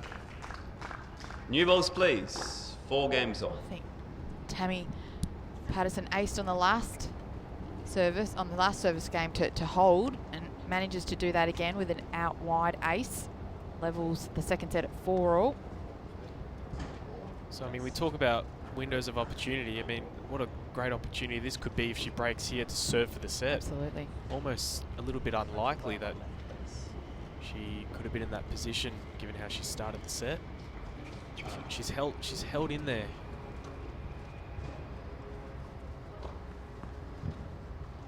Whereas on the flip side, if Myers can hold here, it puts all the pressure on Patterson to try and serve to stay in the match. So a crucial game here. Out.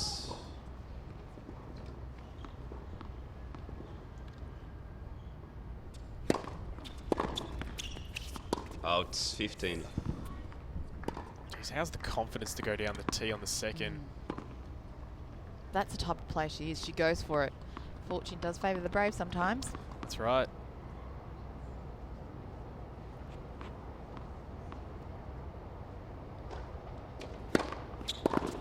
$30 love. Another quality serve.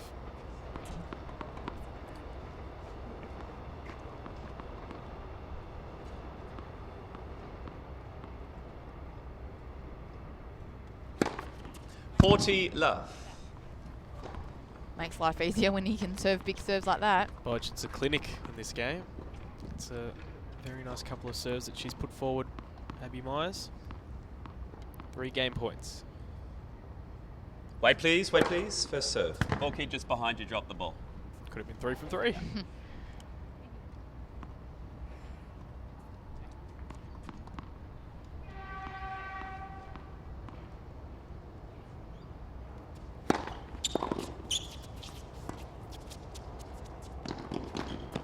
game, Mice.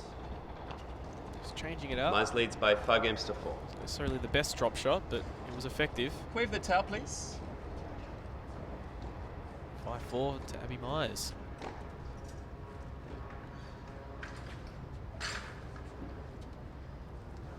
Out on court 7, we've got Michaela Haight up against Neck the Baines. And Baines has a break and is serving at 2-1 in the first set. Well, for our tips, Bodge, he did in fact go for Neck the Baines. Went for Michaela. So it's looking good for you at the moment.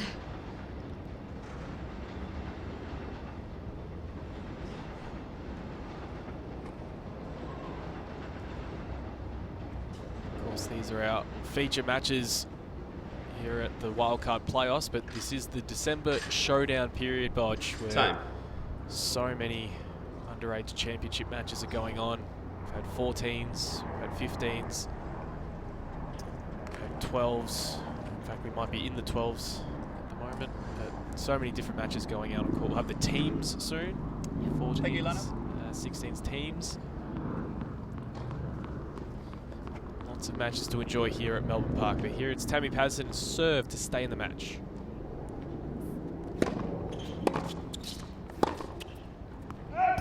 Important first point for Love both 15. players.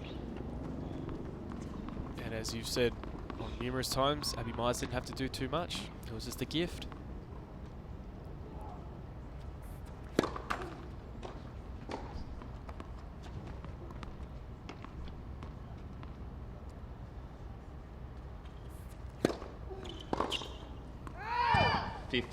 All.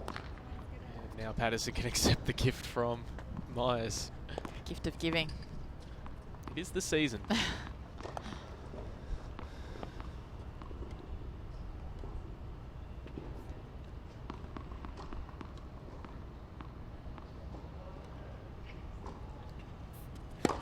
Let for serve.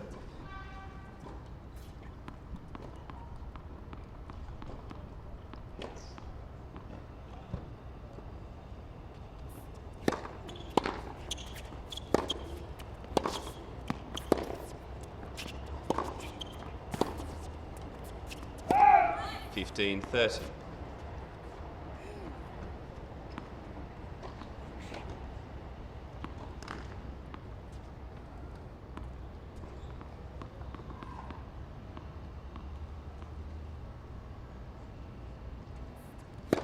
Let for serve.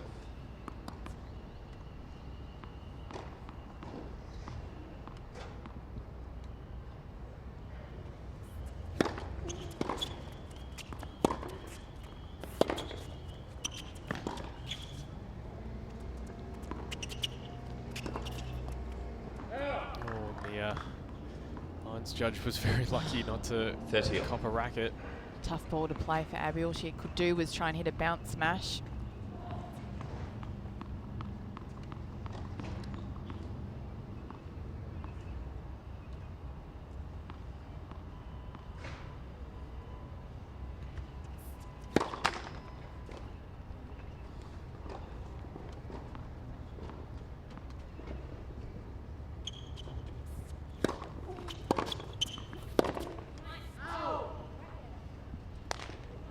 $30.40. Now the opportunity presents itself. Abby Myers with her first match point. Wait, please.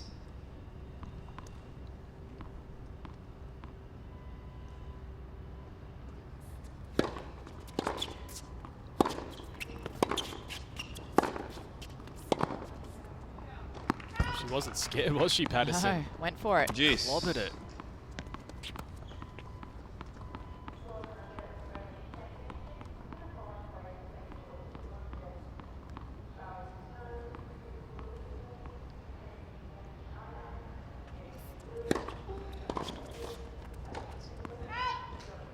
How's that? Advantage Patterson.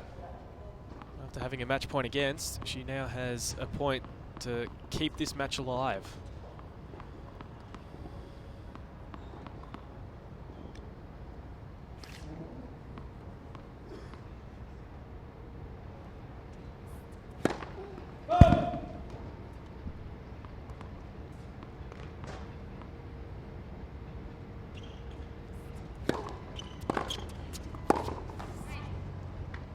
Great return from Abby Myers. Deuce. Deep, hard through the middle. Patterson not being able to do anything with that shot. Back to Deuce.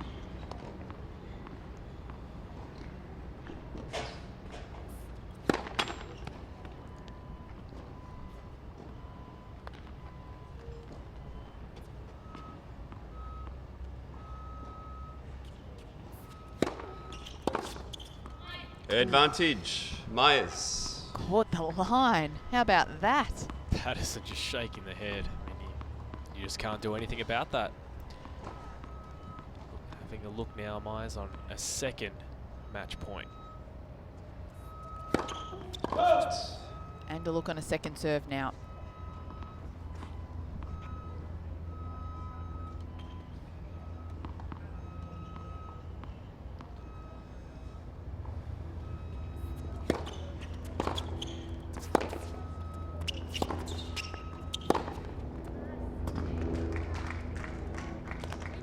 This isn't over. Deuce. Patterson saying you need to hit one of those winners that you hit the previous point to get past me in this match. He's going to have 2 opportunities to close this one out.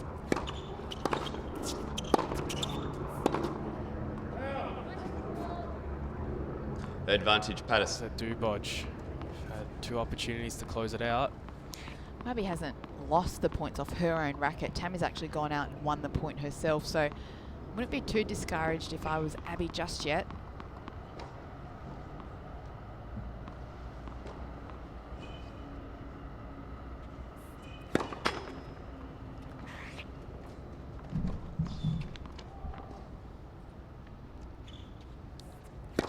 Let second serve.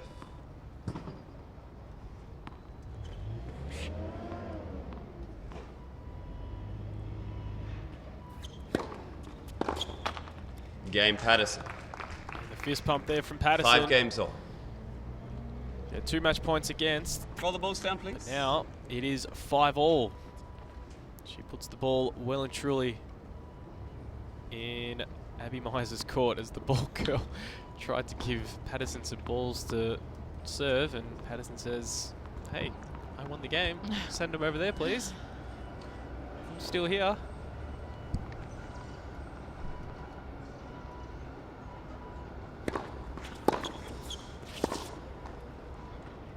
Love 15. An update on court number 7. Agatha Baines currently leads 4-1 against Michaela Haight. 4th seed, make the Baines. Doing it well right now.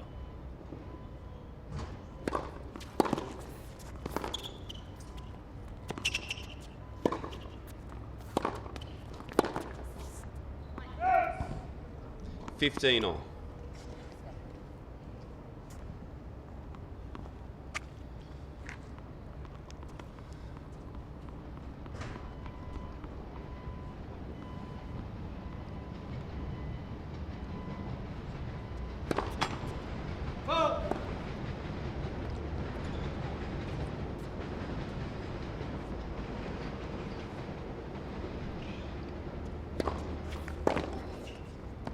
$30-15. Again, going for that second serve. Almost catches Patterson off guard. She's like going down the tee on that second serve, Myers, so perhaps wrong footing Patterson. Just throwing in something different.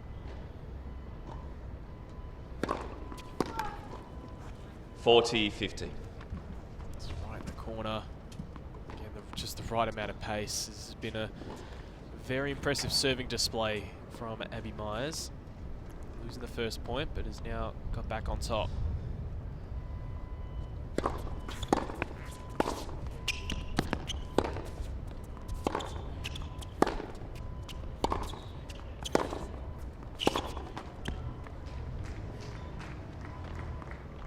$40-30.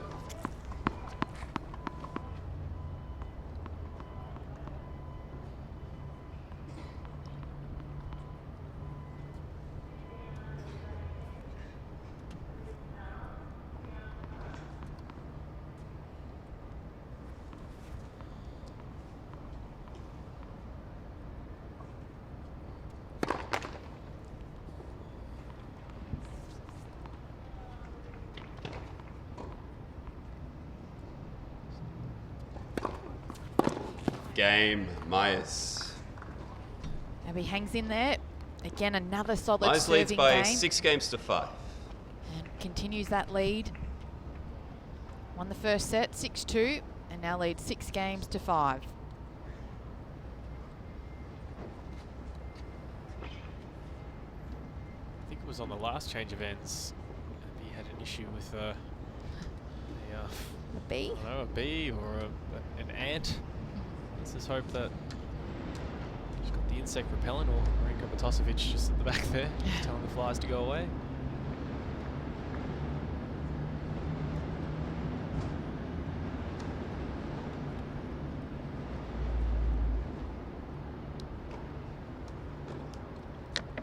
Wildcard quarterfinal place last year for Abby Myers, losing to Storm Sanders.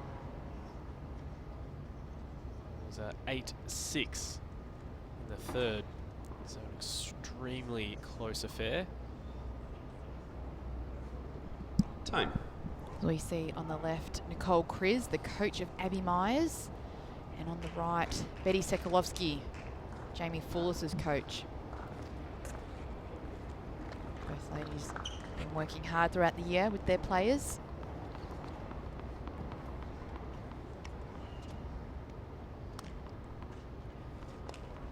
So again, Patterson to serve to stay in the match.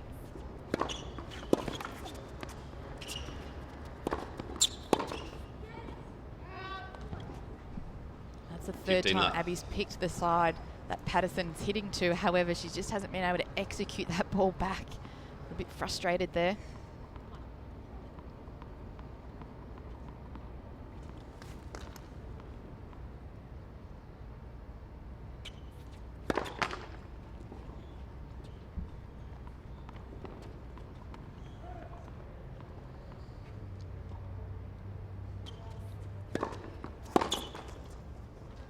$30 left.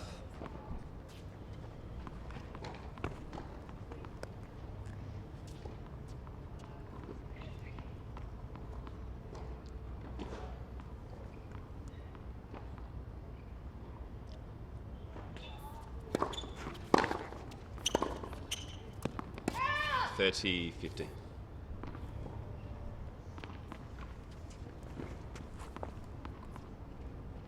Just with her nose ahead, Patterson. This game.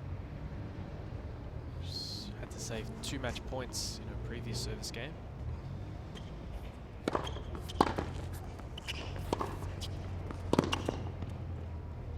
Wow, I thought she was a bit slow to get to that 40-15. forehand bodge, but she just rocketed that cross court.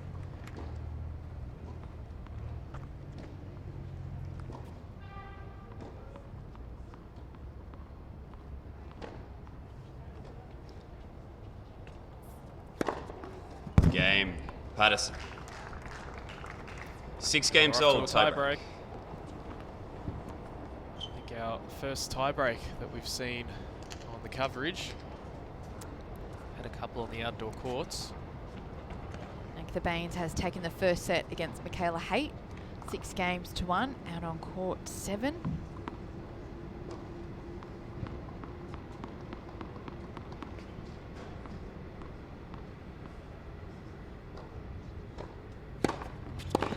$1-0. Mice.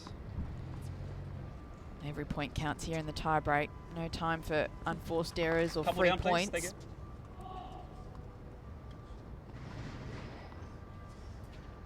And straight to the player, thank you.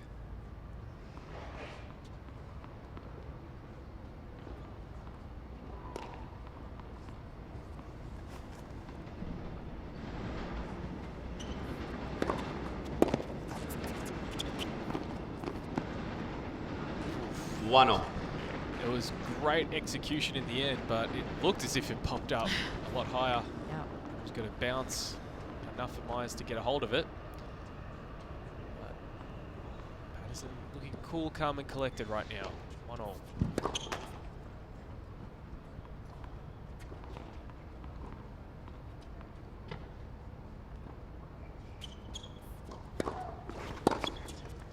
$2-1. Myers. Good balls down, please. Second serve. Good attacking there from Abby Myers, painting the line again. Getting the mini break, as they say.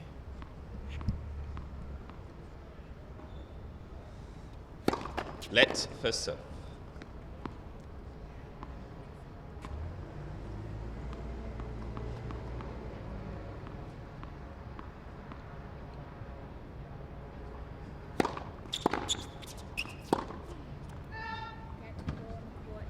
Two all.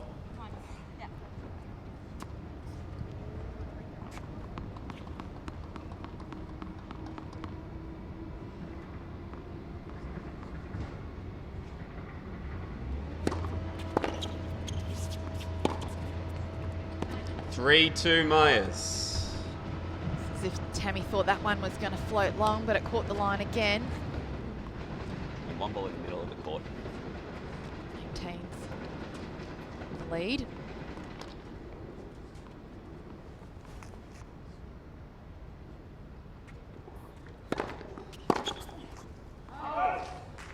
The towel, please. The towel.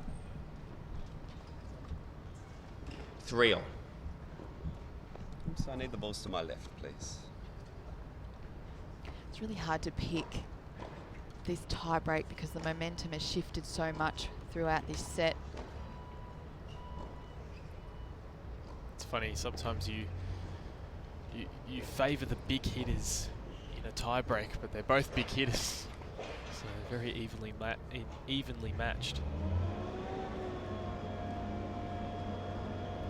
Always good to have that big serve so you can potentially get some free cheap points.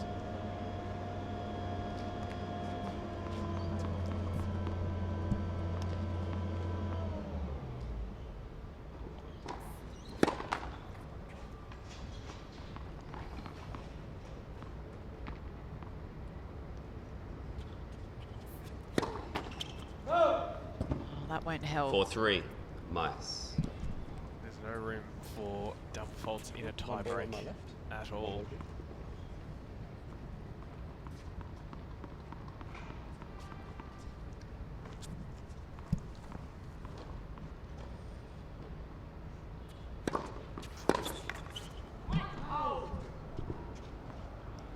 Five, 3 Myers.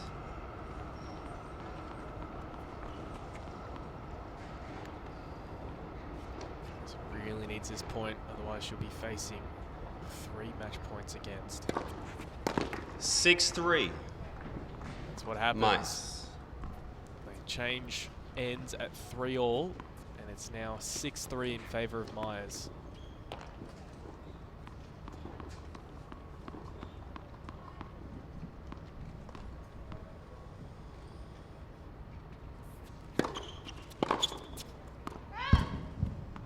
Six, 4 Myers. I was going to say it's 1, but no, that's the third match The point. third match point. Saved. Still 2 more.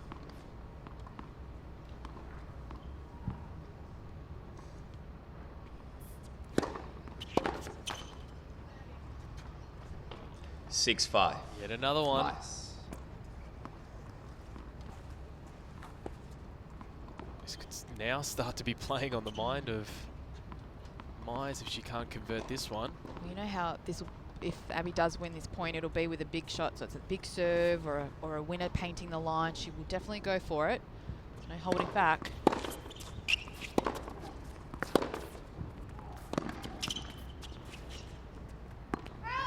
It's clutch. 6 all. And you can see the frustration from Abby Myers. They'll have to swap ends. Clear the towel, please.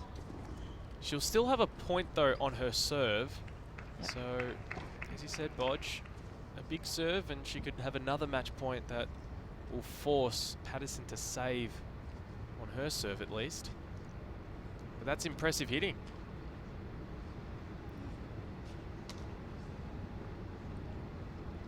See in the background there, Louise Plemming with the black sunglasses, currently working with Tammy.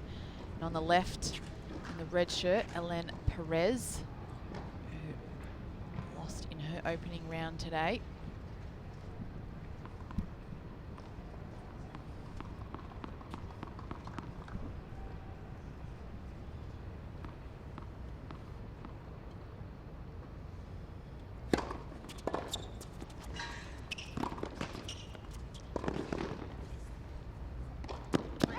7-6. Myers. One of you across for the other boys. And yet again, Patterson will have to save a match point. She's done it 5 times now. Any picks on where she'll serve? I think she'll go body. So I think she'll go wide. Out. That's why you're the star player, Bodge, and I'm the novice. 7-all. She was definitely going wide there, but not necessarily a match point saved. Well, it's the first one I think really that Abby's had the play on it. Didn't have to press as much. That's the fine line between trying to paint those lines. Out. Either just miss or just make it. That time, floating wide.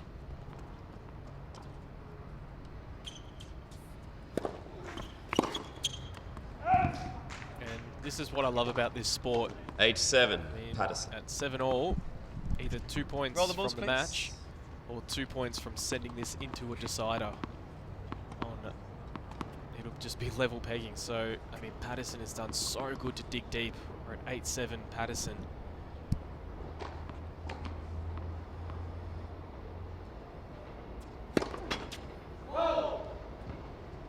He's now with his second serve.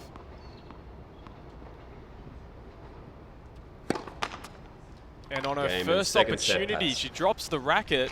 We are heading to a deciding 7 set, games to Bodge. 6, 1 settle. Credit to Tammy, she hung in there. And for Abby, just pressing a little bit too much, she'll be frustrated, and no doubt that those match points will play on her mind. And she throws down the towel. So don't go anywhere, because we have the deciding set right here on court number 8 at Melbourne Park for the 2017 Wildcard Playoffs, for a chance to progress to the next stage. And the winner of this match of Patterson Myers will take on the winner of the match that is still going on, Bodge, on court number 7 with Nathan Baines and Michaela Haight. That's right. Magda Baines took the first set 6 games to 1, and it is currently 1-all in the second. And Haight has 3 break points.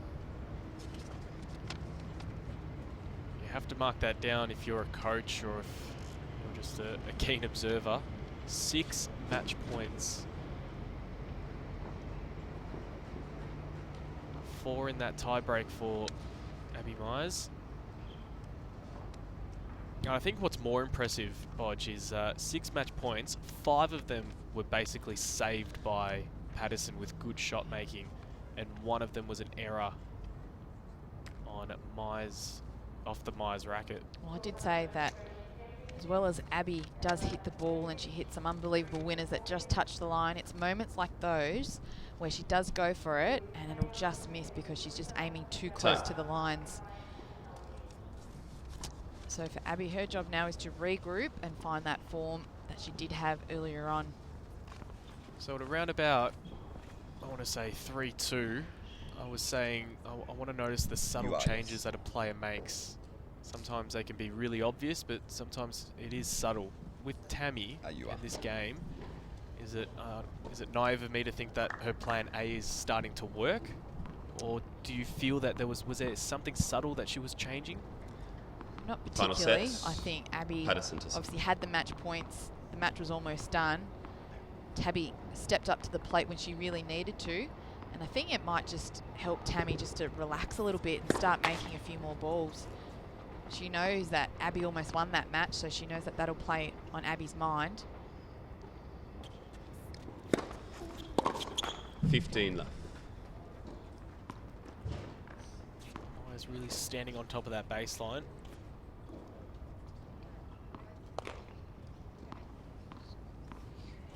Maybe trying a bit too much at the moment. Out.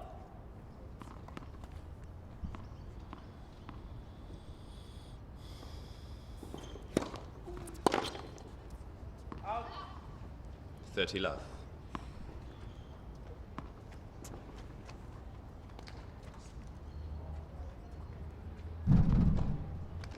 sure you tweet us at AO Playoff. How are you seeing the match? 40 love. It's been a very entertaining affair. We're at 1 set all. Abby has to be careful she doesn't let this set slip away too quickly. Needs to take her time, regroup.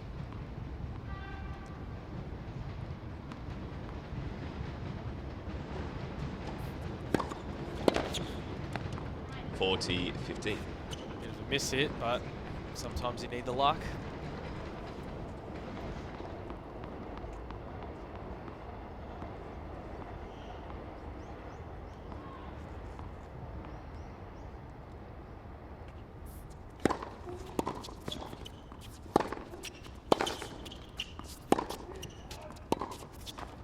Game Patterson. So Patterson draws first blood. First in game, this final set. deciding set. 1 game to love.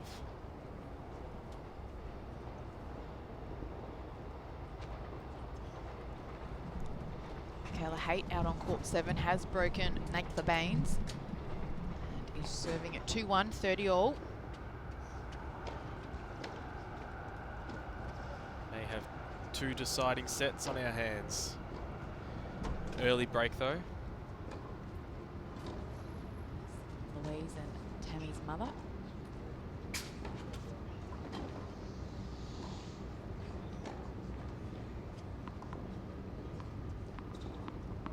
I think they're talking about. Tactics. Sure they're not talking about their favourite TV show or something I like that. don't think so. Just a quick come on Tammy and then get back to what happened on Game of Thrones 15 the other left. day.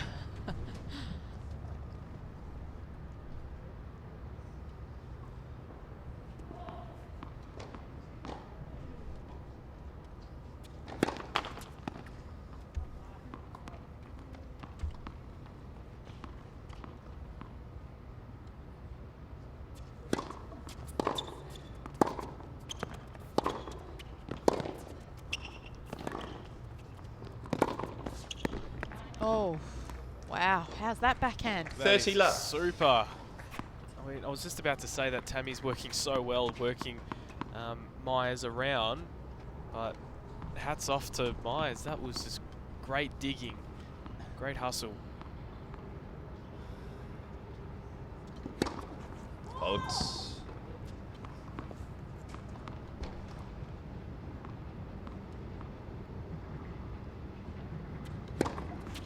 40 love. A second There's no serve slowing down, ace. is there? I mean, for any other player, that could be 2 first serves. Yep.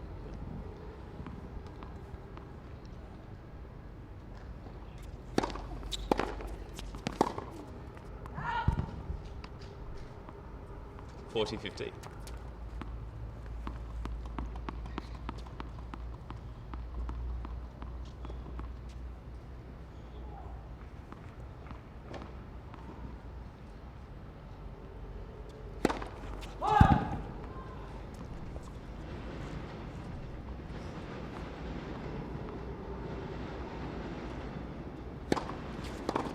Game Myers. 1 game on. So Myers able to get over the disappointment of the tie break and hold serve. So we're at 1 game all in this deciding set of the first round of the 2017 playoffs. The winner will take on the winner of the Baines and Haight match on the neighbouring court.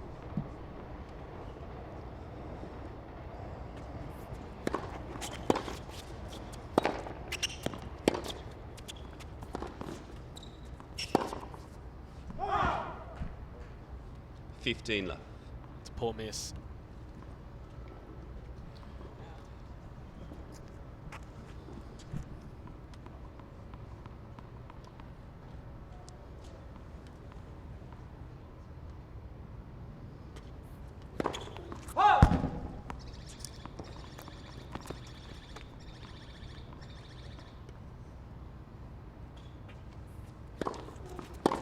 $30 left. Maybe thought that one was long. Still have to play that shot.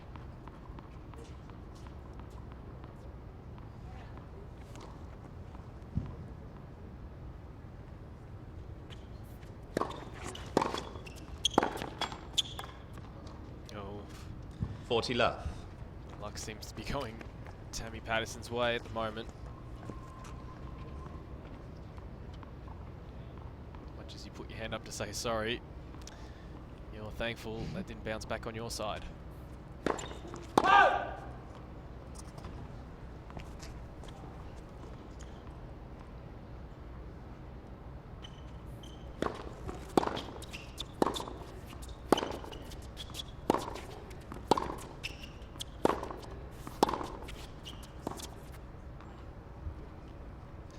$40-15.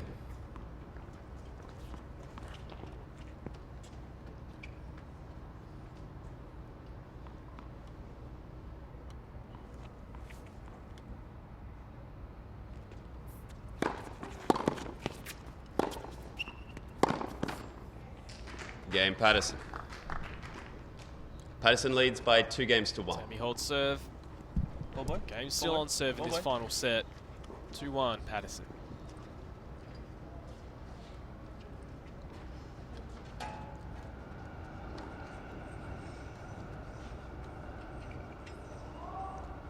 Do you want to grab those balls while she's trying to run? Yep. Nick the Baines out on court 7 has broken back and is in the lead 3-2 after taking the first set 6 games to 1. See the bananas or the gels of the players. We're watching a tournament when I think it was Rafa had his fruit out on court and he started choking on it. Oh. They say usually to have the banana Time. is always good because it's easy to digest. It's I think he Good quick then energy. opted for the gels after that.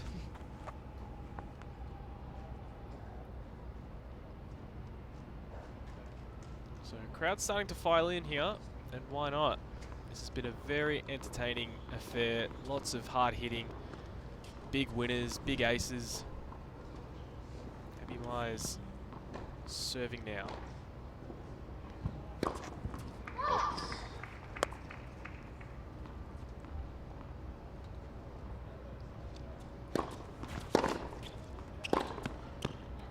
15 left.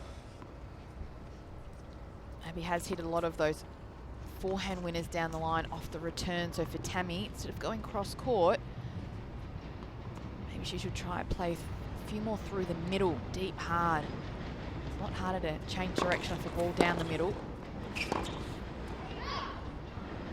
15 on. So she just makes it look so easy, doesn't it? That forehand down the line.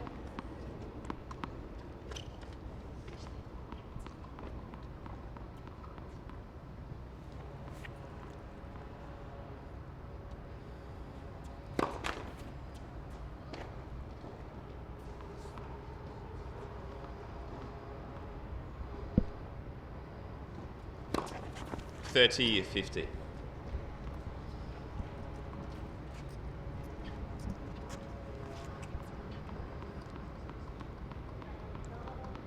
Baines has broken and leads 6-1, 4-2 on court 7.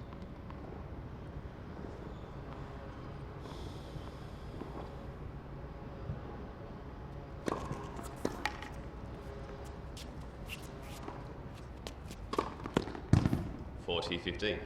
Yeah, I think Patterson was just leaning towards the middle of the court, expecting down the tee. So did well to at least get a racket onto it, get it back in play. It's always important, get that next shot in. Game Myers. New balls, please. Game still on serve, 2 2 games. all. As you mentioned just before, Bodge, another breaker serve for Baines. They seem to be trading breaks on that court. They sure do. I think that has played at the wildcard playoff on a couple of occasions. Yep, that way. First time for Michaela Haight. So Nagtha using her experience wisely. The conditions here are a little better than yesterday. I mean, the sun was out. Yeah. At least this is a bit overcast. The heat is still there. The wind seems to have died down a little bit as well. Very gusty this morning. Love 50. So, like, the change of ends was so important to get that shade, to get the ice Yeah. vests on, whereas I haven't seen too many of the ice vests really come out today.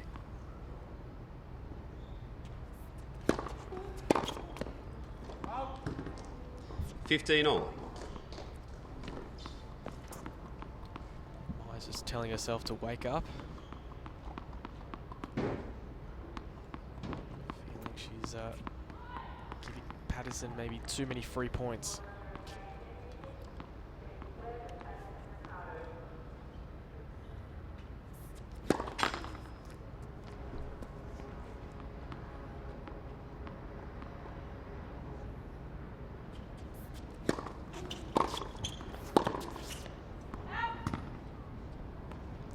$15.30.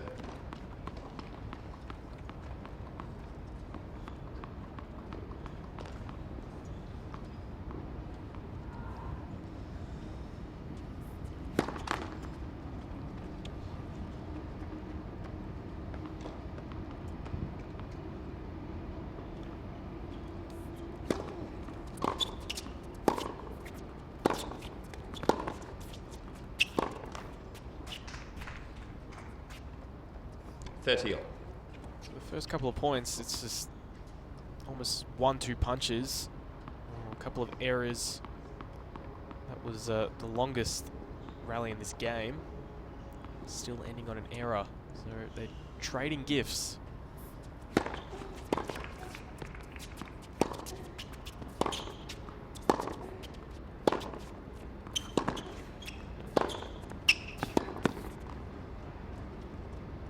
Better play there 30-40. from Abby Myers, working the ball around.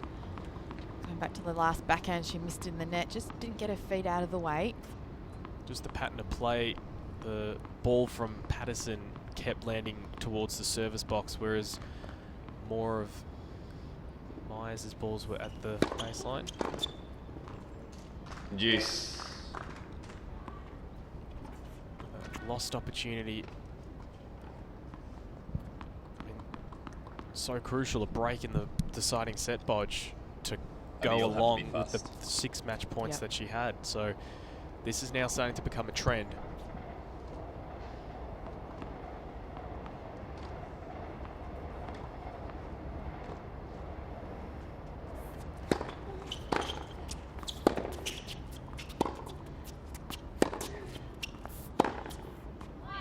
Shot. Advantage.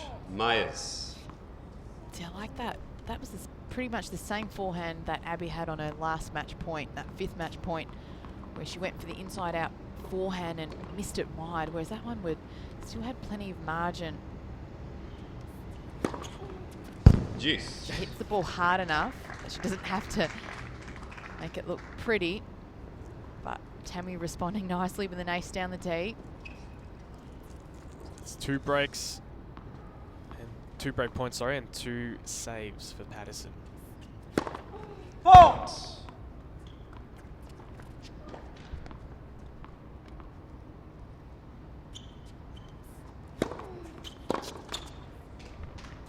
Advantage Patterson.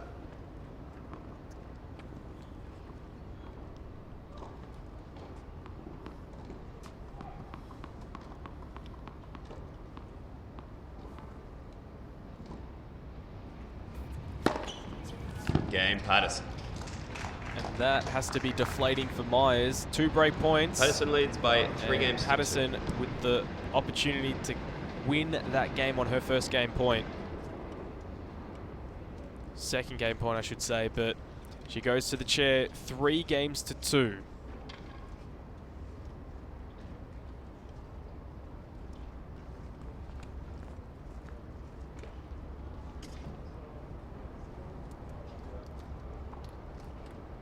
Out on court 7, Nagtha has converted on that break and leads a set in 5-2 now against Michaela Haight out on court 7. The winner of that will play the winner of this match between Patterson and Myers. And that will determine our field for the quarterfinals on Thursday. Abby, when you leave the towel, it would be better if you stayed at the baseline and asked the ball Patterson, kid to bring it to you, because the it's yellow such a long way. Powerade. What was your colour of choice? I quite I'll liked try the my best to blue. Blue help Powerade, you with that right? as well. I'm an orange. Right. The orange Powerade. Time.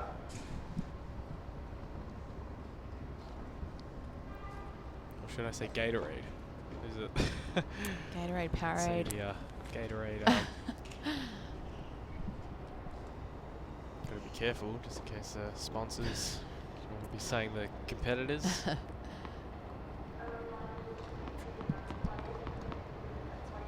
Nice to serve. She trails 3-2. Hot.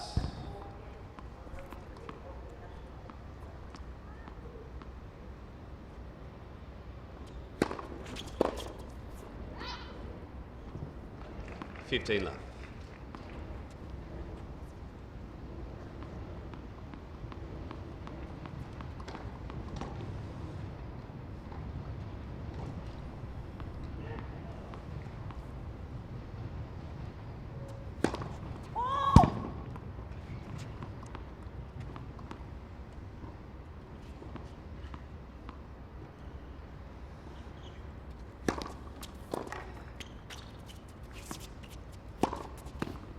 $30 left.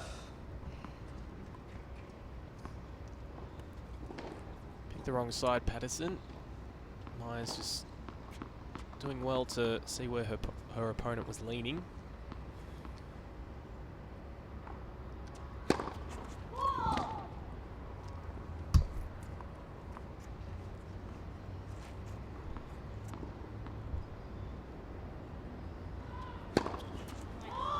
$30-15. He's going for that second serve again. It's been quite a pattern throughout this match, changing it up, just missing that one.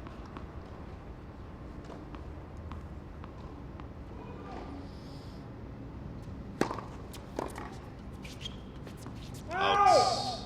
Such an 40-50. effective serve when it goes in, isn't it?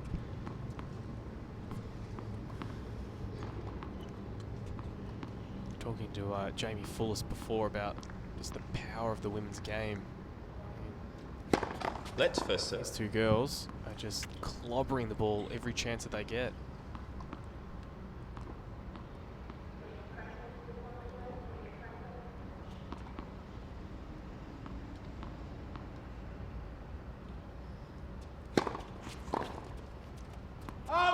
Game mice. 3 games on.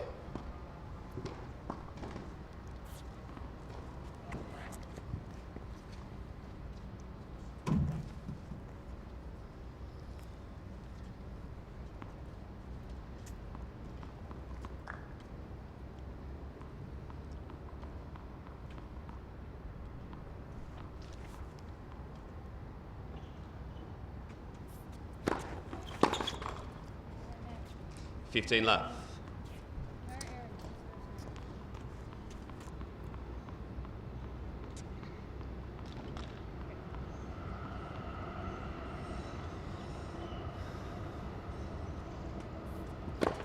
Let's first serve.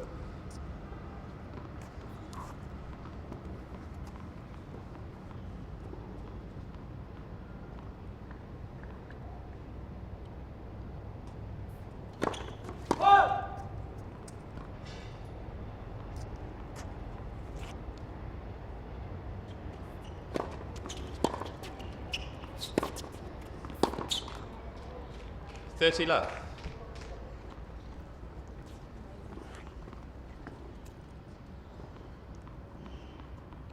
Just hearing in the background all the trams and trains going past. Did you ever get distracted by? No, you don't really take noise? notice. Thank you. Thank you. Quite funny when you're in The the ball, stadium please. courts. Of course, everyone has to be quiet. Yeah. You can't move around. But on the outdoor courts, a few more things to deal with. 40 left. So So Patterson having a better showing on her service game. The previous one, she had a couple of break points to deal with. Whereas here, she's done well to get into this commanding position, to go to a 4-3 lead.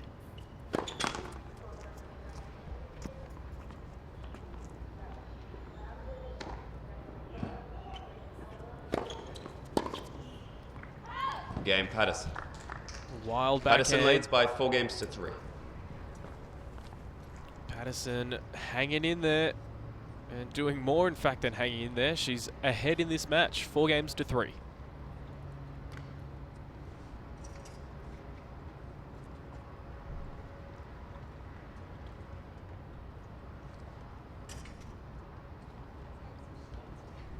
Bananas? I'll ask for bananas.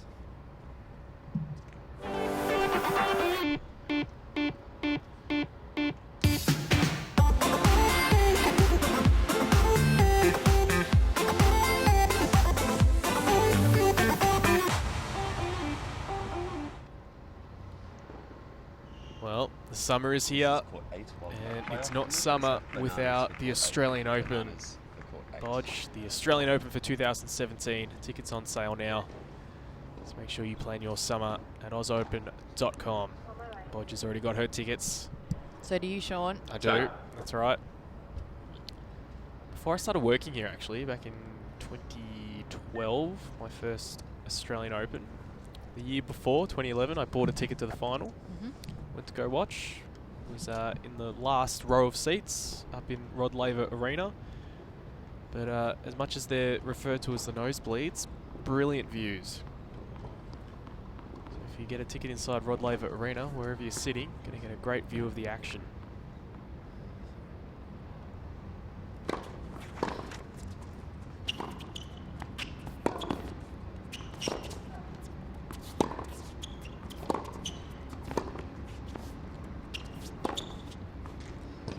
Love.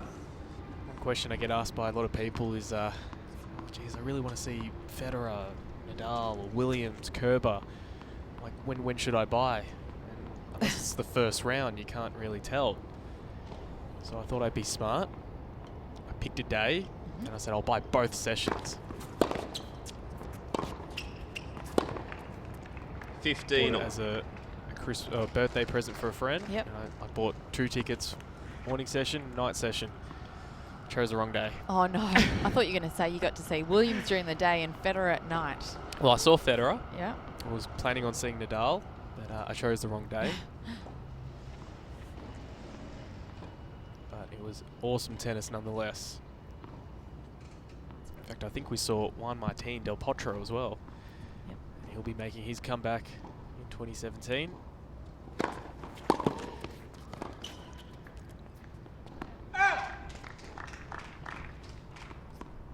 It's another sniff, Bodge. Another sniff here for Tammy Patterson.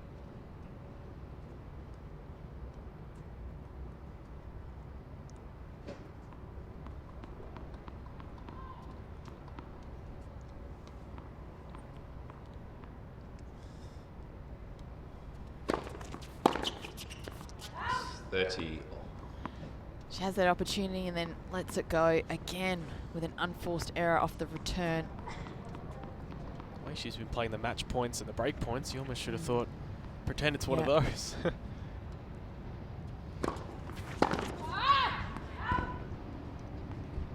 40-30. Frustration shown from Patterson. She knows how important this is. I mean, she could have been serving for the match. She was able to get through this game.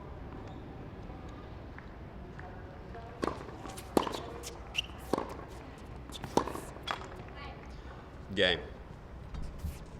Mice. 4 games all. Stand here at 4 games all. No one giving an inch. Hard to tell. You think someone's just about to get ahead and then the other person fights back. It's really back and forth today. Thank you.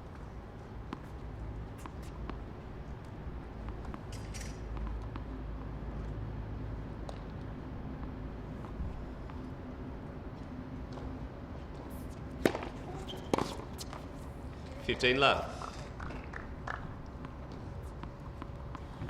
We have a result on court number 7. Nagtha Baines has won her match against Michaela Haight, 6-1, 6-3. You know what you need to do, Bodge? Give yourself a tick. Yes. 30 love. Proves your 50%.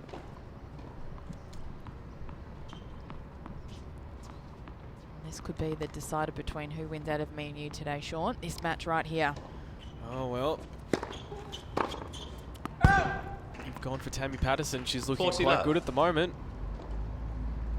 Because if she's able to get through this next point, it's Abby Myers who will be serving to stay in the match.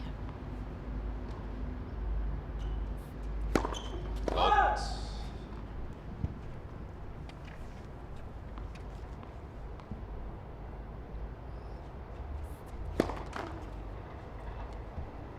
$40.50.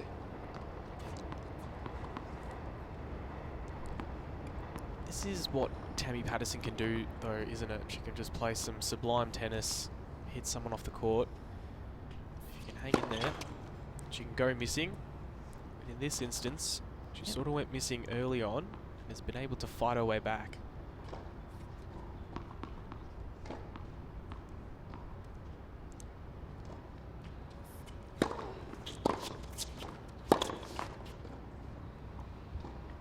$40.30.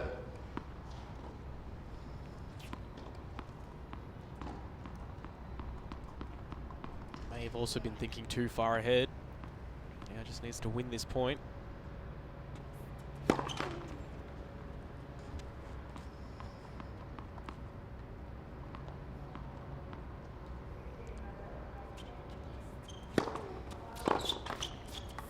Oh, a little bit of luck. Juice. After 40 love, now Tammy Patterson finds herself at juice.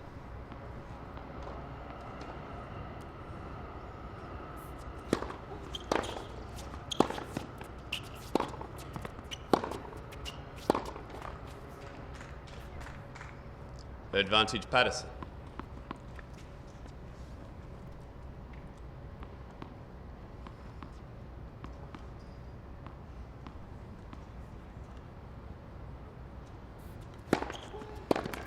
Game Patterson. And with that big serve Patterson down the leads tee, by Patterson 5 games to 4. continues her lead in the third set. And it'll be Abby Myers who'll come out to serve to stay in this match.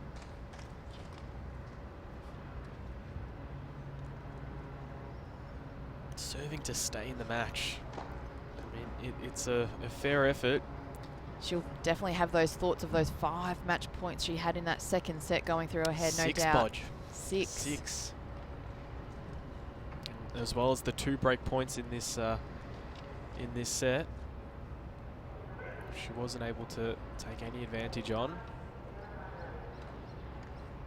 Patterson, on the flip side, hasn't had too much of a look in on the serve of Abby Myers, so they could put Myers in, leave Myers in good stead. You do need to win by 2 games. We don't go into a tiebreak in the final set. Time. These are Grand Slam conditions. We saw that yesterday with Sam Groth winning 10-8 in the 5th Yeah. against Dane Kelly. Although we could get into an issue with saw Nicholas Mahou, John Isner, 2013 I think it was, like 58-56, or if someone wants to tweet us in what the actual score was between those two. 15 Match love. going over 3 days. I almost felt sorry for the person who won. It would have been buggered Wait. going into the second round match.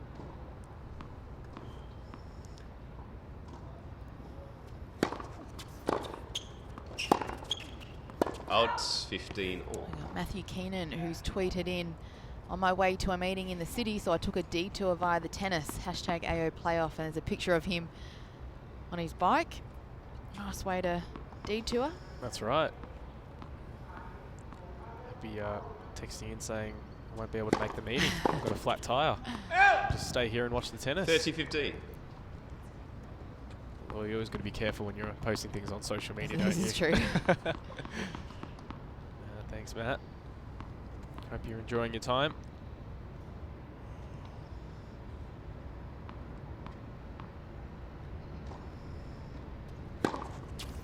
Picture was good. First serve.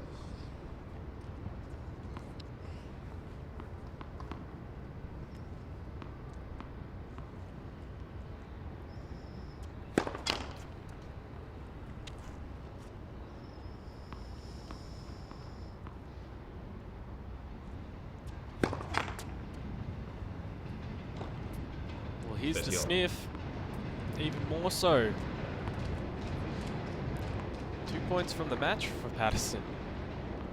How quickly it can turn. Just a few points here and there.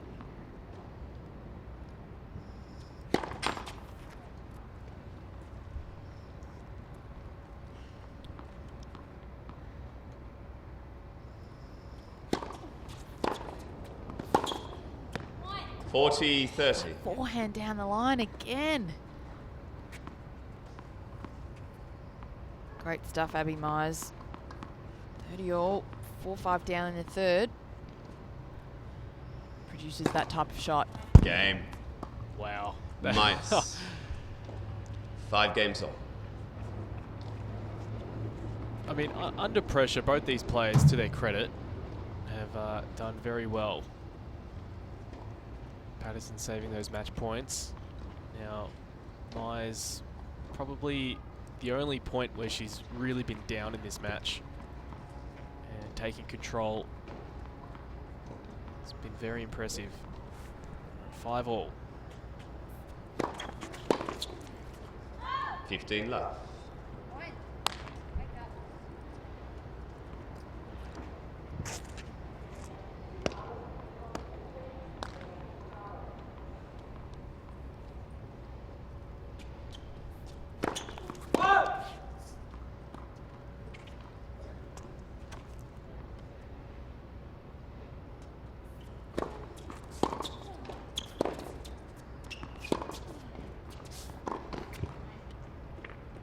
$15 all.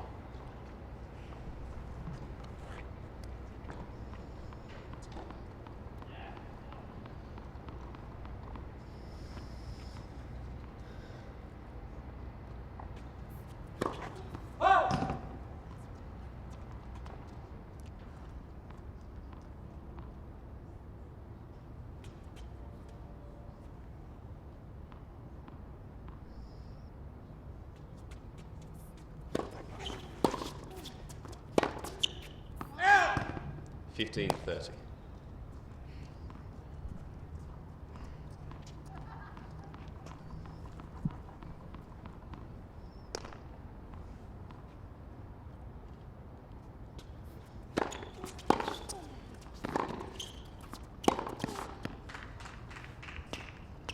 $30 all. If they just had that little bit of extra topspin. She hit such a good return, didn't she? Had the forehand, tried to wrong foot Tammy, just couldn't execute. We could have been looking at another 2 break points.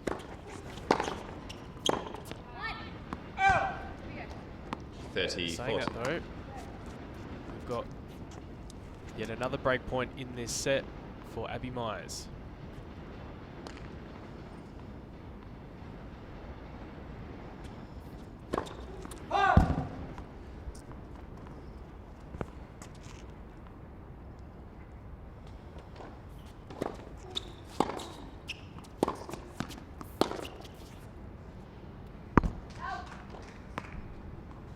Juice.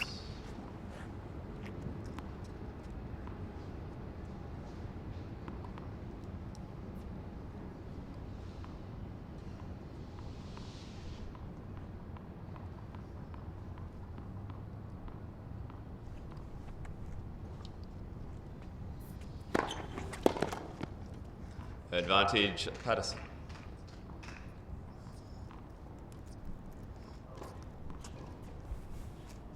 Has to take its toll, surely. I mean, if Myers can't take these opportunities, it's only a matter of time before Patterson does take hers.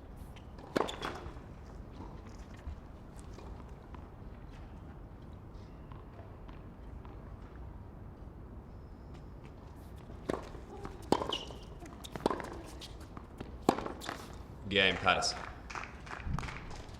The game goes to Patterson. Patterson leads by 6 games to 5. And it is 6-5 in this deciding set.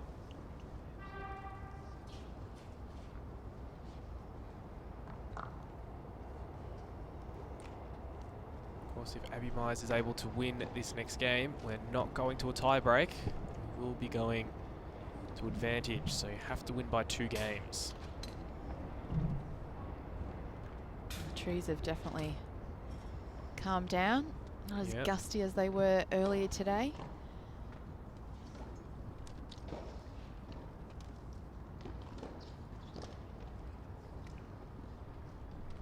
Conditions are still quite warm. But as you mentioned, Sean, not much use of the ice towels as we had yesterday. Yeah, so quite overcast. I mean, the heat is even worse than yesterday, 35.1. 35, right.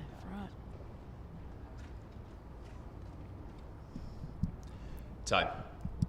Well, again, the pressure back on Abby Mize to try and serve to stay into this third set and match. Has had a lot of opportunities to close it out. However, Tammy has done a great job of just hanging in there.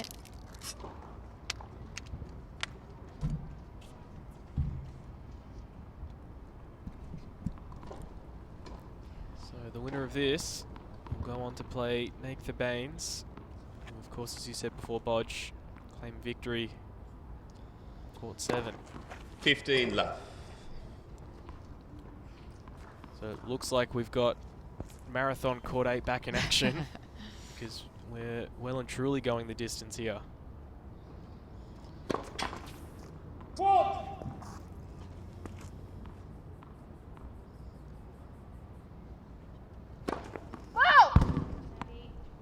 15 all. That was a ball toss that really should have been done again. Just have to pick your moments where you do decide to go for that second serve. Not too sure if that was the right time.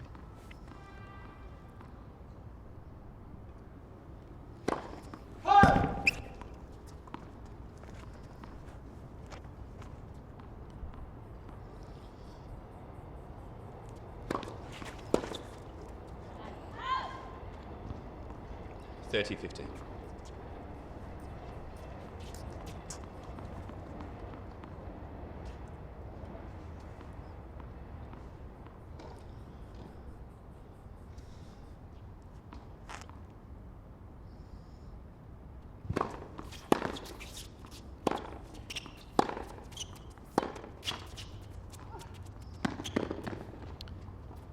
Bit of luck there.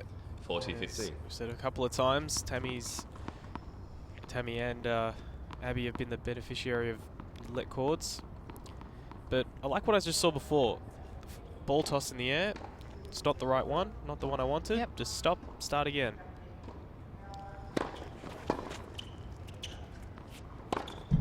For any young player, I think 40, that's a really important thing because, of course, when you're trying to develop your serve, if you're not liking the ball that you've put in the air, just don't worry about it. Yep. Let it bounce and Don't have to start hit it. again.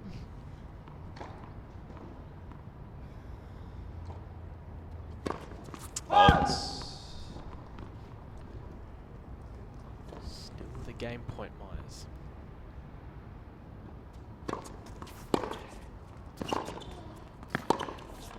Game mice. 6 games on. So it's 6-all.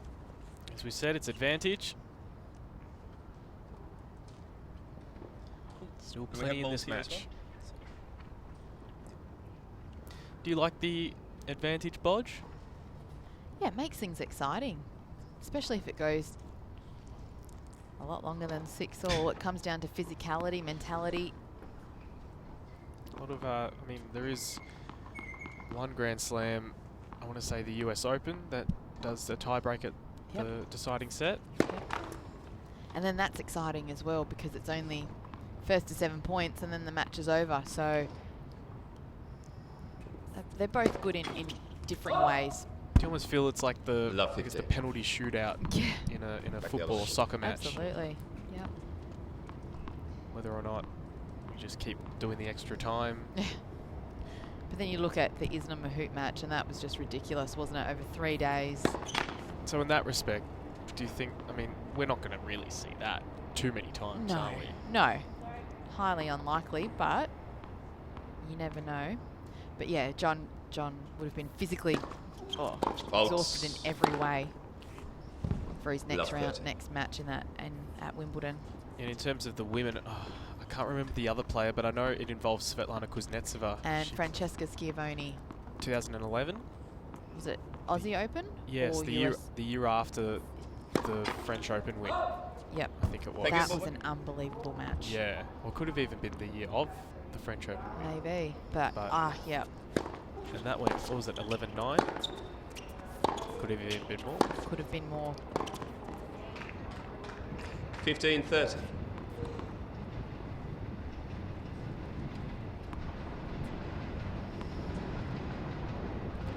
It's similar, well, not similar, sorry, but it's interesting with the doubles. Different tournaments have different rules. Play the advantage at deuce.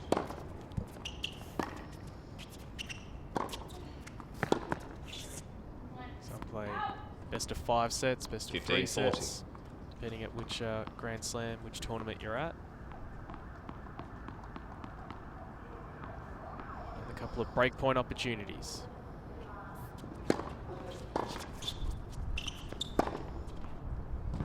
And 34. 3 break points she's had. That was the 4th. So it's now a 5th break point that Abby Myers has not been able to convert in this set. Coupling with the 6 match points in the tiebreak.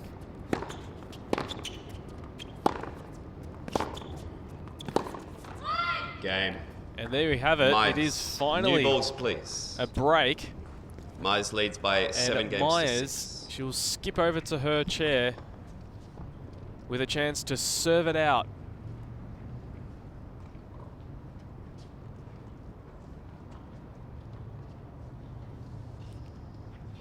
Is there one last gasp from Tammy Patterson?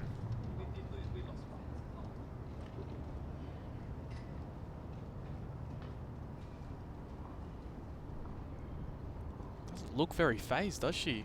Considering how close this match is. Yeah, she's been like that the whole match. Very composed. That's almost what got her out of those 6 match points and a couple of close calls in the 3rd set.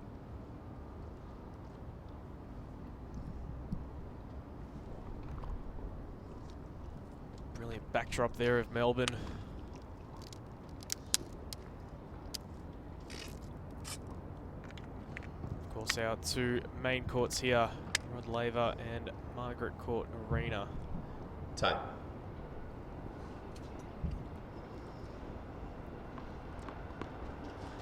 Just an eager tennis fan watching either Myers or Patterson. Wonder who her favourite player is. But you know what, Bod? She got in for free. And you can too if you head on over to the wildcard playoffs. Free entry at this point in time. Crucial for Myers. If she's to get over this 3rd set, these first 2 points are pivotal for her.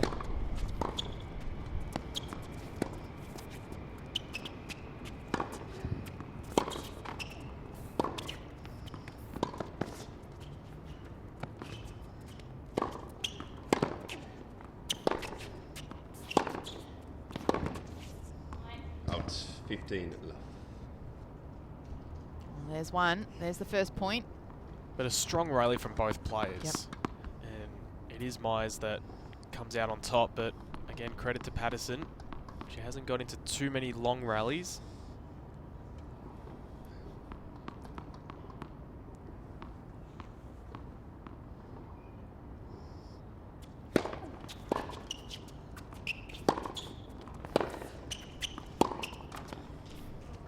On. I'm just loving this serve though of Abby Myers. It's a nice action. Very fluid. And a lot of pace on it. Second serve looks like a first sometimes, but when she hits the spots, it's a deadly weapon.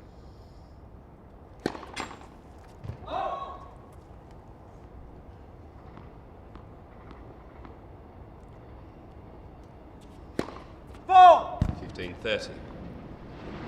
Again, not too sure if that was the right serve to go for. 15 all. Did you have to serve a double fault right there when I just give her a rap for how much I like the serve? Or Commentator's curse.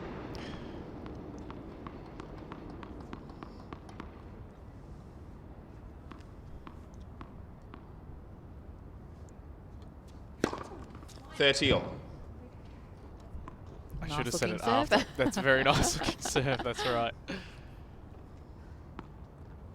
But you've said it already. I mean, when you serve like that, there is little margin sometimes. So when it doesn't pay off, you do get the double fault as we saw before. But when it does, brilliant serve out wide on the ad side. 30 all. 40-30. Okay, another match point. That's right. So we're adding now. This is the seventh match point. I think I said 6 in the tiebreak. It was 4 in the tiebreak, 2 before that in the second set. So the first one of the third. Does she go for the second serve or does she put it in play? I would go for the second. Oh, put it in play. Game, set, match, Myers. And it's a win for Abby Myers after 2 sets to 1, 6-2, 7 match 6-7, points. 8-6. It's a gallant effort from Tammy Patterson as they shake hands in the middle. Abby Myers progresses through to the next round, getting over the top.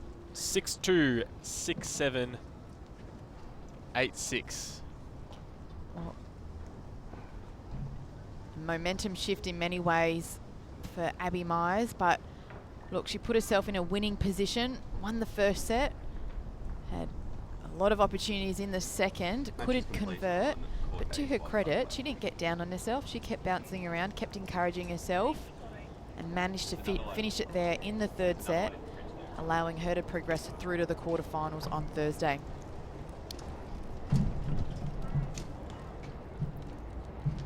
So tomorrow we've got the men's singles matches and the women's doubles matches. We're using 2 courts. The 2 courts. And we will have the men's singles. We have 3 of them playing on court number 8. Marathon Court 8, as we're dubbing it. It's been an absolutely sensational run of matches today. But it'll again be the guys' turn. And I'm sure a few of the women's doubles matches might creep in.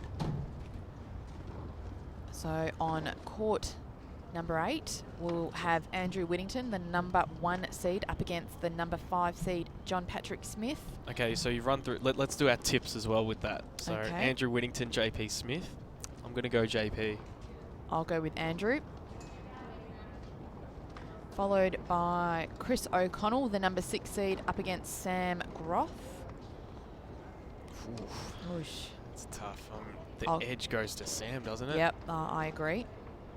All right, we're both going there. Followed by Gavin Van Pepperzeel, up against Omar Yasika. I'm going to go Gavin Van Pepperzeel. I'm going to go Omar.